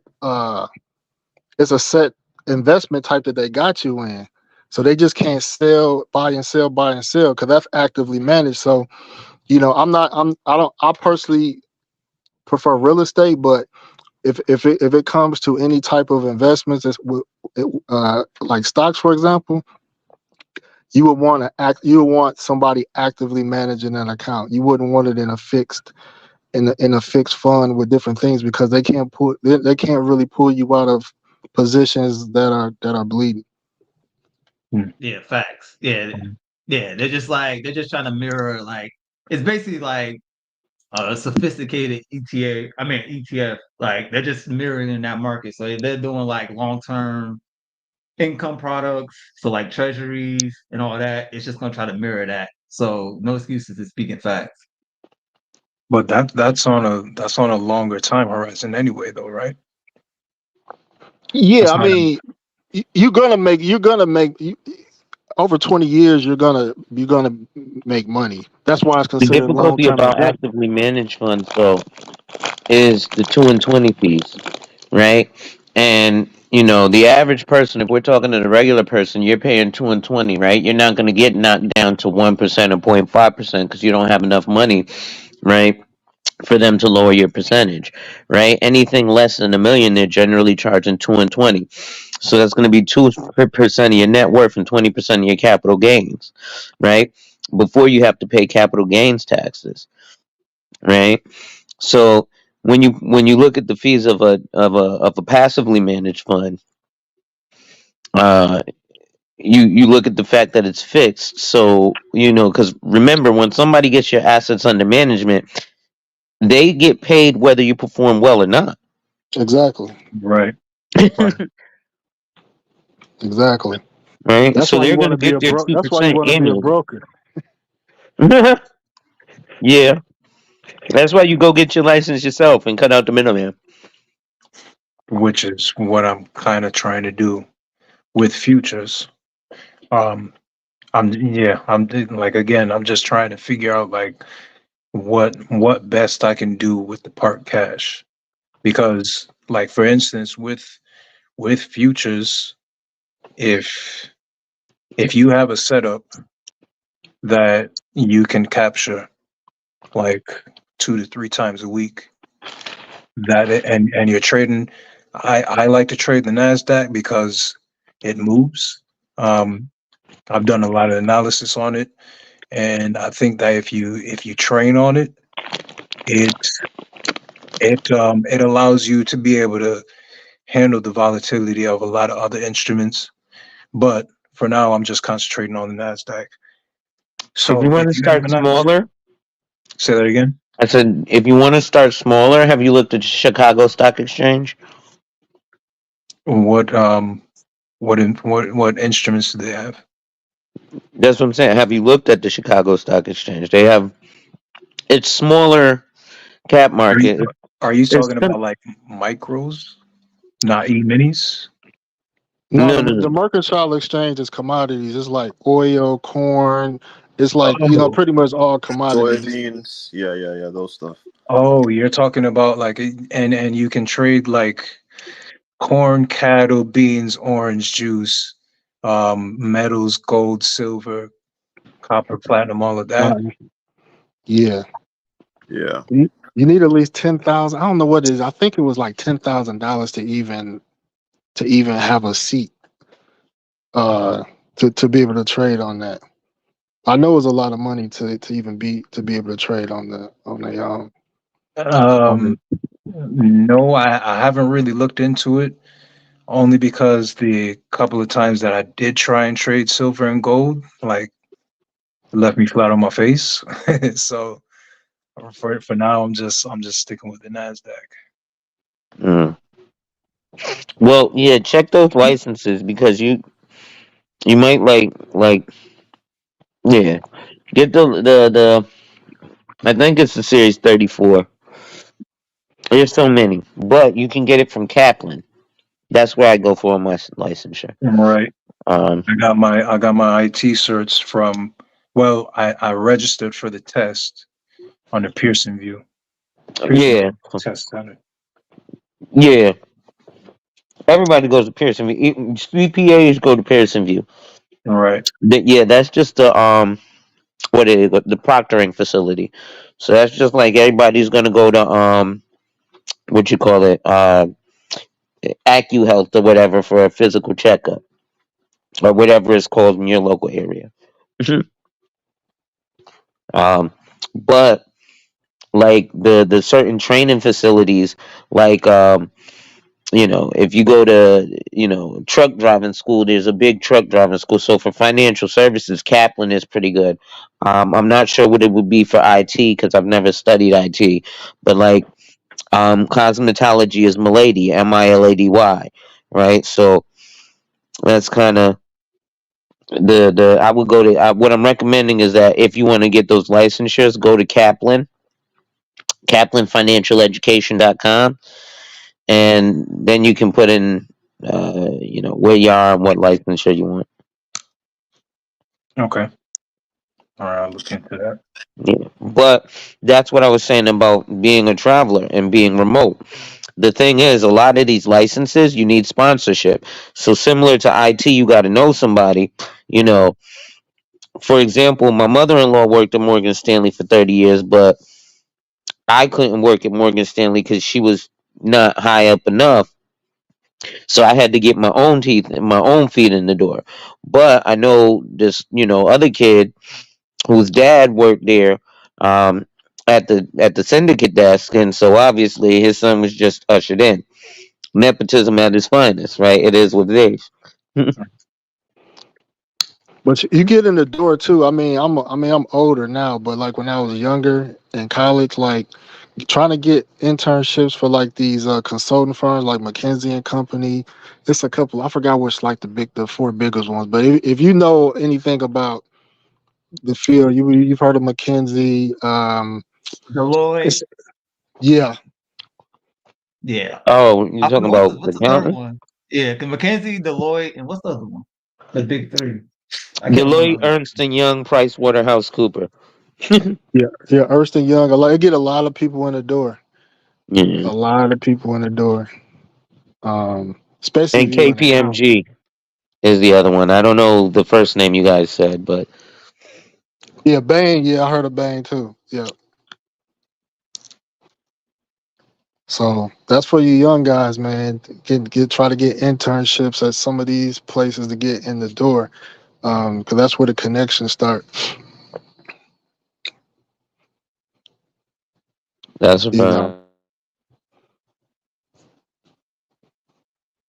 but yeah, but still, at the end of the day, as a black man, like I've tried to, I did everything right.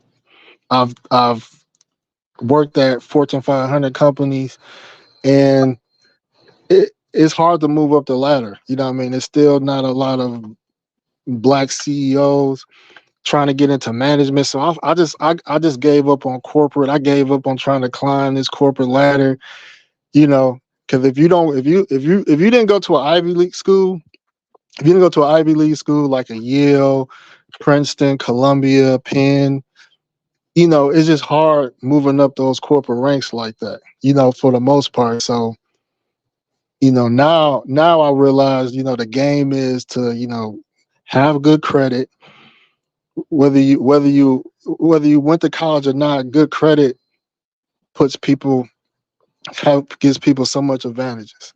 You know, real estate and you don't have to go to college. A lot of people making $100,000 a year doing blue collar stuff. So at the end of the day, it's all about making paper. You could make 100,000 with a degree. You can make 100,000 blue collar. You know, um, and just position yourself and like the guys were saying, consult with people because it's a lot of intelligent minds on this panel, and everybody's situation unique. So a lot of us, we can kind of give a general idea, but until we know your specific situation, you know, it'll be hard to kind of give you a blueprint on how to get from A to B.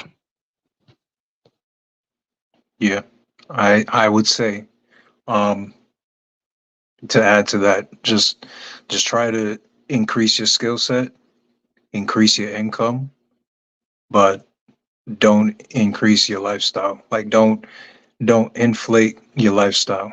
Try to try to live below your means and try to get into a habit of saving. Like develop a habit of saving. Because once you develop a habit of saving, then next thing you know, you're doing it for 6 months, and boom, you got a 6 months emergency fund, and you did it without even trying. So try to think about doing something like that. And then another thing is figuring out figuring out different streams of income. Like, on the one hand, it's better to keep things simple, but if you discover that you're good at something and you're able to use the internet to take advantage of it, then do it. Create multiple streams of income. The 9 to 5 is not the only way, because trust me, like, okay, for example, that IT job that I had to leave 1.5 years ago, I got fucking laid off.